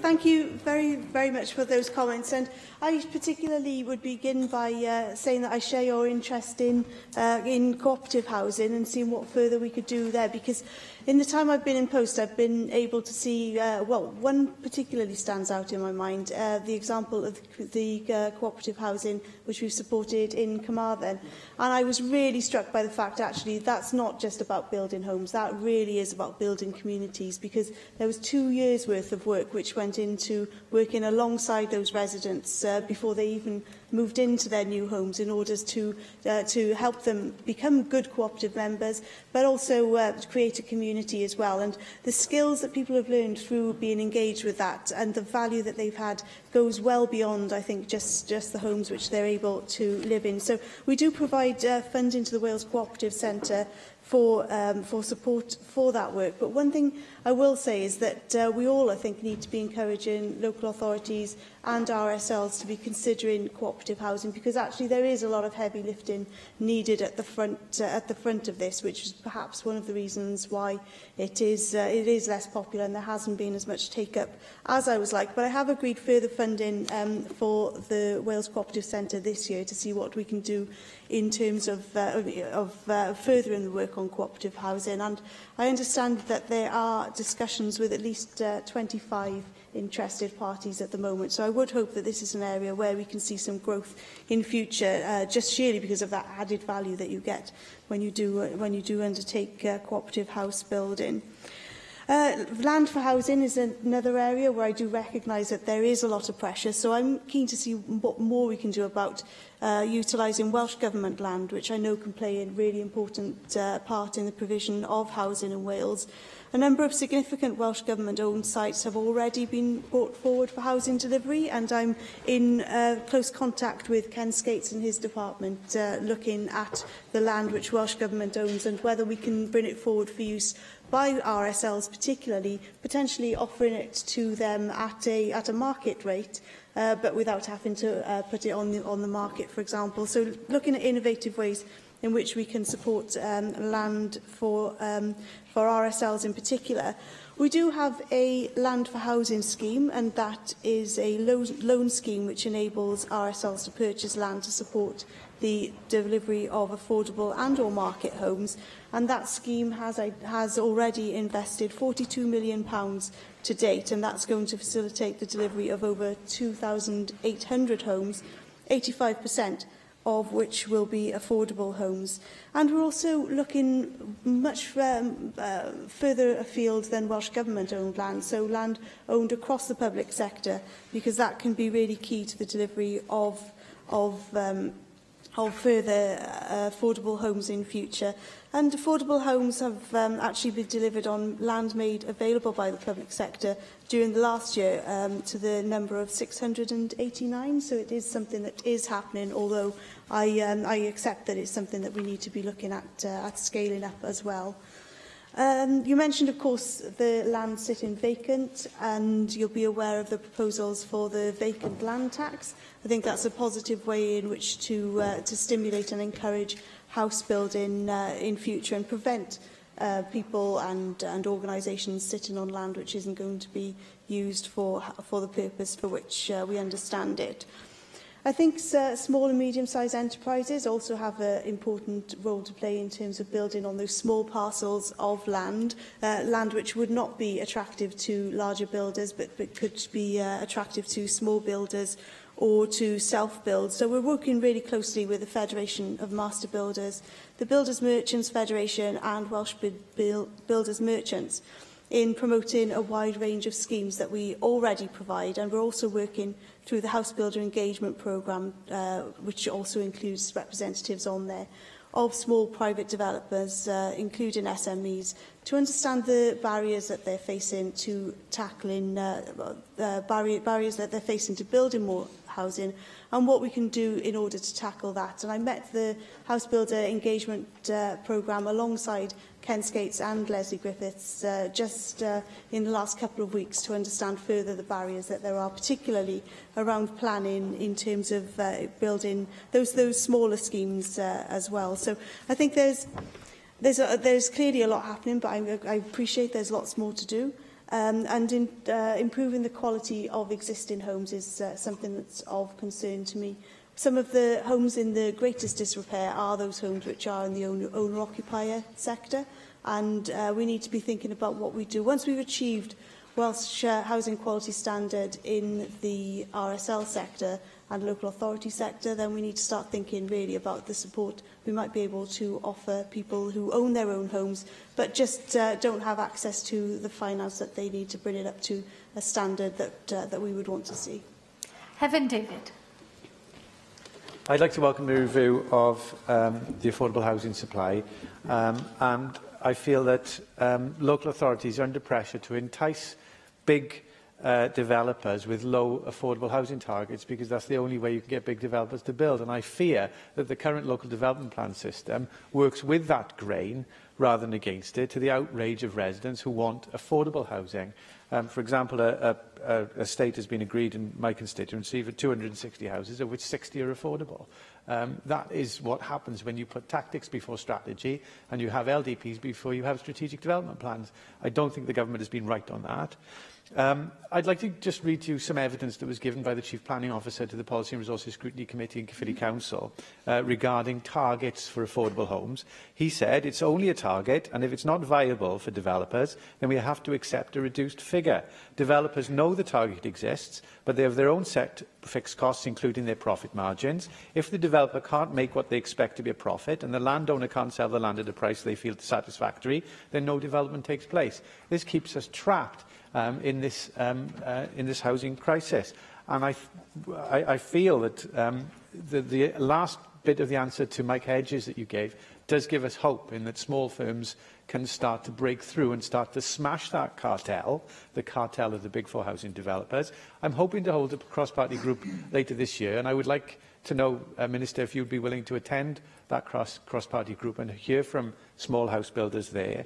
But also, do you agree that the dominance of the big four construction companies actually works against the provision of affordable housing? I thank you for those questions, and I'd certainly welcome the opportunity to come along to a meeting of the cross-party group, and I look forward to agreeing a date with you in future. I think that your passion for small and medium-sized enterprises, and also the recognition that you have of the fact that they can play a greater role in house building in Wales, is very welcome. And you'll be pleased to learn that we have our Wales Property Development Fund, and that's a fund specifically for SMEs to have access to finance, because often a lot of money needs to be spent up front on all of the various planning and so on, which is necessary. So lots of money need to be spent up front, and they often can't access that from normal sources. So Welsh Government is able to step in there and provide access to finance to get those small and medium-sized enterprises building again, which I'm very pleased to have increased the funding previously, which is available to that. I'm also intending to announce a significant scheme designed to support SMEs and increase home building shortly, and I look forward to making a further announcement on that. So I've given a little bit of a teaser in the chamber today. But in terms of Help to Buy, or in terms of the role of the big developers, I think that one of the cards that we have is the fact that Help to Buy is such a boon to that particular part of the industry, and they very much, I think, rely on Help to Buy. And so I think that we can be asking more through Help to Buy. For example, the work that we've done on asking for sprinklers to be installed in new homes. There was some resistance to that at first, but actually, because we do have a strong working relationship now through our Home Builders Engagement Board, I do think there's opportunity to start looking into the next Help to Buy to see what we should be asking there in future, because this one will come to an end at the end of this Assembly, and it's important we start thinking what do we do in future, and also having those discussions with the government across the border to understand what their plan for Help to Buy is so we can have an understanding of the finance available to us, but also having discussions really in terms of the context of the challenges that are facing us about climate change and our keenness to move towards zero carbon and so on. So I think there is opportunity to work closely and constructively with all of the large home builders, as we did when we had that agreement with them to not sell any new build houses as leasehold, for example. I think there are opportunities for positive working, whilst also trying to ensure that we get the maximum for our money in terms of the investment that we make. John Griffiths. Diolch, Llywydd. As you've said already, Minister, I think we do need to understand the particular situations across Wales if we're going to make the progress necessary to meet the demand for homes in our country. And in Newport, it's clear that that pressure for new homes is very considerable indeed. Since July of last year, when the announcement was made that the tolls on the 7 crossings would be abolished at the end of this year, there's been a 5% rise in the lower quartile of house prices up to February this year, and the average is 3%. I think the 5% is particularly difficult because it is that lower cost housing that's most affordable for first-time buyers, and that's where the biggest increase in price has taken place. And everybody, I think, expects these trends to accelerate as we get closer to the abolition of the tolls, and indeed they are actually ended. So I would very much urge Welsh Government to recognise that situation and work with Newport City Council, the registered social landlords, the developers and others to meet that particular challenge. And I'm sure you know, Minister, it's not as if a lot of work isn't taking place in Newport by the City Council, the housing associations and developers. 600 units of affordable housing have been delivered between 2013 to 2017, and there is a continuing programme over the next 5 years. As Hefin David said, viability is stated as an issue by the big housing companies when it comes to meeting affordable housing proportions that are expected, and you know the power that they have is a real problem as far as that's concerned, and we would like to see that addressed.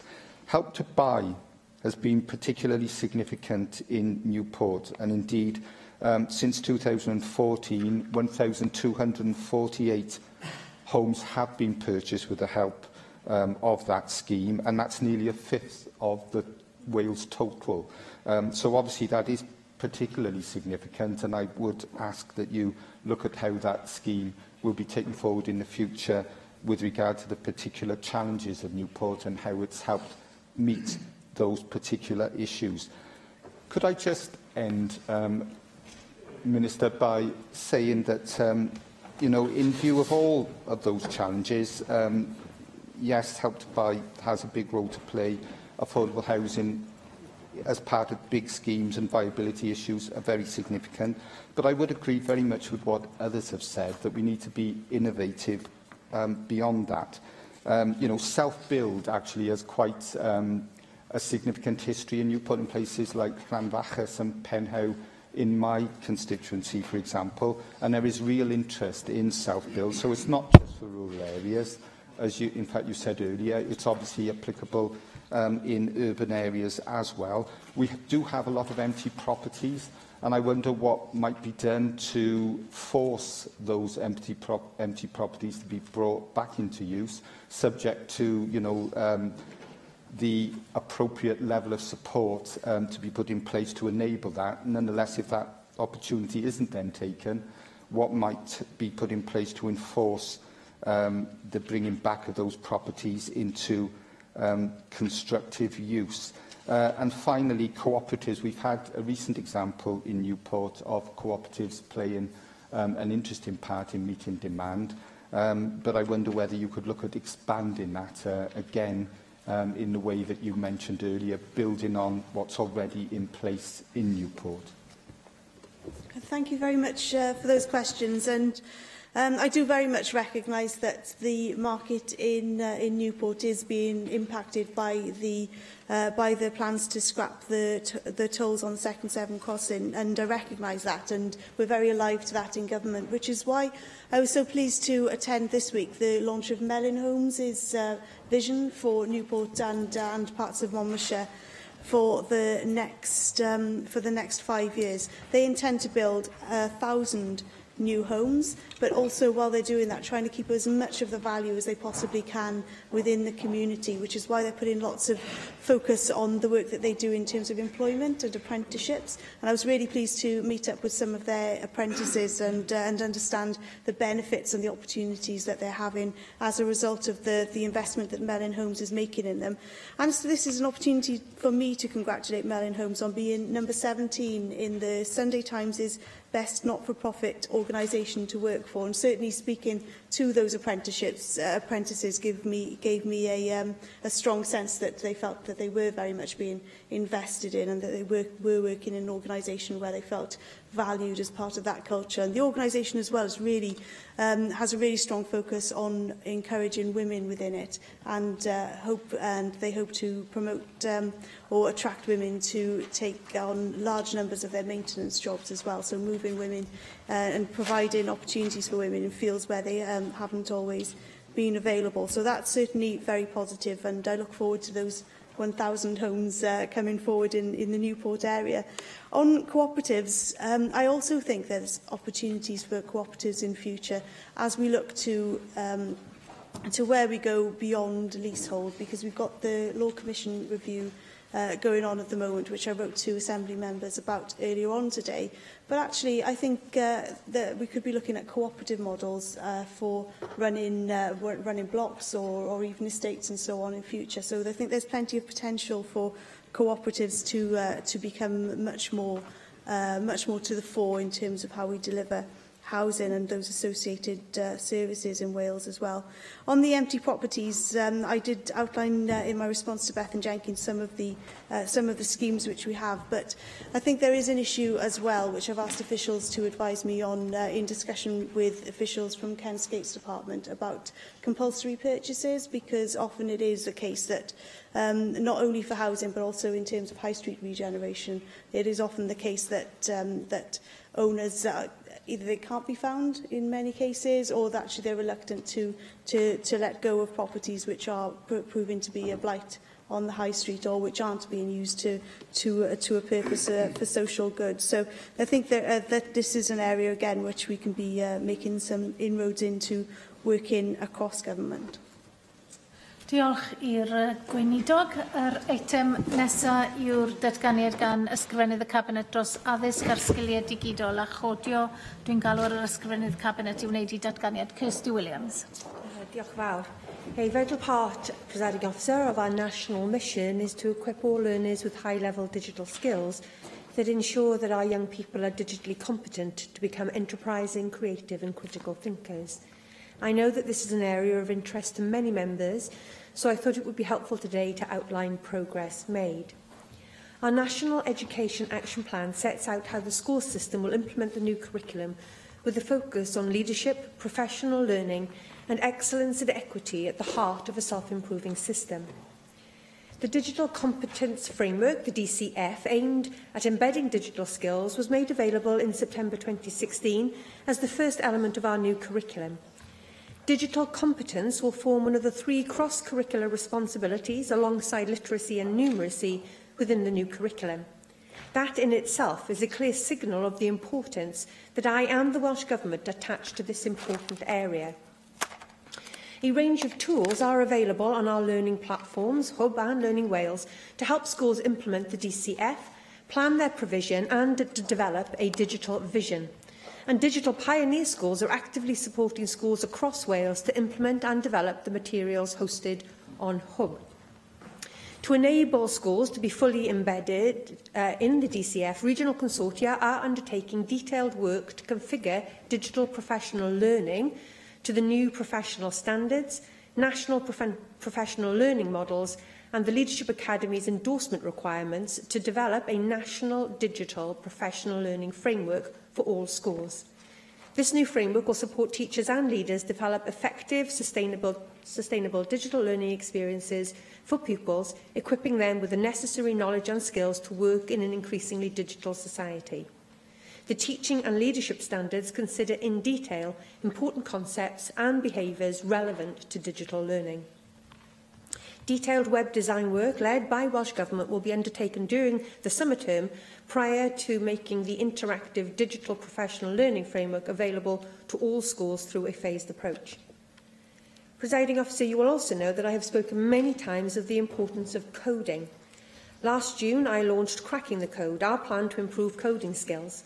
Backed by over £1 million worth of funding, we are working with consortia, businesses, third sector partners and universities so that more learners have the opportunity to develop these skills in advance of the new curriculum. In addition, Cracking the Code is supported by a number of key stakeholders such as the Code Club UK, Sony, the DVLA and Techno Camps. And only this morning, Presiding Officer, I had the opportunity to visit Sir Philip Evans School here in Llanedin in Cardiff. It is a fantastic example of how digital competency and coding skills are being developed from the earliest of ages. I'm sure that some of the nursery and Year 1 students could have put some of us to shame with their understanding and their ability to see the importance of these skills.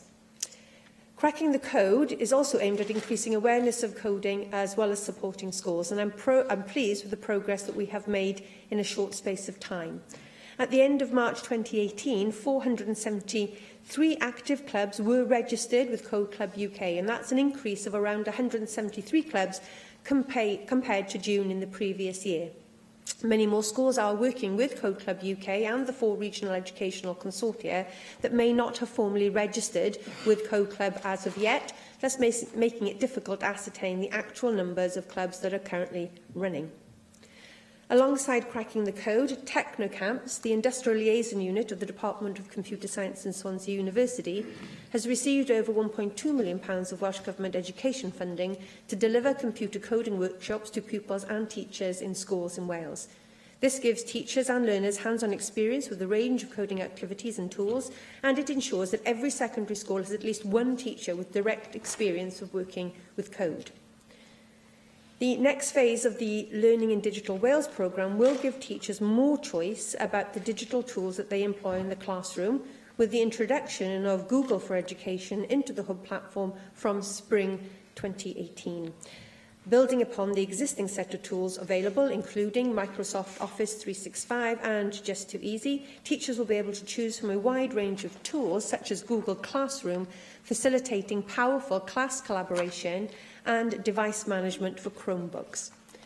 Members will be aware that prioritising schools' access to superfast broadband was a key part of the progressive agreement which brought me into this government. Together, we must ensure that every school has access to superfast broadband, and our infrastructure must meet our ambition. I have therefore since announced an additional £5 million to upgrade broadband connections in schools across Wales, and the work is currently underway.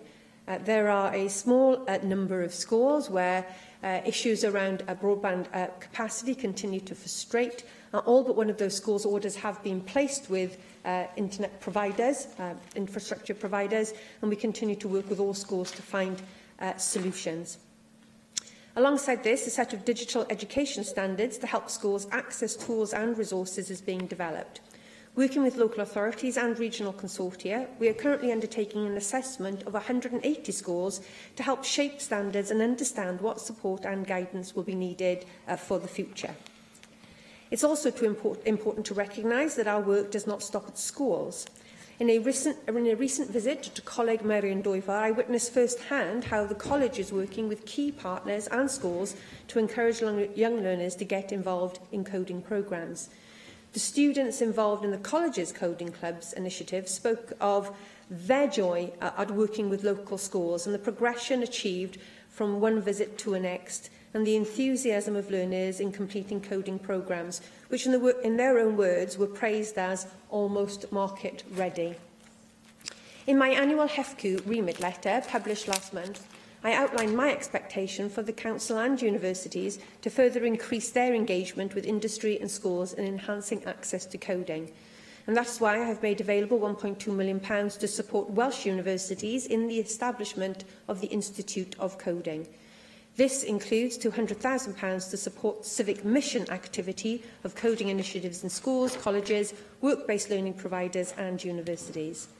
The funding will allow Cardiff and Swansea University to become active members of the UK-wide consortium, which is creating the Institute of Coding.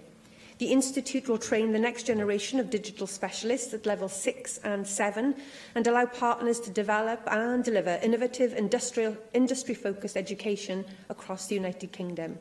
This new funding will ensure that Wales plays its full part and that we are well placed to reap the benefits of the Institute.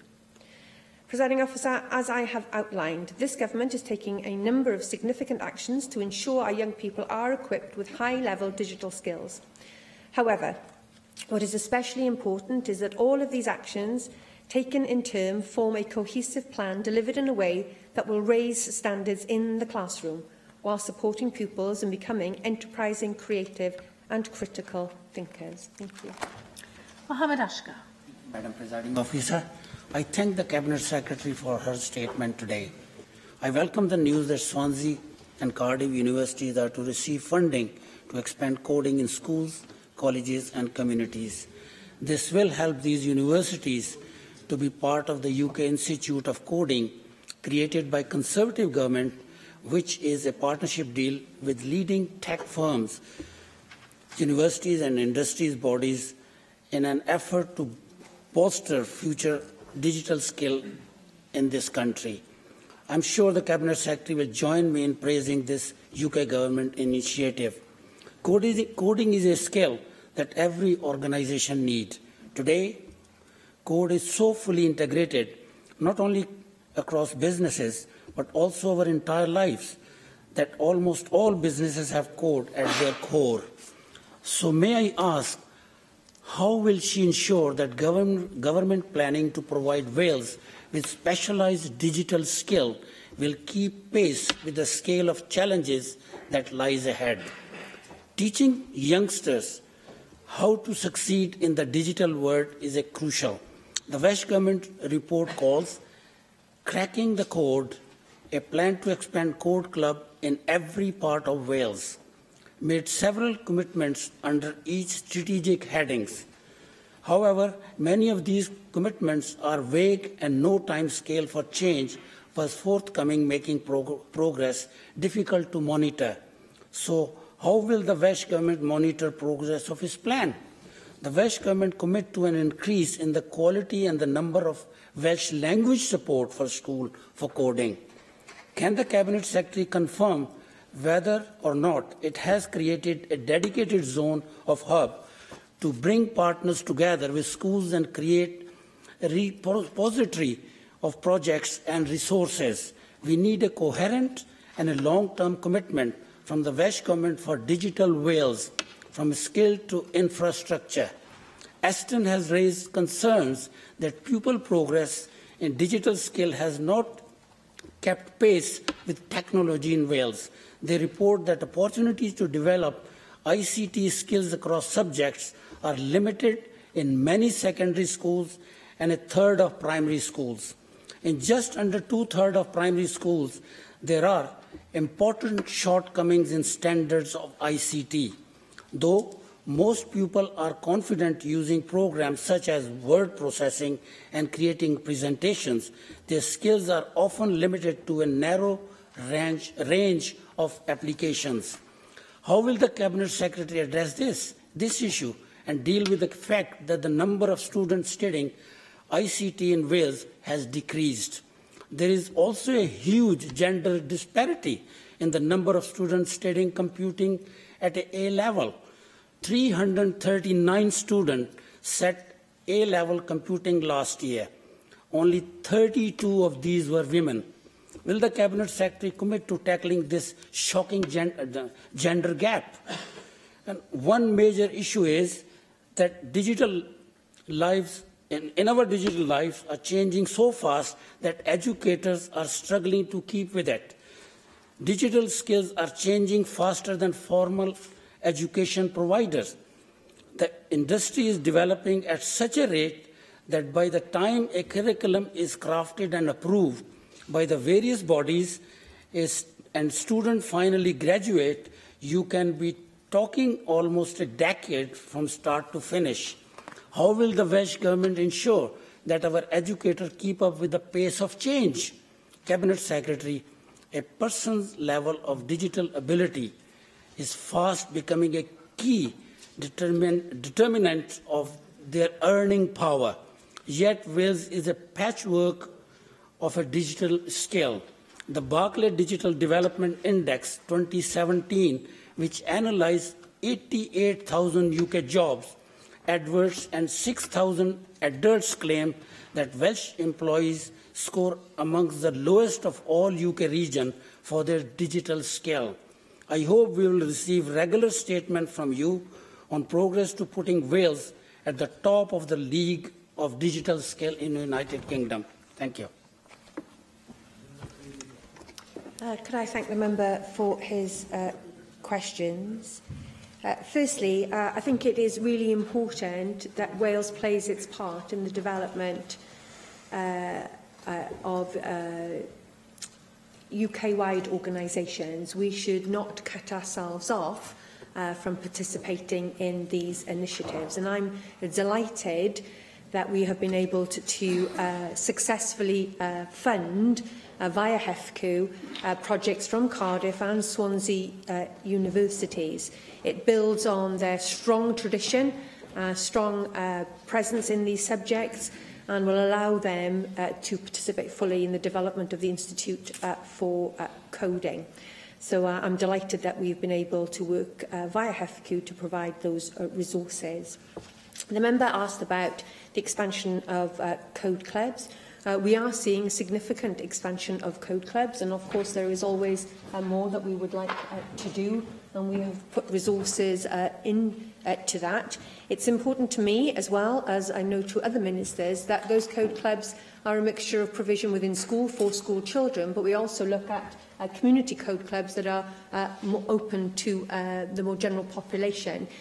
We do recognise that there are benefits for adult learners, for instance, being able to acquire these skills in terms of improving their employability.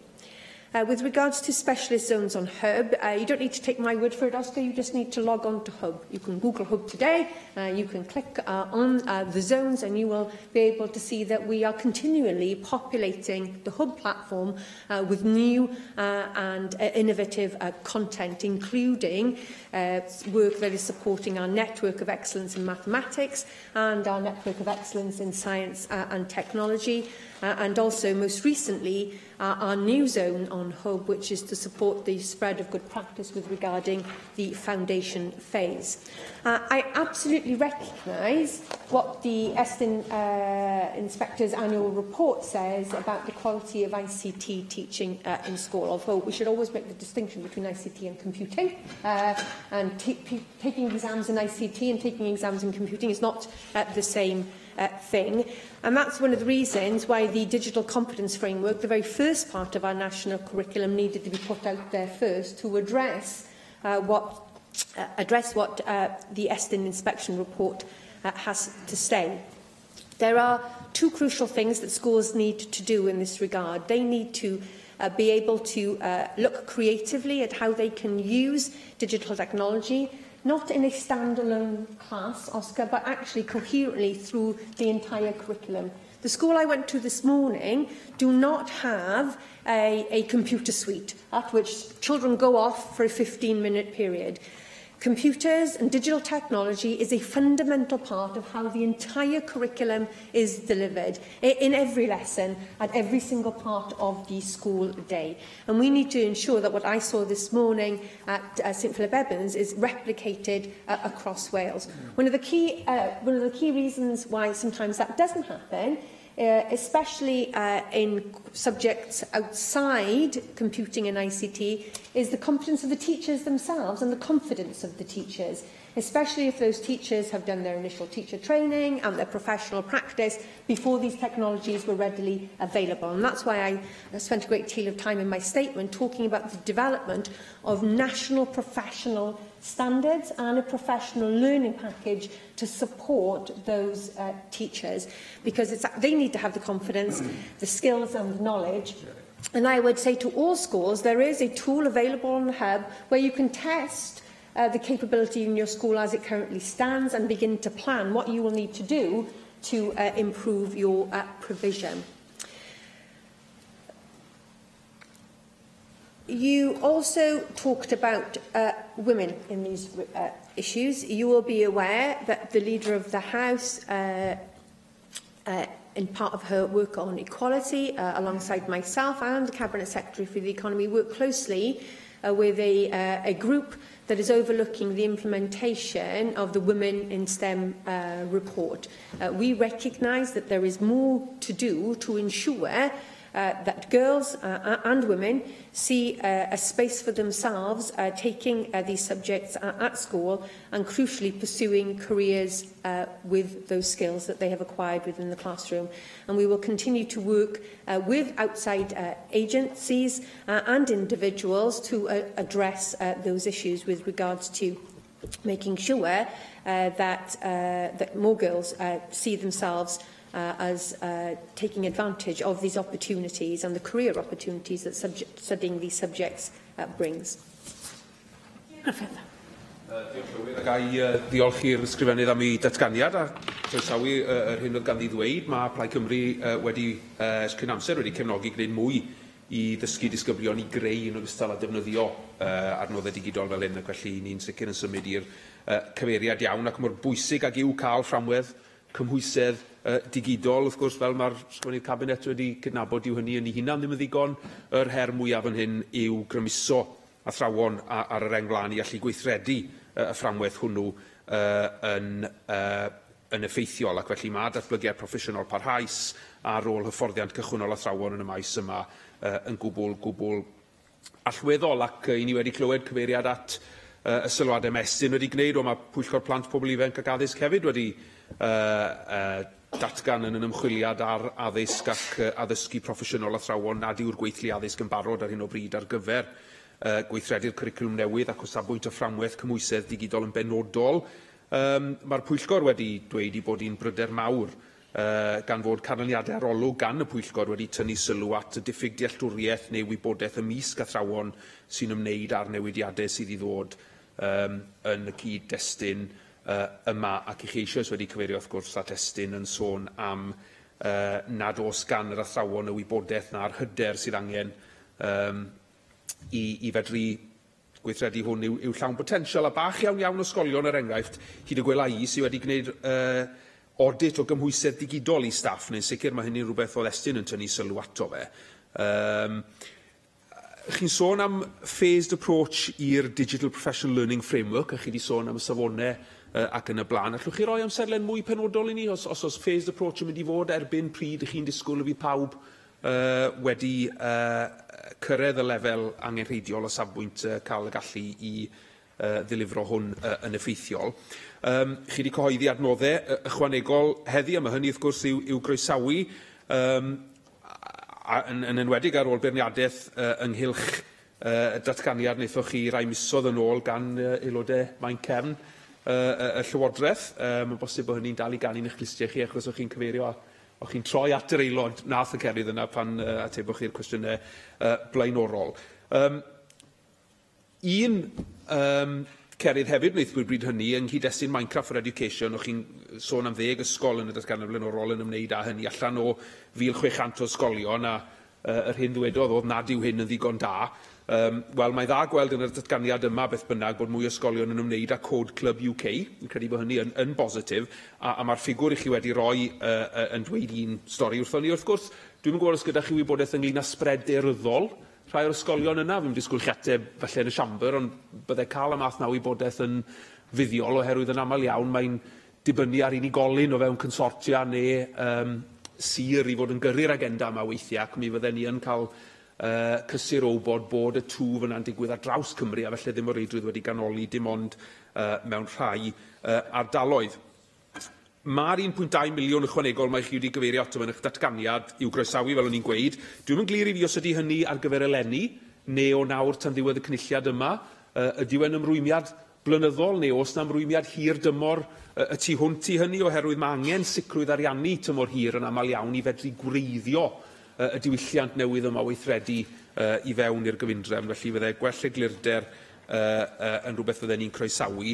Ac tra bod hynny, wrth gwrs, yn gadarnhaol o safbwynt Prifysgolion Abertawe a Chaerdydd, ydy hi'n fwriad i edrych i ddatblygu hyn mewn sefydliadau eraill. Dwi'n meddwl am Fangor a Glyndŵr yn rhanbarth i, wrth gwrs, oherwydd dyn ni'n awyddus i ddatblygu'r arbenigeddau a'r modd i hyfforddi fel hyn ym mhob rhan o Gymru fyddwn ni'n tybio mwyn sicrhau bod pawb yn cael yr un cyfle.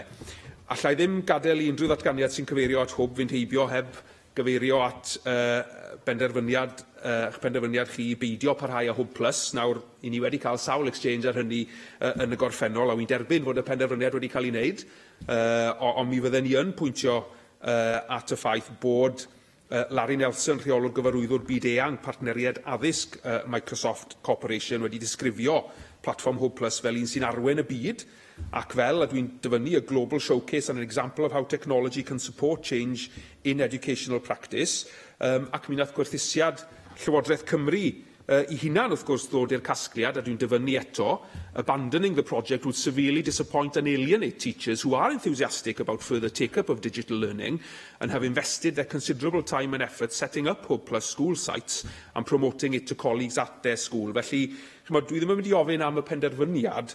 Yr hyn dwi'n mynd i ofyn yw sut allwn ni felly fod yn hyderus na fydd y brwdfrydedd mae'r gwerthusiad y Llywodraeth yma'n cyfeirio ato fe ddim yn cael ei danseilio gan y penderfyniad i beidio parhau â Hwb Plus. Wnaethwch chi ddim ymateb i'r cwestiwn blaenorol ynglyn â darpariaeth adnoddau cyfrwng Cymraeg, oherwydd un o'r rhwystrau a nodwyd yn cracio'r cod yw'r diffyg yn y lefelau darpariaeth arbenigwyr, hwyluswyr ac adnoddau Cymraeg ysgolion yn y maes yma. Mae yn broblem mewn meysydd eraill, yn rhywbeth mae'r Pwyllgor Addysg yn edrych arno fe fori mewn sesiwn graffu arbennig. Fydden ni'n falch i glywed ac i gael sicrwydd ganddoch chi y bydd gan ysgolion fynediad i'r adnoddau angenrheidiol sydd ei angen i ddarparu sgiliau digidol a chodio trwy gyfrwng y Gymraeg. Ac yn ola, mi o'ch chi'n dweud os nes i ddeall yn iawn oherwydd ffych chi chwnegu rhywbeth ar lafar o ddim yn ysgrifenedig, bod pob ysgol ond un bellach sydd â phroblemau cael mynediad i fand llydan wedi, neu yn y broses o gael rhyw ddatrysiad wedi roi yn ei le, bydde diddordeb da fi wybod pa un yw'r ysgol sydd ar ôl. Diolch. Thank you, Llŷr. With regards to, there is Cardiff and Swansea University successful grant application. It is for HEFCO to make the decision on what universities will be funded. Those two universities sent forward a bid that was regarded as worthy of that funding, and I'm sure HEFCO and individual institutions that want to participate in this work will continue to have those conversations.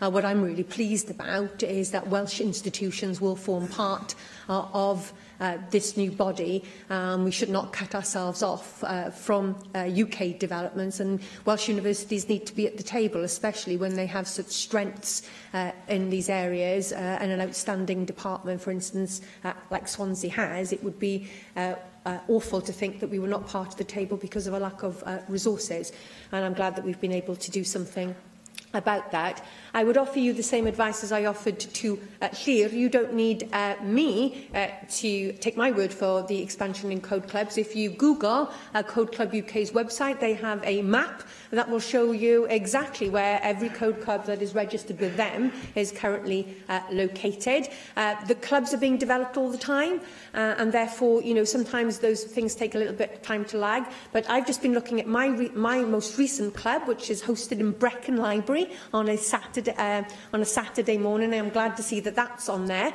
So by all means, have a look. What you will see is that there are code clubs the length and breadth of Wales, in urban areas, rural areas, but of course there is almost more we can do because our young people are everywhere, and we should be looking to do what we can to encourage volunteers, to be able to provide those opportunities for young for young people.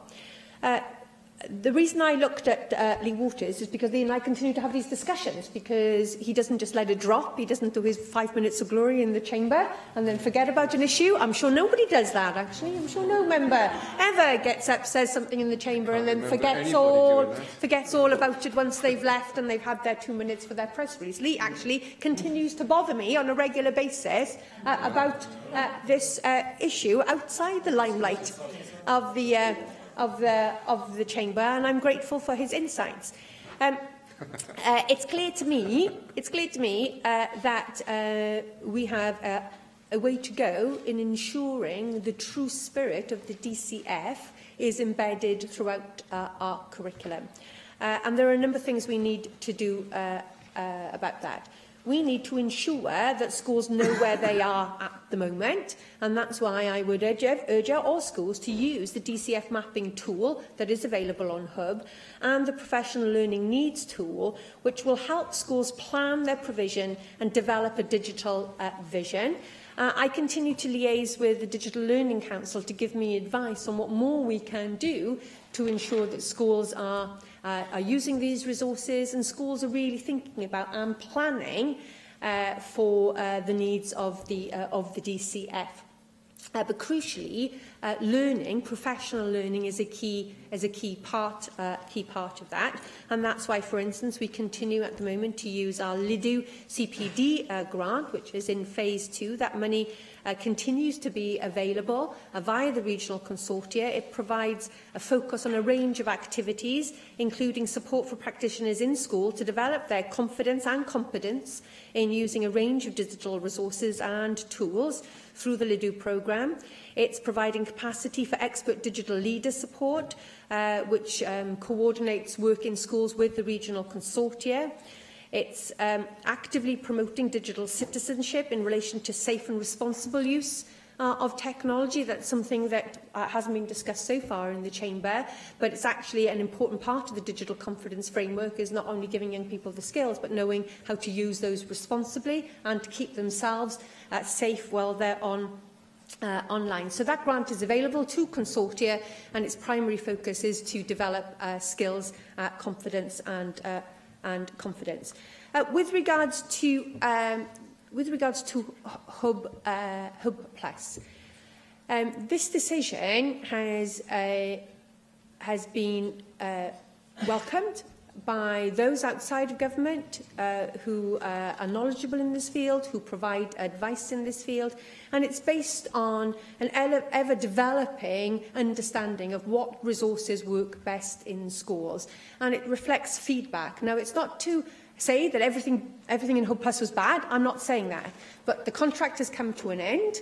That's when the contract was due to come to an end. It gives government and ministers an opportunity to reflect on what best way forward, and we have taken a decision that that platform is not the optimum platform that we need going forward to support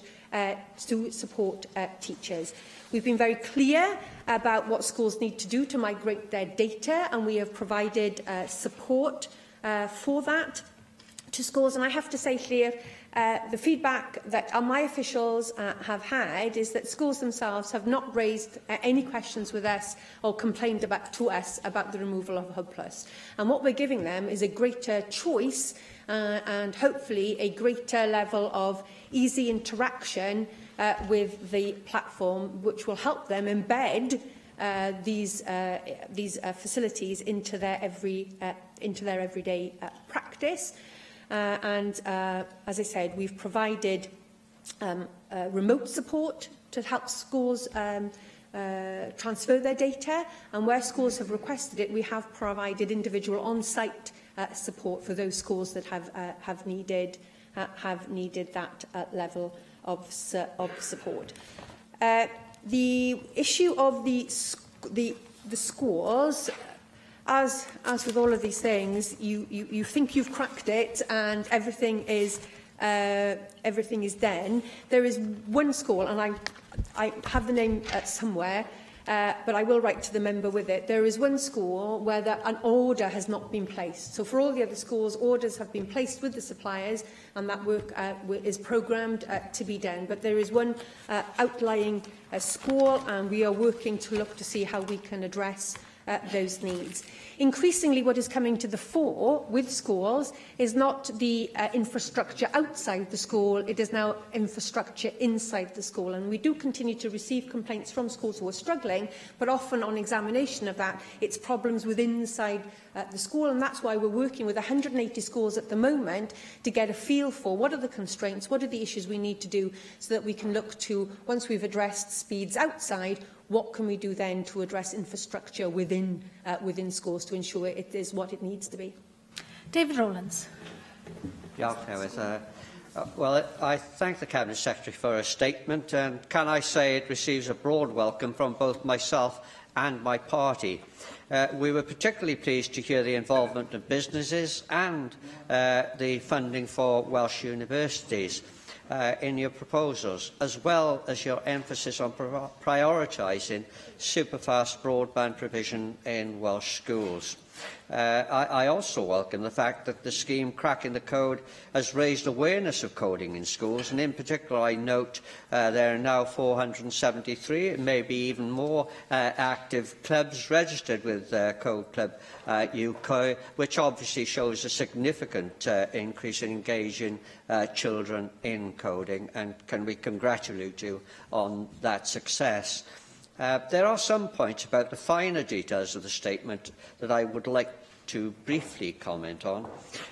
Firstly, there will always be educators, and I think Mohammed Ashker touched on this in his comments. There will always be educators, companies and universities who will want to sell or receive government funding to teach coding and computer skills. After all, that has been the case for the past 30 or 40 years. However, the nature of computers, software and code rapidly changes as technology and the pace at which such technology progresses is likely to quicken in the coming years. So it is important that the education programmes that the Cabinet Secretary is proposing will not just be programmes which are at the cutting edge of technology now, but are long-lasting education programmes that develop transferable computing and coding skills that students can use for many years into the future. I must say that signs look promising in this regard, given the Cabinet Secretary's quite detailed outline of the involvement of stakeholders such as Sony and the involvement of Cardiff and Swansea universities. Can I just say briefly discuss the topic of what lies behind a piece of computer code, software or technology? Why does the software produce the outputs that we see? Why does it do what it does? What makes it do what it does? There will be some intellectually curious learners on the programmes that the Cabinet Secretary is proposing who will be asking just these kinds of questions. There is an immense amount of academic theory underpinning code of software, as you will obviously know. Some of that theory lies in the sphere of mathematics, often pure mathematics, and of course various systems of logic. Unfortunately, I have to point out that the teaching of logic tends to be categorised somewhat nebulously in our universities. Sometimes it goes to the mathematics department, but much of the time it goes to the philosophy department, which is figures for philosophy in Welsh universities are not as positive as they might be. The philosophy department that was at Aberystwyth in the 1980s and 90s was actually shut down at the end of that decade. So Cardiff University's department is not amongst the biggest department of this sort in the UK, even though it is one of the larger ones in Wales. So can I conclude by asking the Cabinet Secretary, does she not see a massive opportunity to use her coding programmes as a springboard to develop the intellectual curiosity of Welsh students, to consider more traditional university courses such as logic, philosophy and pure mathematics? And can she further see an opportunity for these more traditional subjects to be expanded in Welsh universities using the programmes she details as a springboard. Thank you. I'd like to thank the member for his welcome to the statement and the work the Welsh Government is doing in this area.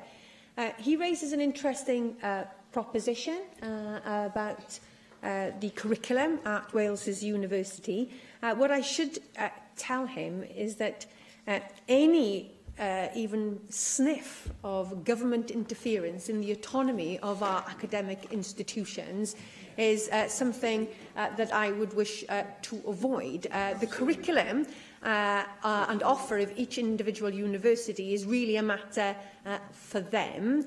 But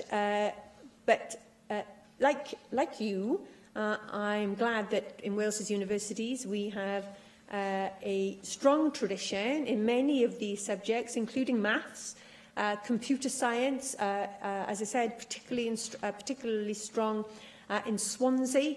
There is a table that comes out about what happens to people when they've done a certain degree and what their destination is. And Swansea Computing does particularly well in finding its graduates in very well-paid jobs only a matter of months after their graduation. So it's certainly something that the students who take that course do very well in. But it really is a matter for the universities. What I'm keen to do is harness in the universities the expertise that they have within their departments across their curriculum, and to be able to use that expertise to help us build up capacity in our school system, which was one of the reasons why we are investing, as we are via HEFCU, in these universities, and we have done previously with techno camps, because we recognise that this is a collective endeavour. Individual schools, the private sector and enterprise, as well as our universities, and by working together we can provide a really fantastic offer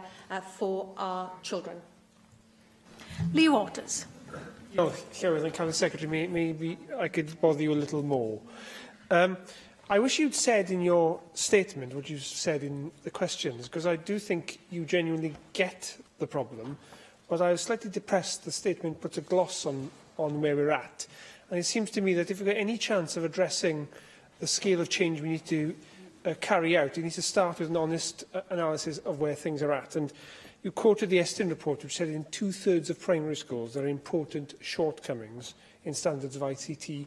Should be a wake-up call to all of us. And my frustration goes across all departments in the way we're embracing digital.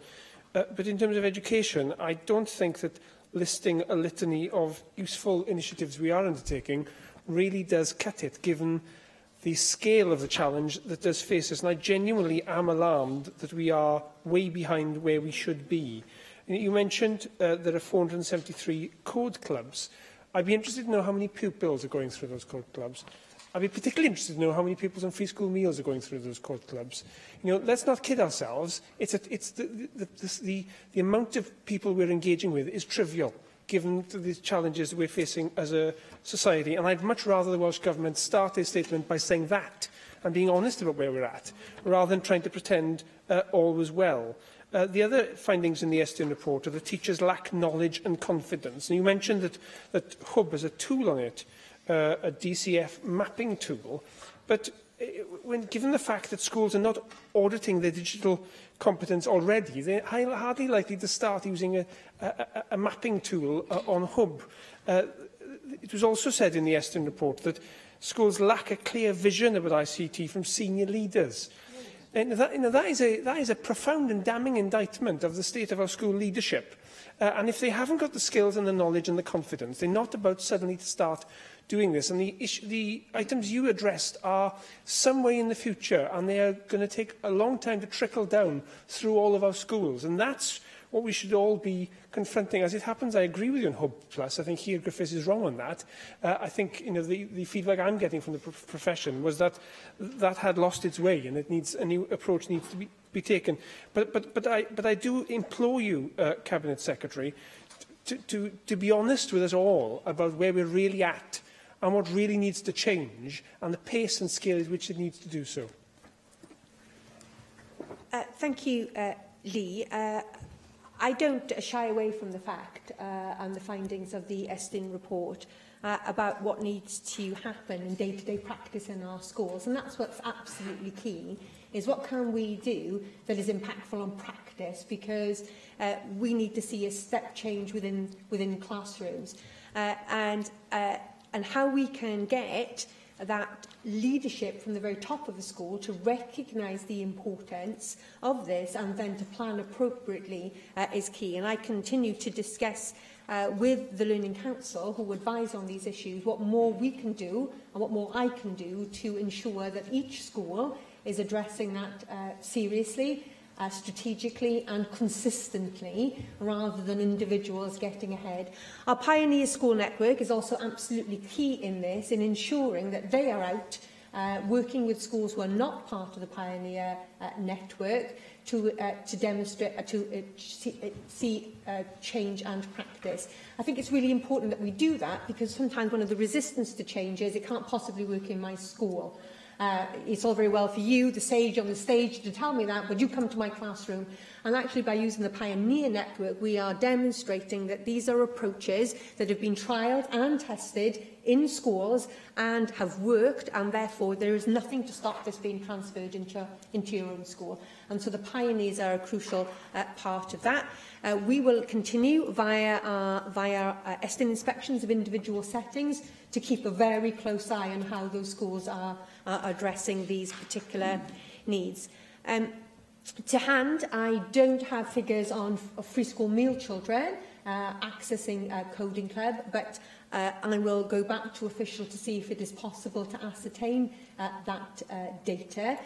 We don't want this to become yet another divide between those children that can and those children that cannot. What was really interesting at the approach taken at the primary school in Llandin this morning is that that head teacher pays the teaching assistants to stay after school for an extra hour, so that all children, whether they've got access to computers or technology at home, get to have that time to use that technology for their homework or to attend the Coding Club. And that's just a really interesting. That's in a school with over 20% children on free school meals, not in one of the, in an area of very mixed economic status for the families attending that school. But this will continue to form part of my work that I'm doing, following on the debate that we had last week, about what is the true cost of secondary education and what are the financial barriers for all children being able to experience all that our education system has to offer. But we will continue to keep I'm determined to keep my officials' feet to the fire on this, as well as the Digital Council's willingness to keep my feet to the fire, also on how we can develop this and to create that step change that you talked about. And it is my intention to continue to come back to the Assembly so we can monitor, and you can monitor developments in this case. But I don't underestimate the challenge of incorporating the DCF into the literacy and numeracy framework. When we think about how long it took the literacy and numeracy framework to be embedded into practice, and we're talking about concepts that all schools would have been familiar with, the teaching of literacy and numeracy, that gives us a picture of the challenge of introducing something consistently in our classrooms where perhaps there hasn't been that experience and that track record, and we should be mindful of that, and we are learning the lessons of the implementation of the literacy and numeracy frameworks in how we approach this. Finally, David Rees. Diolch, Lewis. And can I thank the Cabinet Secretary for her statement today, because clearly the important role of computing and digital competency within our future operations is critical. And I won't repeat some of the points on Estin. You've made those answers quite clear so far. But I want to remind you that perhaps, and remind everybody, digital competency and coding are not the same things. In fact, coding is perhaps a more advanced skill within digital competency. And we have two different tasks there to achieve. And it is important that we assess the skills and coding skills of staff. And I think Claire is right, we do need an audit of those competencies, both can someone use digital technology to actually deliver their work, but also can someone code, because that's also different. And I can also welcome the work of Professor Farron Muller and Technocamps, and originally set up, I think, by Betty Williams, which I was I have to admit I was involved with... I knew of Betty Williams' role in the early days as part of the team that helped Betty set those things up. But what my concerns are is, again, the skills in coding. Because back early in the last Assembly, we had Tom Crick, who was led the working group, initiated by the then Minister, Leighton Andrews, and he set up the need to look at the differences in computer science to ICT, as you already highlighted in one of your answers. And he indicated the work we were needing to do because we were already then behind the work in England. And I still think that our skills in coding in the teachers and the competence and confidence of teachers in that coding is short. And we need to actually get something underway. So how is the Welsh Government taking this forward? Not just in technical accounts, but that's limited. But how are you actually going to push so every teacher in every school who is delivering the curriculum in computer science has the skill to actually deliver coding and make sure it's coding in a particular language, which is applicable across all ways, so we don't get different languages across different schools, which can confuse pupils and confuse teaching mechanisms. Now, my days, I was teaching Assembler, Cecil and Basic, but those days have gone. We're now into more like C# and Java and other things. But there we go. But again, it's important about that development, because if we want to get young people who are developing apps, who are developing modern games, they need to have those skills. The staff need to have the skills. Very often we find that young people actually have the better skills than the staff. And the staff learn of them. But we should not be frightened of that, and the staff should not be frightened of that, because staff tend to find they have a lot of other things to do. Pupils and young people tend to find they have a lot of time spent on games and coding. But that's important, we need to develop that. And can you also look at what industrial partners are involved in developing those skills? And the girls. Give an example. Microsoft have been running this DigiGirls scheme. And I hope you will agree with me that I want to praise the young pupils from Musgrave Bay Baglan who actually went up to Microsoft last week and came back with the Social Impact Award from that event. And there's young girls going into a competition and developing code at Microsoft. And that's the type of schemes we want to ensure that pupils can see a future, can see a career, and they can take it further. Because there's a difference between using ICT and developing applications which actually produce those applications, or writing the software code for them. And that is hugely important. So can you look at where we're going with that, please, so we can see where industrial partners will take us on, will give role models as well, because there are many female role models required. I can give you the names of several, but we need to ensure that is there as well. And can you also look at the schemes which allow teachers to go and work in software development? Because being given training and development in a classroom environment to develop those skills is different from actually going in the workplace and actually applying those skills to software development itself. And you learn an awful lot more by ensuring the shortcuts and techniques you gain and pass those on to your young people. Thank you very much, David, for those series of observations and questions. Just to reassure you that Tom Crick remains an integral part of support for government on these areas. He chairs one of the networks of excellence, and I noticed from his Twitter feed today he has very much welcomed the announcement and thinks it's really an important thing that we've done today in terms of the investment in Swansea and Cardiff. With regards to coding, gosh, I'm so old that even I remember doing BASIC. When I did, and I'm so old, I did O-levels, when I did an O-level in computer science. In fact, me and Beverly Thomas were the only two girls in the class. It was either computer science or scripture. And so Beverly Thomas and I went to do computer science, and the only two girls in the class. And we learnt BASIC. I think the issue about coding, I wouldn't want us to be in a position where we said to schools that's the only coding programme that you should use. Because first of all, there's a developmental issue there.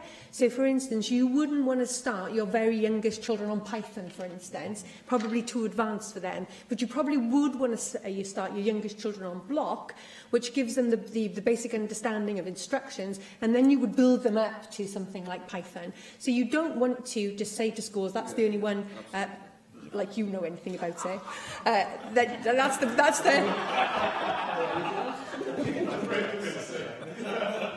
nice try.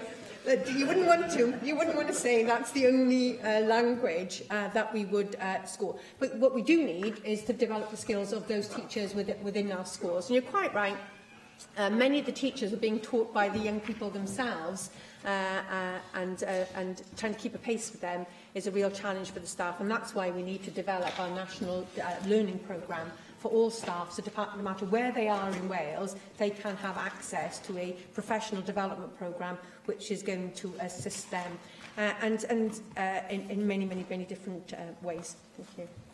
Diolch i'r ysgrifennydd Cabinet, a dyna ddiweddar yn trafodion ni am y dydd.